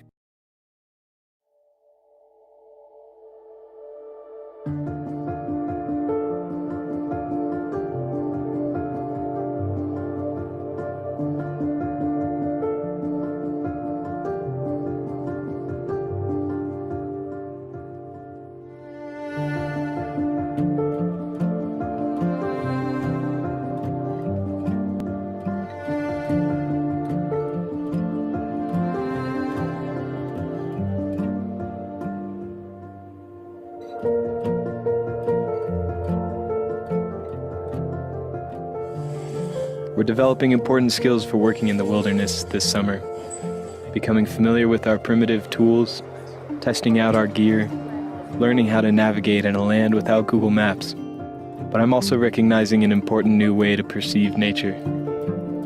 Nature gets up in our face. Deer wander daily between the buildings. One intern encountered a wolf on an early morning trail run. Oyster and morel mushrooms regularly provide a free dinner to those with watchful eyes. These natural displays such abundances of vitality, fecundity, and productivity. From the trees to the insects, to the uninhibited Locksaw River flowing right by our tents, show a land community with greater agency, where it is difficult to keep humanity and civilization at the forefront of the mind.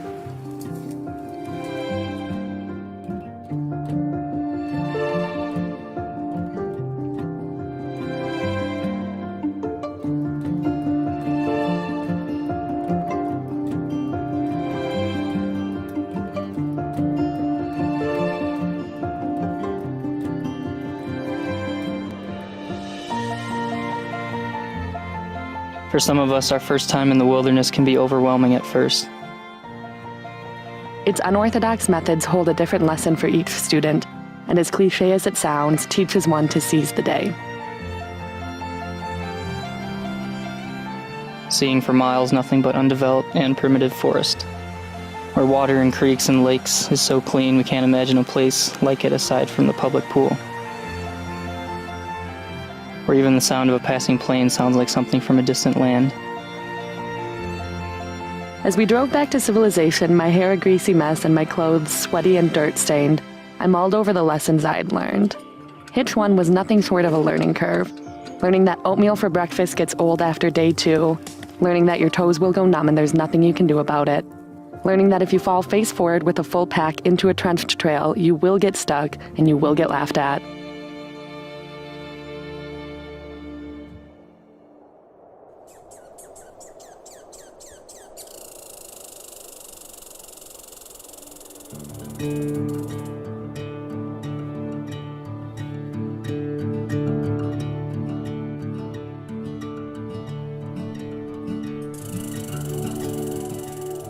Being in the wilderness can be a challenging and eye-opening experience for some people, especially when your introduction to it is starting with an 8-mile hike to Big Sand Lake. This is where we found our Sierra Club volunteers on a Sunday morning after an already exhausting journey to the Hoodoo Lake campground the day before.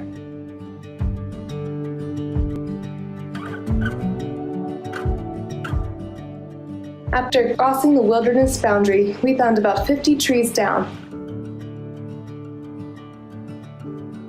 As the volunteers clambered over fallen trees with full packs, 4 of us worked on clearing as much of the trail as we could. It was a glorious moment when we finally all made it to Big Sand Lake and the volunteers could seek refuge in their big bug tent. The next order of business at camp was to start a fire to set at bay the clouds of mosquitoes that call this area home. Although bugs may be annoying at times, the mind is only temporarily distracted by discomfort. Whether while working on clearing a trail, monitoring campsites, or attempting to move large rocks out of a narrow ridge trail, we can only feel appreciation for the opportunity to serve in such a wild place. 1 week in the Selway Bitterroot taught me that any body of water counts as a shower as long as you scrub the dirt off, and that hiking up to a saddle through snow isn't easy, but the views are definitely worth every step. We spent the day clearing trees with the other 2 members, plus interns Emma and Henry, and the Sierra Club volunteers. Our group's finest moment was making 5 cuts in a tree that was covering about 40 feet of trail. We experienced a rather strong summer storm overnight about midweek, not too different from Iowa storms as they roll across the plains. Flashes of lightning every 5 seconds, shortly followed by loud cracks through the mountains, accompanied the whipping rains and wind against the tent fly. Everyone may find a different meaning in wilderness, and some may take longer than others to find it. Everyone felt a great sense of accomplishment and pride knowing that they had achieved something larger than themselves. We bestowed as much knowledge of trails in the Selway on them that we could. Closer to wilderness, nature has more room to breathe and speak, and aided greatly by a lack of cell phone service, we're forced to become a listener. And though we have little say in it, I have yet to meet anyone at the ranger station who isn't made happier by that prospect.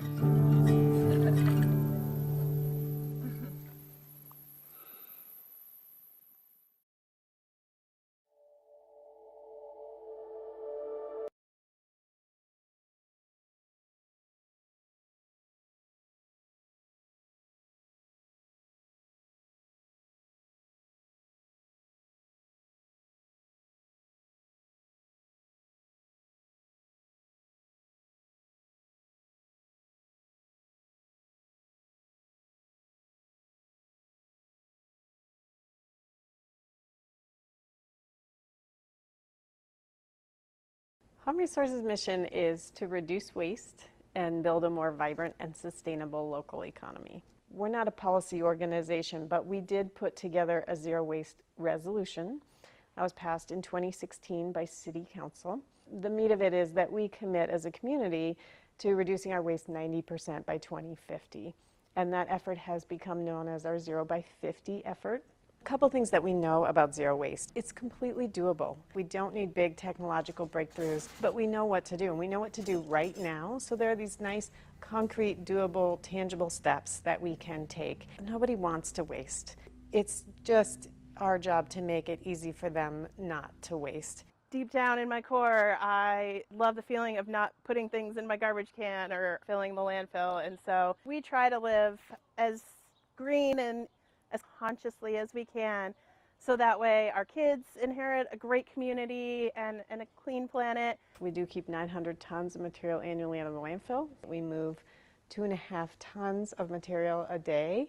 And I like to say the dust never settles at Home Resource. So things are always moving in, they're moving out, we're sorting them, we're stocking them. And we just recognized that we weren't going to solve this problem of how much waste we produced as a society. We need to change the systems that help generate that waste in the first place. And we started a zero waste education program where we work with 5th graders. We call it the Zero Waste. There we go. All righty, and we are back. We're just going to dive in and get some of this trivia out with these awesome contestants we have. Hello, contestants. Hey. How are y'all doing? Hey. We're going to move on to our Missoula Gems round. Missoula Gems, not opals or diamonds, but some gorgeous things around town. We're going to start with our $100 question. It is a picture question, so we'll see if we can figure that out. What do locals call this hot spot? Not hot pot. Hot spot. And will the question pop up here? What is it? What is it, Precious? And I got to write down your answers, and we'll just go down. Start with Molly. Brennan's You can read out Wave. loud for us, Molly. Brennan's Wave. Mark. Brennan's Wave. Did everybody get it? Mark waited till the very. Oh, Mark said the Clark Fork River. Are we going to give it to him? Sure, why not? Let's be gracious today. What is? Oh, and somebody put in what is Brennan's Wave? No extra points, but I do like your style, Andy. Right up my anal retentive alley. All right, good. Let's move on to our $200 question. $200 question in Missoula Gems. What is the name of this beautiful historic location? The building once served as a post station, a men's hall, and it even had an indoor pool at one time. What is the name of the building? Wait till we get that image of the building up. That's not what I thought it was going to be. I'll give you a hint. It is an alliterative name. Alliterative. Yeah, I've been to that building. Missoula. That's okay. Alliterative. I just like saying that word. Alliterative. All right, that's your time. Show up your best quest, and let's go down the line. Read out your answers for me, please. Oh. Start with Molly. I know it's at Fort Missoula. It's like there's the answer. Heritage Hall. Heritage Hall. Did anybody get it? No. But is it at Fort Missoula? Yes. It is at Fort Missoula. It is at Fort Missoula. But I'm not going to give in that. I'm not being that kind either. No, the only reason I know is I used to be a flower delivery guy, and it was always another order out of Heritage Hall. We hit $1 million. Did we just hit $1 million? Yeah. Missoula! We have just hit $1 million in our entire fund situation, which is pretty dang exciting. We were promised a dance. We'll maybe wait till we get back from a break to see if Andy can bust out a dance for us. Let's finish off this category of Missoula Gems. Our $300 question. What is the name for the new Higgins Avenue Bridge? We are looking for the English translation of the new Higgins Avenue Bridge, and we'll give you bonus points if you can pronounce the name. So, we'll give everybody, and contestants, make sure not to look up until you're done, because otherwise that's a great way to cheat. Oh, we got it. Couple more. I can't quite see. Everybody got it? That's fantastic. That's $300 for everybody. Now, the real question is, can anybody pronounce the new name? Bear Tracks.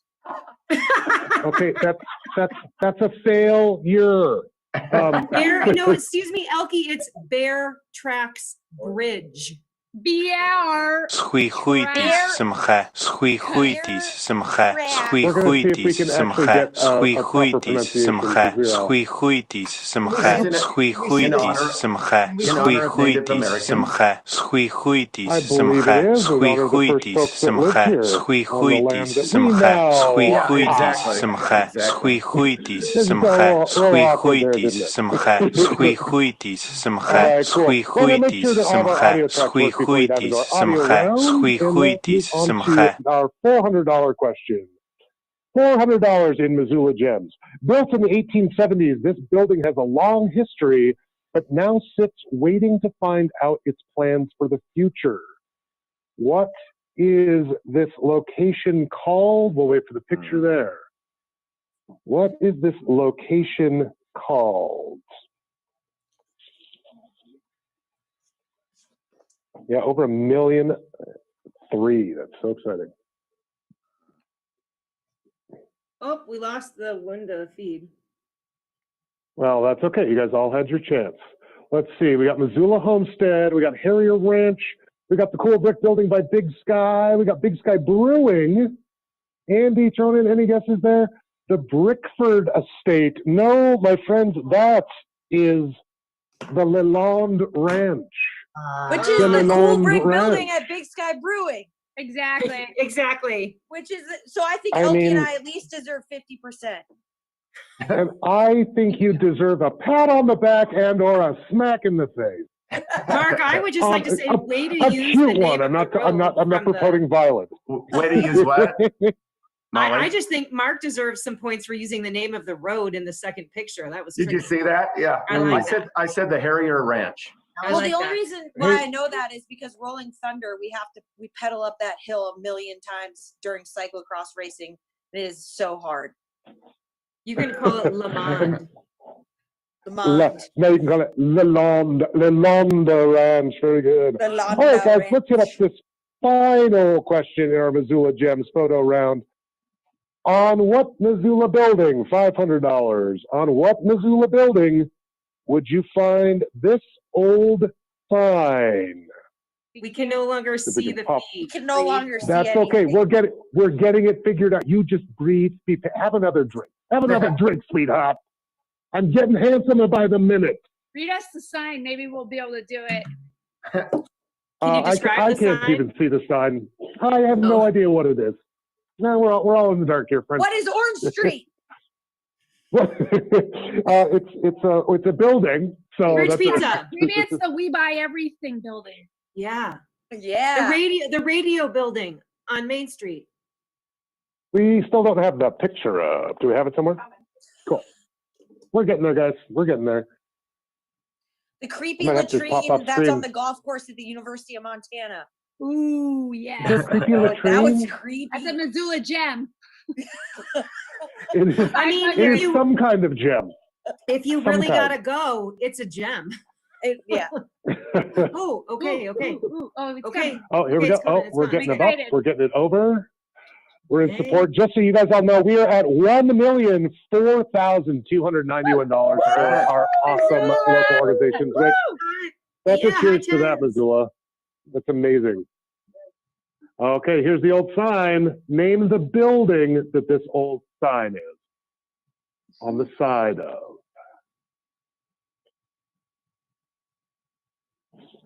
Andy diving in quick there. I like it.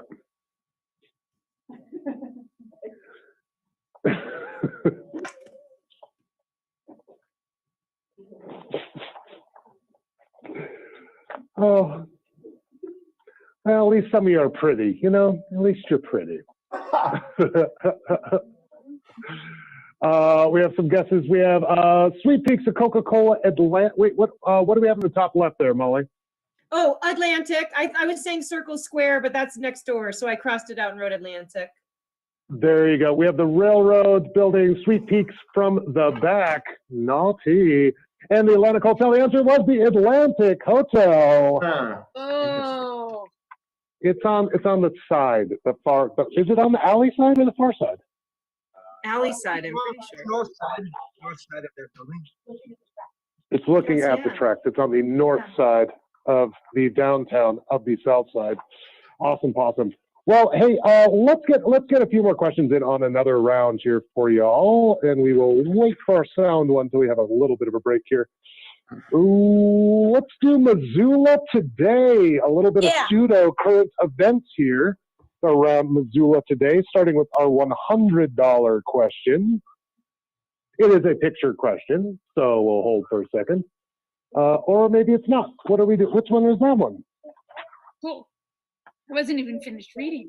I know, me either. No, it's okay. We're doing Missoula today, and we're doing the $100 question.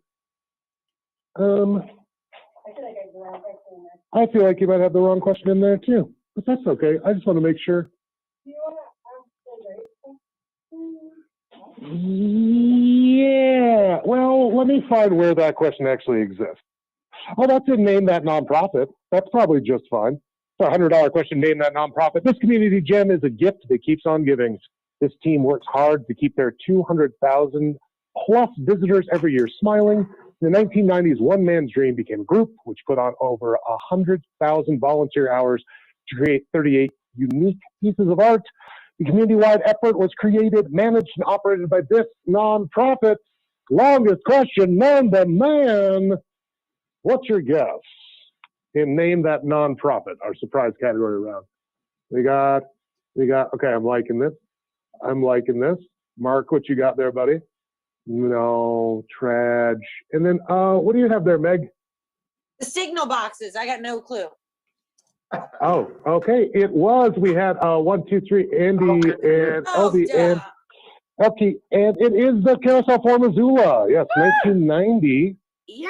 And then, of course, Dragon's Hollow, also put up next door through amazing efforts of local organizations and volunteers. And now it's one of those things you're just like, we have a carousel down by the river, and people are like, oh, that's neat. And I'm like, no. This isn't one of those like trashy fiberglass ones with like a boombox playing. This thing is awesome. And I believe at some point it is the fastest carousel like currently operating west of the Mississippi or something. It's one of those fantastic facts you have to add a lot of caveats to. You get dizzy. Flathead Lake is the largest natural fresh body of water west of the Mississippi. Fun fact. Flathead Lake. Okay, let's exactly. That was just saying. It's just a fun fact. It's just fun.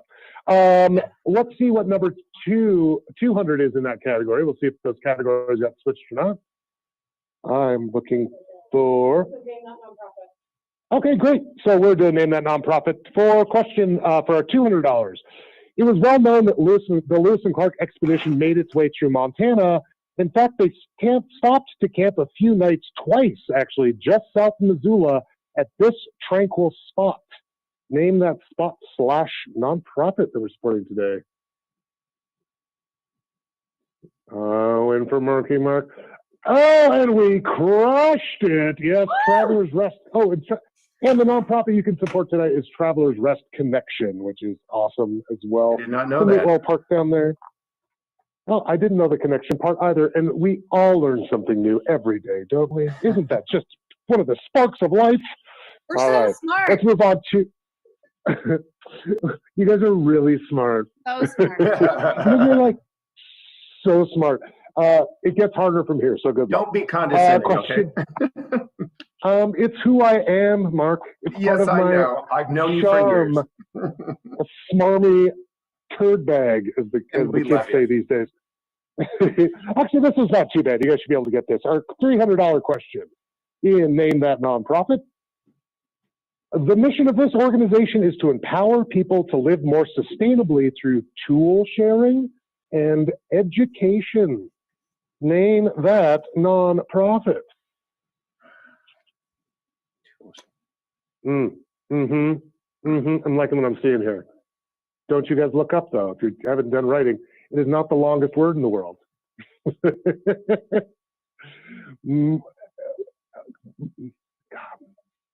All right. Well, Mark, you get another chance to learn something new, and everybody else got it. It is MUD, Missoula Urban Development. They are located over by Home Resource. Missoula. And they have amazing tool sharing stuff. Missoula Urban. Sorry, what was that, Andy? Missoula Urban Demonstration Project. Yes. I see. I'm learning as well. I've just been getting that wrong for 15 years or so since they came around. Love it's those okay, guys. Reed. It's why you're the host and not one of the guests. I know, and it's because I'm so much prettier than you guys. Oh, God, have you seen this luscious beard? I mean, come on. All righty, guys, let's move on. Smart, not pretty. Well, you should try a little bit harder on both, okay, as we move forward. That'd be great. Common enemy. Let's move on to our $400 question. In Name That Nonprofit.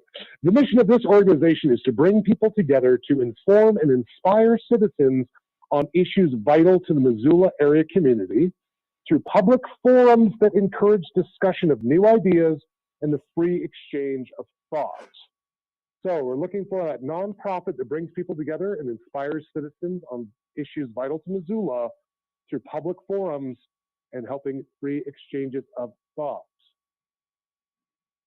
Name that nonprofit.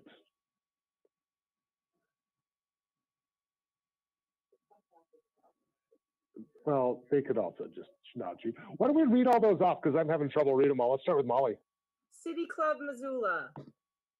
City Club Missoula. What else do we got? Marky Mark, what you got? I did a Missoula Downtown Association. That's a great organization, but no. Okay. I didn't know, but I knew it was someone who maybe needs to shorten their mission statement. I agree. It's quite true. When you're trying to cover that much stuff, though, you're doing such good work. We had a question marks and no ideas from Andy. And Meg, what did you put down? All of them. All You of put them. down all of them? All of them. All of them, and All they're all above. great, and I All of the believe in nonprofits them. Missoula. All Well, them. there you go. Looks like Molly smacked that one. Good work there, darling. And let's I move was on to one our of the $500. founding city club trustees. Oh, wow. Well, there you go. That's exciting. I love Yeah, that. You help I write the love mission that. I statement? love. I did not. I left before I they love. messed it all up. Well, organization.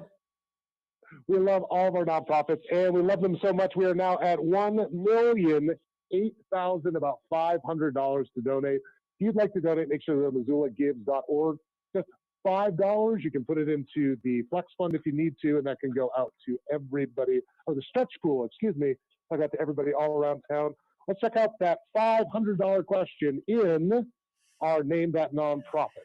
Name That Nonprofit question number 500. Recently donated 5 acres of land for their future home. This local group is working hard to bring Western Montana its only dedicated hospice care facility. Name that nonprofit.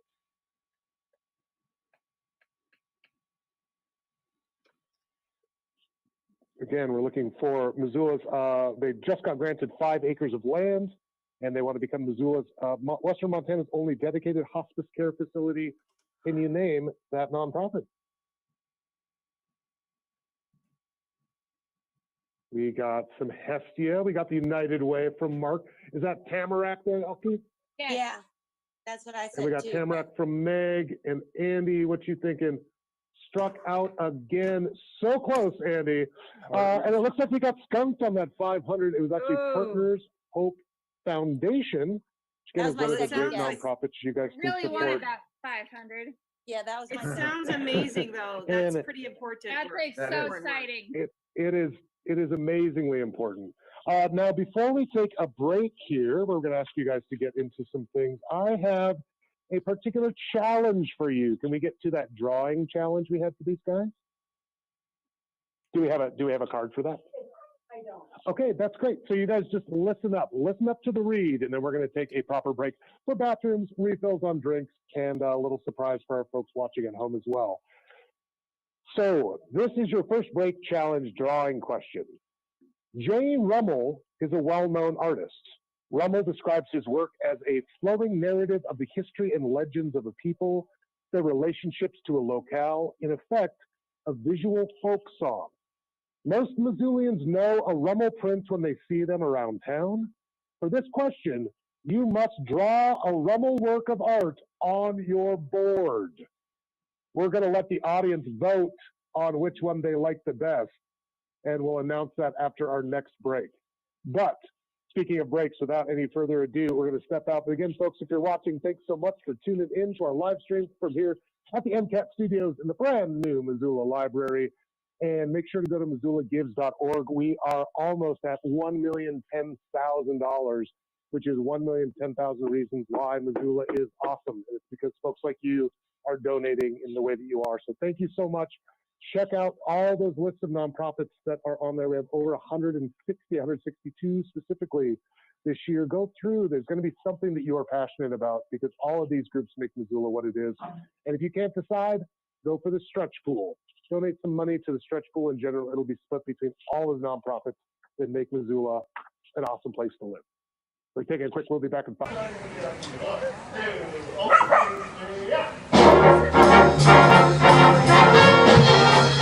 Dick Clark, Bandstand Boogie.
It must have been moon glow that led me straight to you. I can still hear you saying, dear, why don't we fast? And I started praying, oh Lord, please let this last. We seem to float right through the air. Heavenly songs seem to come from everywhere.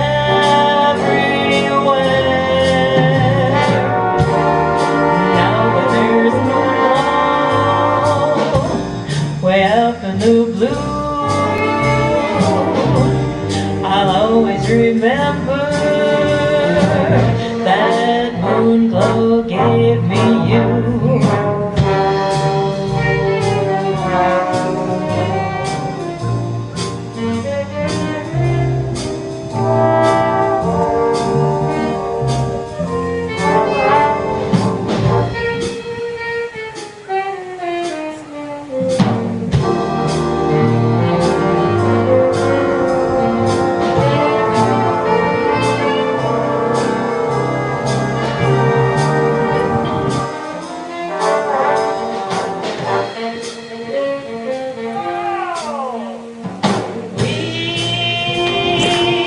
Seem to float right through the air. Heavenly songs seem to come from everywhere.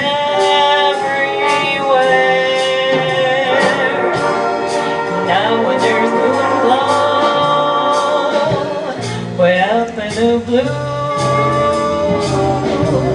I'll always remember that moon glow gave me you.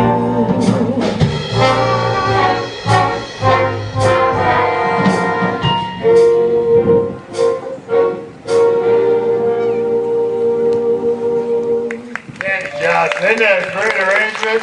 Lynn Manford on tenor comes all the way down from St. Ignatius to blow with us. And welcome back to the 8th year of Missoula Gives and Bitterroot Gives. We are at $1,010,776 currently, and we still have, which is amazing, and we still have at least about an hour left. It's our last hour. So I would like to encourage everybody to go to MissoulaGives.org, check in that match, go up to the menu and check for matching donations, because you could find the organization that you'd like to give to anyway and find out that your money could be doubled by going to them. And again, if you are like me and would have no idea which organization to give to, because there's so many great ones, always consider that stretch pool, which is shared between all of the organizations. We're going to go back to our awesome contestants here in our Missoula themed Jeopardy party here. And if you're just joining us, we have Molly Bradford, Mark Haka, Meg Witcher, Helke Govertson, and Andy Smetinka. I never know quite how to say your last name, Andy. I feel like I just mumble it. You said it lovely. It's perfect, Reed. It's best to just fake it till you make it, I think. This is, as you can probably tell, our silly hat round. Because why not? I mean, why not have silly hats? There's nothing wrong with that. And it's also going to be our round, The Sounds of Missoula. This is an audio round, so we'll ask you guys for some patience. Didn't you want to see our pictures? Where's Meg? Where'd Meg go? Oh, She's still yes, there? absolutely. Oh, well, hold on. Now, we're all going to hold up the pictures. We are going to take a screenshot of that. Now, here's the deal. If you're just joining us, we asked them to draw their best Rummel drawing. Oh, fantastic. Yeah. So we'll just go through. We'll start with Molly and go down the list. If you'd like to hold up your picture, we'll take a screenshot of it. And then this is going to be posted on Missoula Gives or on the Facebook page. Molly, nice. Look at Molly's. Oh, yeah. So we'll all be quiet. And Molly, you can speak while you hold it up, and then we can see it. I'll be quiet now. Go for it. Oh, okay. Well, we were lucky enough to get a Rummel recently of like a warrior Amazon woman with wolves. And so I just brought that into the Missoula scene with some swirling river clouds and bunch grass. So good. Dang, you guys better. Okay, the bar has been set quite high. Let's see how else we did. Mark, do you want to hold up your picture and talk so we can see your picture? Let me put it this way. I can sing, I can dance, I do the weather decently. I cannot draw. Mark, as soon as you said you didn't know who he was, I wanted to see yours the most. You know what, Mark, you know what it is. A river runs through it, and there's the L and the M, and downtown Missoula, and some clouds in the sun. Lots of weather associated there. And this is a second grade talent. It really is. I would give it almost third grade, except that they probably would have gotten points to your mountains involved in there, but it's pretty dang good. Meg, what do you have for us? If you want to talk while you're holding it up so we can make sure to stay on you. Yeah, I just tried to make it as busy and swirly and lovely as humanly possible, with some dogs and some people swirling around a bunch of drawings. Can you hold that up to the camera and make some noise for us to keep on you? Oh, back up a little bit, Meg. That's awesome. Oh, that's swelling. I did drawings. Also, drawing's not my talent, but doodling is. Meg, that's amazing. Oh, good. It's pretty dang good. All right, Elke, what did you put together for us? I did a swirly version with my favorite from the farmer's market, the dancing couple. Oh yeah. Yeah. God rest their souls. I know. I love that. It's a tribute because they really brought it to the swirling, dancing Rummel like Missoula. Are they no longer around? He passed away. Oh, did he? Yeah, the gentleman passed away 2 summers ago, actually. Now, which is crazy. I remember I gave a short eulogy for him at downtown tonight. Of all things. Yeah, there they are. Well done, Elke. They're doing great. Still dancing. Well, awesome. And last but not least, Andy, what did you put together for us? Well, I drew one specific element from a J. Rummel drawing, and it's the North Dakota handgun. I don't know. Ooh. Pointing backwards. Andy, that's amazing. That's so good. So good. I also read, I'd just like to say I'm a little bit miffed that you didn't ask me about my hat. Well, what a great lead-in. Andy, what in the little sweet baby Jesus is going on with your hat? I'm so happy you asked. I made this hat out of hop vines that are growing in my backyard. I was pruning my hops today, and you know what? I think I would like to look like some sort of hand-like spring spirit, bringing joy and that kind of thing. So it's hop vines. That is fantastic. I'm also excited your hops are up. Mine are still being very non-hoppy yet. I hope they survived the winter. Disappointing. Well, that's good. I appreciate that. I'm actually wearing my Oberon / King of the Fairy horns for us right now. So I feel in that very pan mood. You know what I mean? It's a pan kind of feel going on. It's a pan show. Speaking of our little show here, let's get down to some questions, and let's do. Oh, so are we going to try to post those pictures, or was that just for fun? I already erased mine. Great work, everybody. I erased mine too. Mine's still there. That's fine. I'm going to give everybody $300 for that. Fantastic work. Everybody gets $300. And let's keep in mind, not real $300, fake Jeopardy $300. So we all get points across. Even you, Mark, and you owe me. Yes, I do. So we're gonna now do some sound files. So make sure you guys can listen up in there. Each of these questions will have a sound file attached to it. So keep your ears open. Then you'll write down your answers, and we'll cut back to you for them. And the first one in our $100 category is: this Missoulian is well known around town for many things, from their sense of humor to their auctioneering skills. You have surely seen this person around town in one setting or another, and let's just take a moment to pause and we'll listen for that sound file.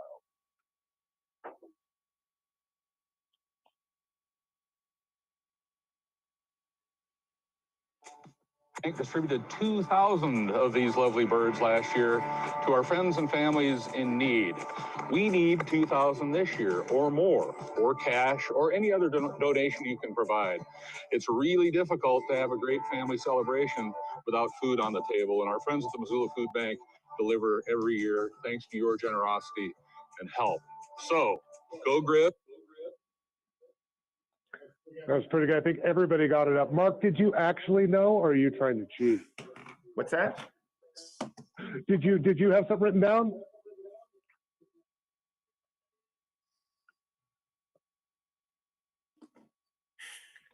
I can't think of the last name. Oh.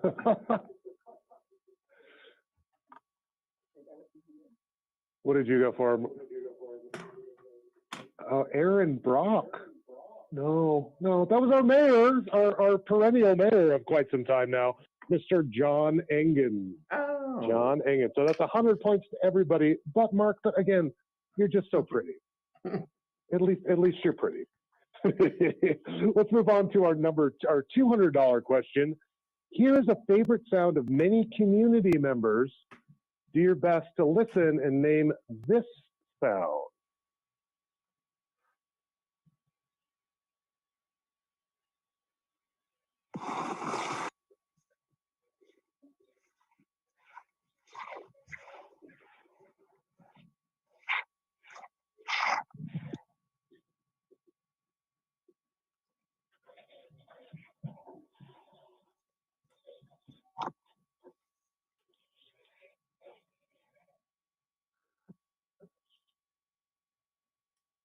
Kind of hard to hear on that Zoom, so do your best.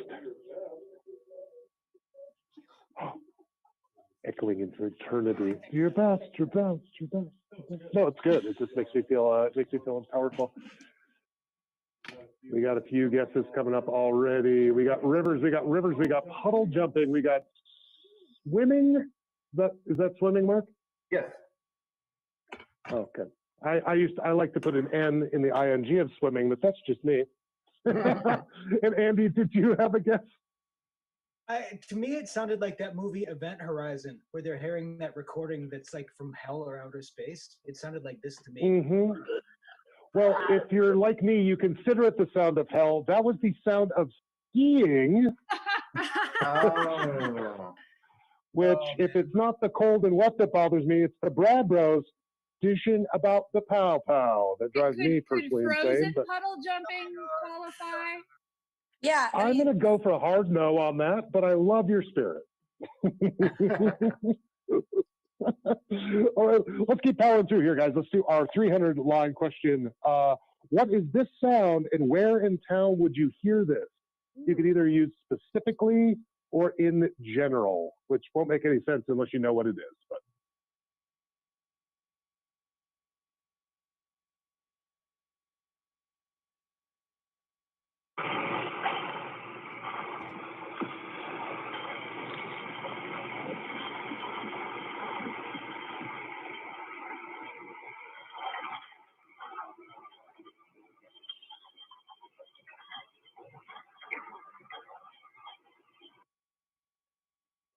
all right, do your best to guess what that sound was. Not bad.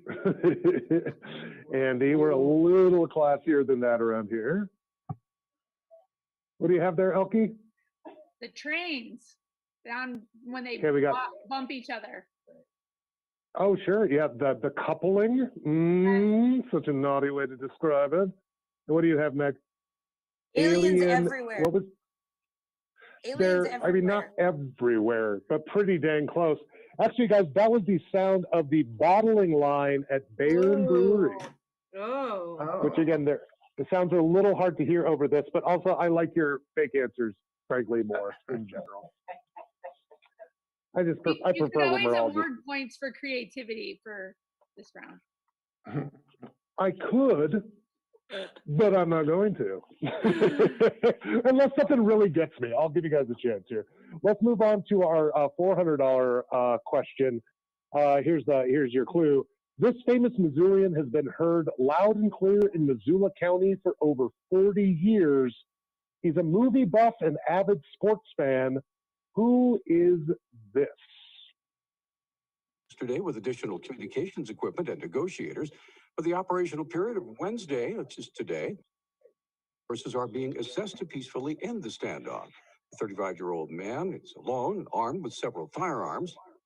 Fortunately, no shots have been fired. However, for safety and ability to move resources, a number of residents are still evacuated from the neighborhood. Sheriff Holden thanked the residents that have been extremely patient and understanding through the situation. Sheriff's office there very much appreciates their support. Plenty, I'm sure. So, do your best. That is a local radio personality. Who is that?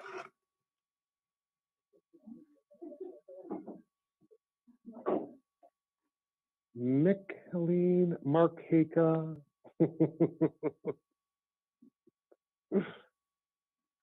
I'm hurrying. Oh, Reed Reimers, you wish. I have way more dulcet tones than that. Howard Kingston, good. Not British, but worked out pretty well. What do you have, Mark? Howard. Oh, you had yeah. Howard. And what did you have, Meg? Oh. Markeka. Markeka. What the heck is going on here? What the heck? How about you, Andy? It was, well, we just have we have the answer up there now, so it's a little too late. It was Peter Christian. Creeder Piston. Nice. I was close, It was close. So close. Not quite close enough, though. Peter Christian's working for Town Square. I think he's been the voice of the Grizz for quite a while. He does a show called Talkback on conservative talk radio, which I listen to because I'm a sadist. I was going for Mick Foley. No wonder I had no clue who it was. I know. I thought Mick Foley was the voice of the Grizz. It's interesting. I just don't listen to maybe Peter Christian isn't the official voice of the Grizz. I'm just making things up now, which is fun. I think he's one of the big that Grizz guys, though. It's okay. I hope that's fine. I mean, I hope he's not terribly disappointed. Peter, if you're turning in, we're really sorry, buddy. Not all of us are sports fans. Not all of us are sports fans or listen to the conservative talk radio station before 9 a.m. Exactly. Or in general. And last but not least, our $500 question. Again, this one's going to be kind of hard to hear, so make sure to listen up as carefully as you can. You may not have heard this sound before, but it's a sound that every Missoulian should be able to recognize. Ears open.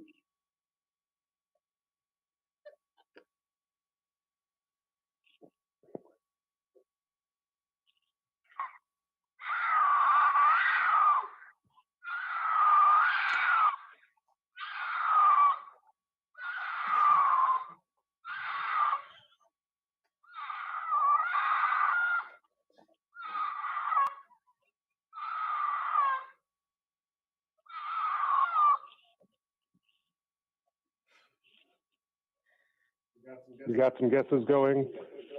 My initial guess would be the sound I make when White Claws are not on sale at Orchard Street Food Farm and I'm thirsty. It's kind of somewhere between crying and sobbing, and with a harsh voice. We got a what the hell? That's fantastic. We got a few calls for an osprey, and who's our top right up there? Mountain lion, Molly, osprey, griffin. Can you pick one of those? Otherwise you could just write, just pull out the dictionary and just flip it different. Yes, Molly sneaking in there. Yes, that is the call of a female mountain lion. I'm not exactly slaying it. Well, who would know cougars? Yeah. Who knows cougars better? Exactly. It is actually a female mountain lion in, shall we say, estrus. So, or just Molly on a Tuesday. It's no big deal. No. It's Wednesday, Reed. Get it right.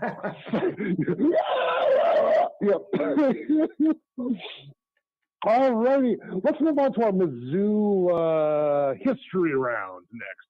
Missoula history. These will just be regular questions. We do have some pictures, though. Hope we got those ready to rock. Just 2 more rounds here, guys, and let's power through just for the giggles of it all.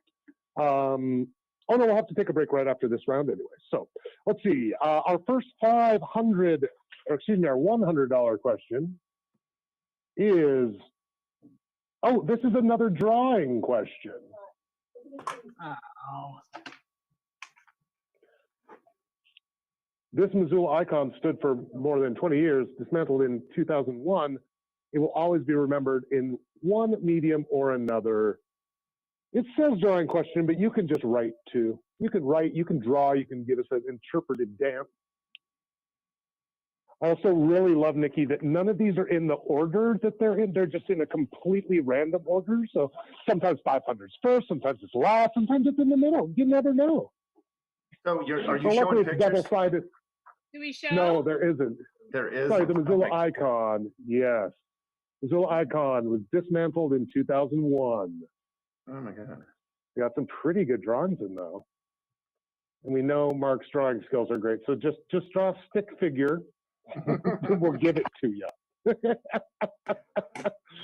Yes, that is the peace sign on Waterworks Hill on an old microwave tower. U.S. West.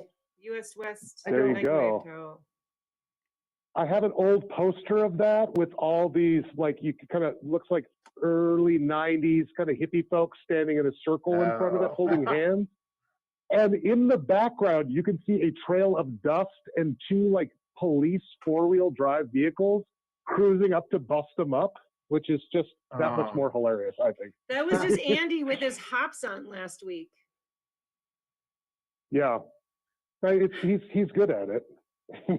Let's move on to our second question in Missoula history.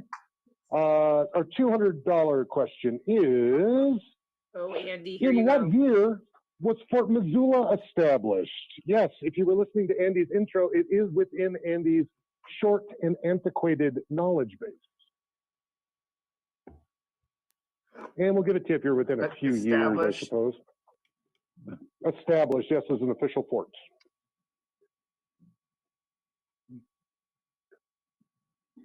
We got 83, waiting on a Meg here. We got an 83, a 58, a 72, a 77, and a 73. The answer we have here is, on a separate page, 1877. Was anybody within just a couple, though? No. Meg, what did you got it. No. Meg got it. I got it. Meg had it. Go, Meg. Go, Meg. 1877. Keep it going. I've taken Keeping this it going. to Let's the move Fort on. Missoula Museum at least 500 times. Yeah, Meg. You're like, oh, I have Well been done. there. Good job. You earned that question, Meg. Let's move on to our $300 question. Here it is. The book, A Corner of Space and Time, is a showcase of work from local artist Lee Nye. It was inspired by what infamous Missoula locale? I'll give you a hint. This locale is no longer functional. So A Corner of Space and Time, book by Lee Nye, was inspired by what here in Missoula? Oh, I'm just going to go with my original.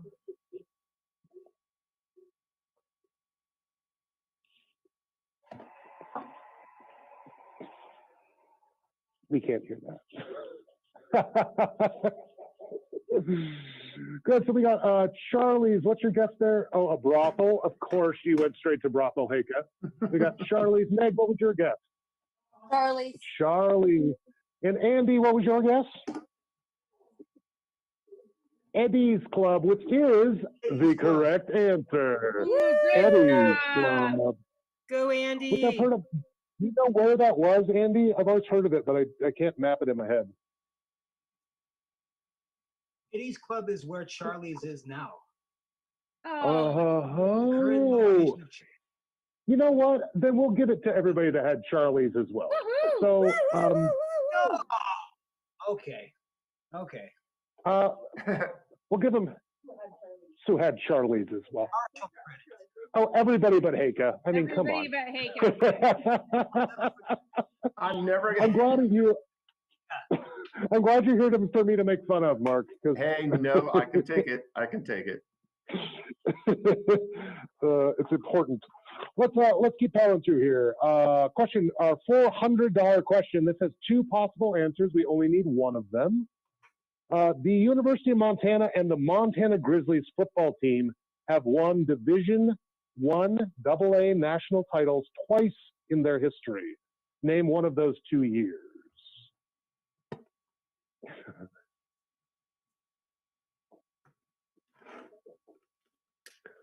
One of those 2 years. We got some 95s, we got some 96s, and we got a nope. The answer was actually 1995 or 2001. Ooh, Molly, way to get a vote. That's Molly, Elkie, and Andy dragging in them dollar bills for their nonprofits. Folks, we have one. Oh, wait, there's one more question in here, isn't there? Oh, my gosh, it's so exciting. There she blows. Name this famous Missoulian. This is for $500/points. This fisherman, forester, and author is a famous Missoulian, although maybe not well known until a Hollywood heartthrob portrayed his younger brother. Name that Missoulian. Oh, and we have a picture for that one. How fun. There he is. Who's that? Who the heck's that guy? What's he doing here?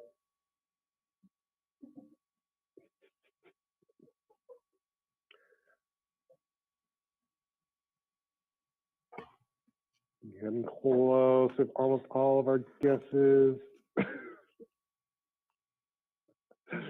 Yes, we have Norman McLean down the side, and for Brad and, or excuse me, for Mark and Meg, we were asking for the famous Montanan, not the guy who played his younger brother. But I'm glad that you guys all know Brad was around, even though a lot of that was shot in Livingston and Canada. That's right. It's still our movie, damn it, and we will claim it like it's ours. But we're gonna point of order. I yeah. think Yes, please. And if you spell it M-A-C small L-E-A-N, because the big L-E-A-N was something that his father objected to. Well, you know, I'm going to go against that kind of stifling, religiously based name judgment and say if you want a big L, you live your life, you live your dream.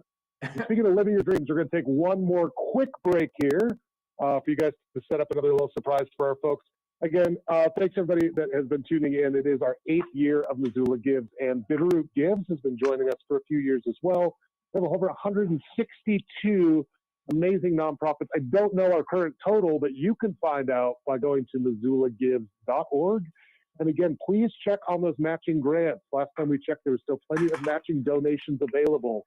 So go to the menu, check the matching, and it's just a $5 minimum donation. So if you can offer up just $5, throw it into the stretch pool, which is going to be shared between all of our nonprofits. We'll be right back with our final round and a final question after this. Mama, in one word? Well, that's got to be care. Leadership. Nurture. Opportunity. Connection. Community. Crucial. Soul work. Fulfillment. Inspiring. Community. Community. Community. Community. Empowerment. Diverse. For me, Mama means determination. Love. Yeah. Right now? Hello, Missoula. Hey, I can't even believe what's happening. This I is so exciting. We have hit $1 million. What are we at exactly? Logan, can you tell us? 299. I see 1,055,299. Oh my God, we might even hit 1.1 before the night is over. We have, let's see, 15 minutes left. I can see that every organization has gotten a donation today. Way to go, community. I'm so glad to see that all 163 participating nonprofits got donations in today. That's wonderful. This has been such a success. It's amazing. I'm so proud of our community. You guys, you did this. You guys have done this. You have helped give back to your community and make this a better place for all of us. I'm so, so proud of everybody. I just don't even know what to say. I don't know what to say either. I'm almost speechless. The goal was raise $1 million for Missoula, and we did it. We did it. I mean, that money is still coming in. We're at 158. And we have 3,500 donors. We were shooting for 5,000, but that's okay. We'll take it. We'll take it.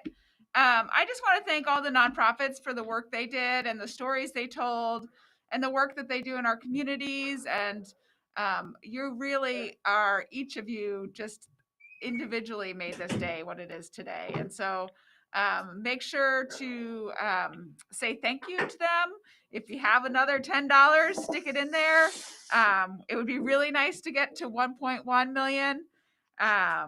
Let's see, we have on the leaderboard, we have Missoula Butterfly House. They had a huge matching grant, a 3-to-1. We have in second place Missoula Food Bank and Community Center, MTB Missoula coming in third, the POV coming in fourth, Soft Landing. No, that can't be right. This is all organizations. Okay. But I thought there was some other 20. No, it was on donors. Oh, yep. So MTB Missoula Partner Hope Foundation, which was just one of our trivia questions. Missoula Food Bank in fourth. Youth Homes coming in at 29,000. That is awesome, you guys. Way to go, Youth Homes. MCT, which my kids gave to. Poverello Center, Home Resource, Friends of Historical Museum at Fort Missoula. Yes. YWCA, who just opened their doors on an amazing new facility. If you haven't seen that on 3rd Street, it's pretty awesome. Let's see, who else do we have in here? Union Gospel Mission, Habitat for Humanity, Northern Rockies Research and Education Service, Glacier Ice Rink, first time Missoula Gives participant. And it's not too late to give, guys. Go ahead and get those last minute donations in there. Let's help us keep pushing the needle as far as we can. The more we give, the stronger our community is going to be. We still have one round of Jeopardy left, and then we're going to come back and close out this night with a really big, huge hug and celebration. We're so excited about it. Thank you, Missoula. We did it. Okay. All right. I think we'll wrap up Jeopardy, and we'll be right back to close out our evening. Thank you, everybody.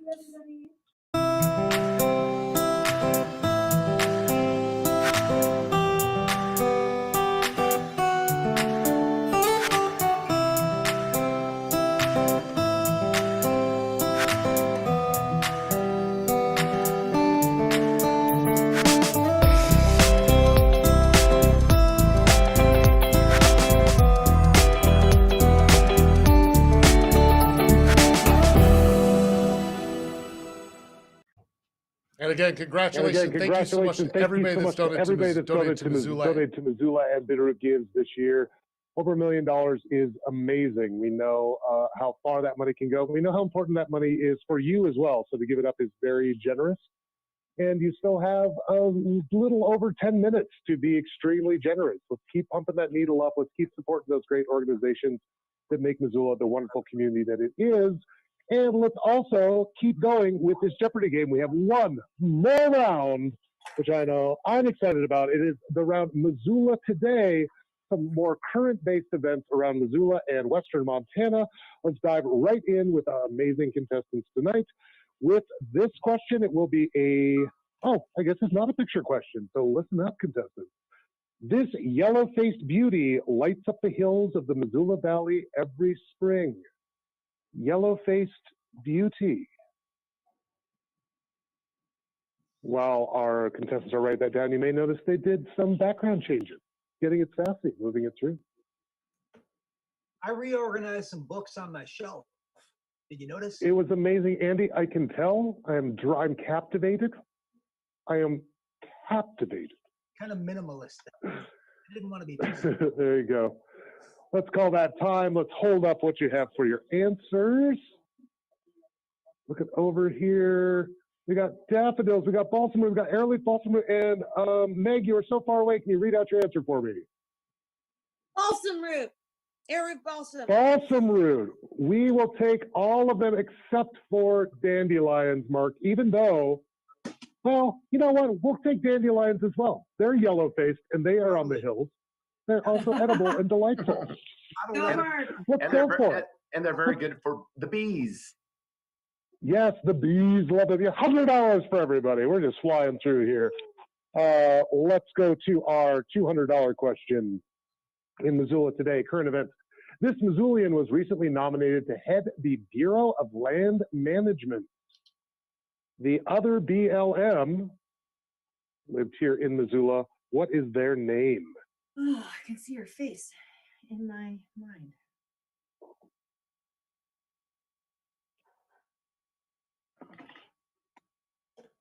Give you about 5 more seconds to scribble down a quick guess there.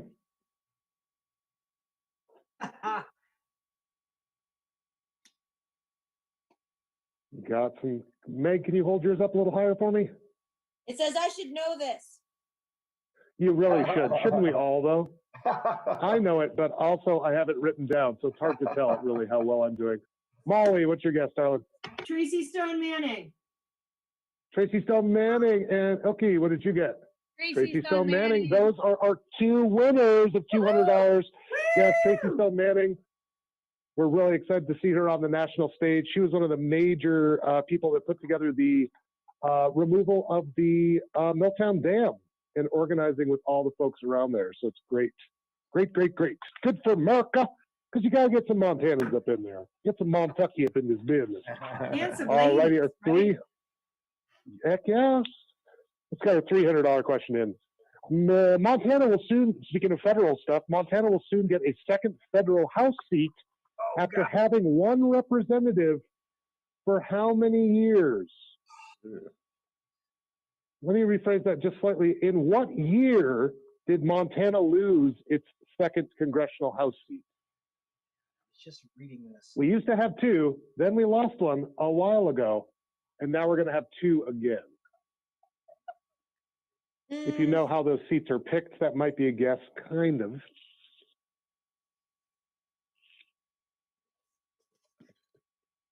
We got our guesses popping up there. Is that 42? Is that 42, Elkie? No, I said far too damn long. Far too long. 108 years, 1983. I'm going to give it to Mark. The answer was 27 years, or 1993. Right on, Mark. Because it was from it was the 1990 census, which cut it out from us. So it's been 27 years, and we'll be a full 30 by the time we officially get that seat back. We're making a comeback, thanks to all the COVID refugees that fled here and are ruining our town. I'm just kidding. Exactly. I'm kind of kidding. No, I'm just Good. kidding. As long as they're giving to local communities, they're welcome. If you're just freeloading, then back to Jersey, you moron. If you're watching this live stream, we're glad you're here. Oh, exactly. We're very glad you're here. I know. It's always, I got a new roommate from California, and he's like, I feel weird because everybody's really nice, but I kind of see a look in their eye when they say it came from California. I was like, we'll get over it. Thanks for, you're sweet. Thanks for being here. Let's move on to our $400 question. This one's kind of long, so listen up. Oh, jeez. Okay, there's a new and somewhat controversial initiative has turned out to be quite a success for our community. The 25 tents, 7 people have transitioned to permanent housing, 4 have new jobs, 1 has enrolled in the University of Montana, and 100% are working with case management. This initiative is called the Temporary Safe Housing Space, and it was put forward by what 2 organizations? I'm going to go ahead and take either of those 2 organizations that helped put through the Temporary Safe Housing Space, which has helped out quite a few folks recently and is a very important part of helping out our homeless community. Which 2 organizations? One of the 2. We got a HUD guess. United Way in the Pop. United Way in the Pop. What's your say there, Andy? Paparoa Center in Montpurg. And then Meg, what did you have? United Way, because you said we only had to have 1, right? That's absolutely right. Yes, it is the United Way of Missoula County and a group called Hope Rescue Mission.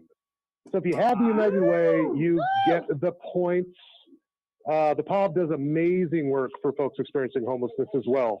But this particular organization was the United Way and Hope Rescue Mission. All right, folks, our last regular question. We do have one bigger question, our final Jeopardy coming up. We go out on But our last. Question. Why don't we go out on this one? Because we're not going to, okay? Because this isn't about you, Meg, okay? This is about all of our amazing local nonprofits. All right, here's our last question, our $500 question. What is the median home price of Missoula in Q1, January to March of 2021? Give you closest to the answer, Amy, particularly close. Okay, how cute was all of that? I'm not going to give anybody any points because the median, wait for it, $427,500. That's the median home price. Yeah, welcome to Missoula. Okay, that tells me yeah, that that was we actually a need tragically $2 sad million question to go on. Yeah, exactly. So, hey, folks, we're going to go to our final Jeopardy question. And I just have a quick clarification on this, so I'll be right back. That's the total that you've gotten in the previous 7 years? What does this question mean? Up in the last 7, we've only had this, and now we have over $1 million this year. Is he going to give us the answer? Yep, I think secretly giving us the answer. All righty, here's the final Jeopardy, and this will be anybody that's just relatively close-ish, okay? The Missoula Gives is in its 8th year this year. How much money has been given, Giving Day raised in total to benefit our local nonprofit community? Different way of saying that. In the last 7 years, not counting this year, how much has Missoula Gives raised for local nonprofits?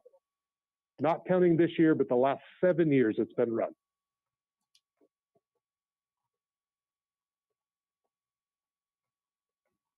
We'll write down your best guess. And then we will have our total scores ready, right? Okay. Okay, fine. Okay, and why don't we, just so we can give you guys all a moment, why don't we start up with Molly whenever you're ready? Why don't you hold up your board and read out your guess? Okay, hold on, I'm not ready. Okay. Okay, I'm gonna say, let me write it. I'm gonna say $2,925,000. Wow. 295. Okay, Mark? You want to read that out for us? Oh, I'm sorry, 9 million. Mark is at 9, dreaming big. Meg? 4,987,622. Okay, it's actually 623. You've gone under, which means you lose. Elkie? I put $6 million in 7 years, I guess. Yeah, in 7 years. And Andy? 5 million. Can you read that out for me, bud? 5 million. 5,7. Well, we're going to give it to Molly, actually, because in the last 7 years, as amazing as Missoula has been donating to this, we've only raised $2,500,000. And that means this year, by going over $1 million, is the biggest year, hands down, for Missoula Gives, right? By a long shot. So thank you so much to everybody that's been able to participate in this. It's amazing. These groups have all, it's been a crazy, rough year for all of us, and these nonprofit groups in particular. So thank you so much to everybody that's put that in. We're going to do a quick tallying of the final scores. We're going to take one last break, and then we will announce our winners of our Missoula Gives Jeopardy right after this quick break.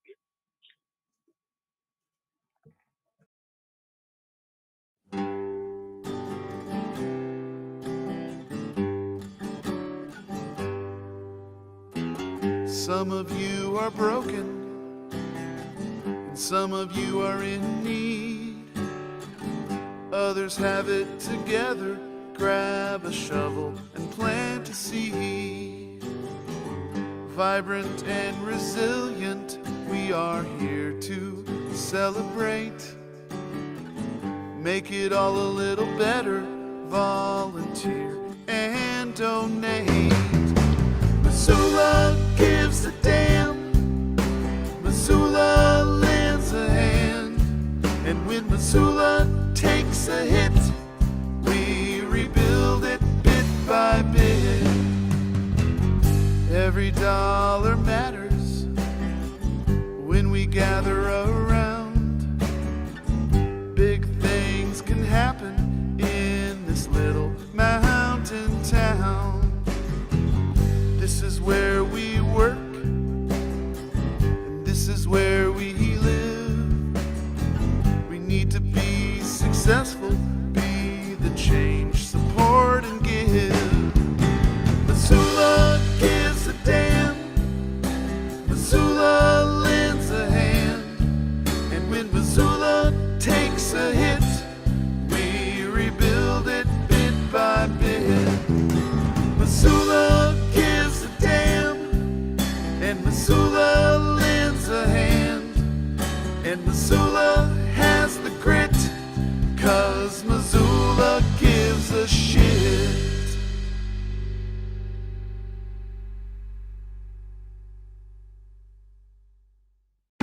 Communities are made by the people who live in them. We live in a special one. Our region's nonprofits play a significant role in the health, vibrancy, and culture of our communities, especially in this past year. So whether you're into the arts, education, mental health, you can find a cause to donate to that matches your passion. Please join the Missoula Community Foundation and over 160 nonprofits May 6th and 7th for Missoula and Bitterroot Gives. Your gift will make a difference for our neighbors and preserve our place for future generations. When we opened our doors this fall, we didn't know what to expect. After all, who would come to an ice rink during a pandemic? What we realized is that we were providing more than just hockey and skating activities. We provided a safe space to exercise. We provided a social outlet. We provided a sense of normalcy in a world that was anything but. To expand and improve our programming and facilities takes donations from community members such as you. Please donate today and help us fulfill our mission of inspiring passion for ice sports among people of all ages and abilities.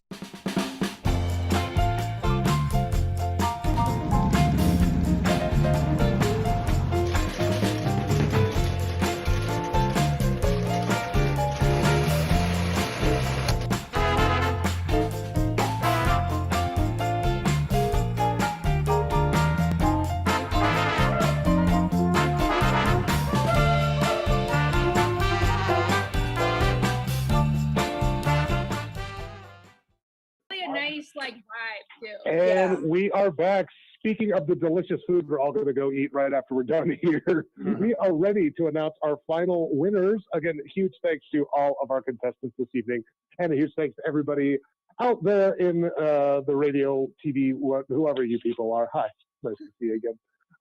And for giving to Missoula Gives. It's so important for these organizations. So it's my sincerest thanks.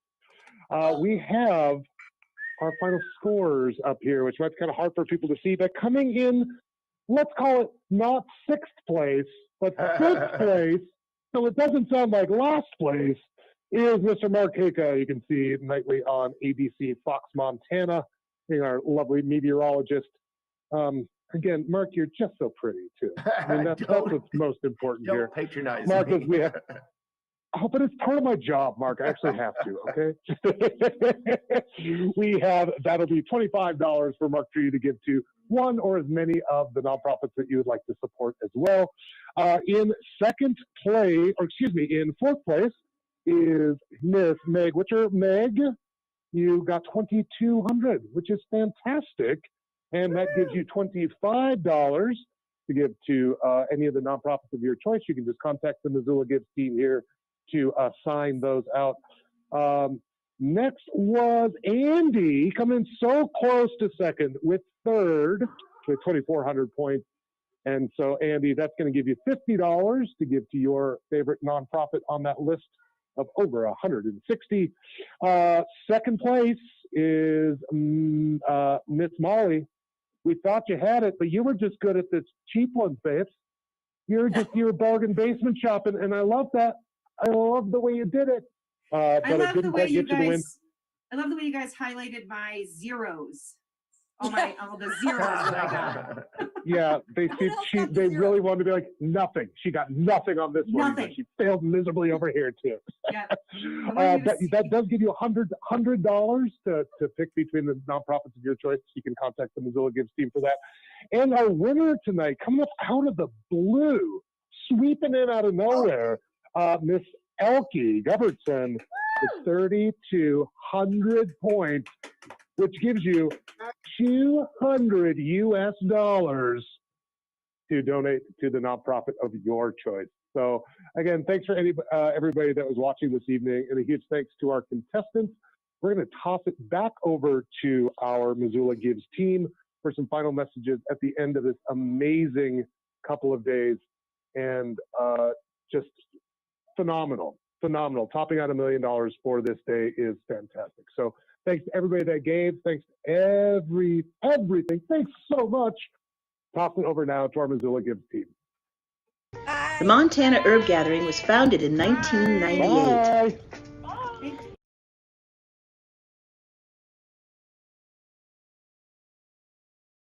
The Montana Herb Gathering was founded in 1998. Expanding upon the roots the herb gathering established, the Montana Medicinal Plant Alliance emerged to bring forth a group that values community, plant medicine, education, and sustainability. Connect with us online to learn more about herbal medicine.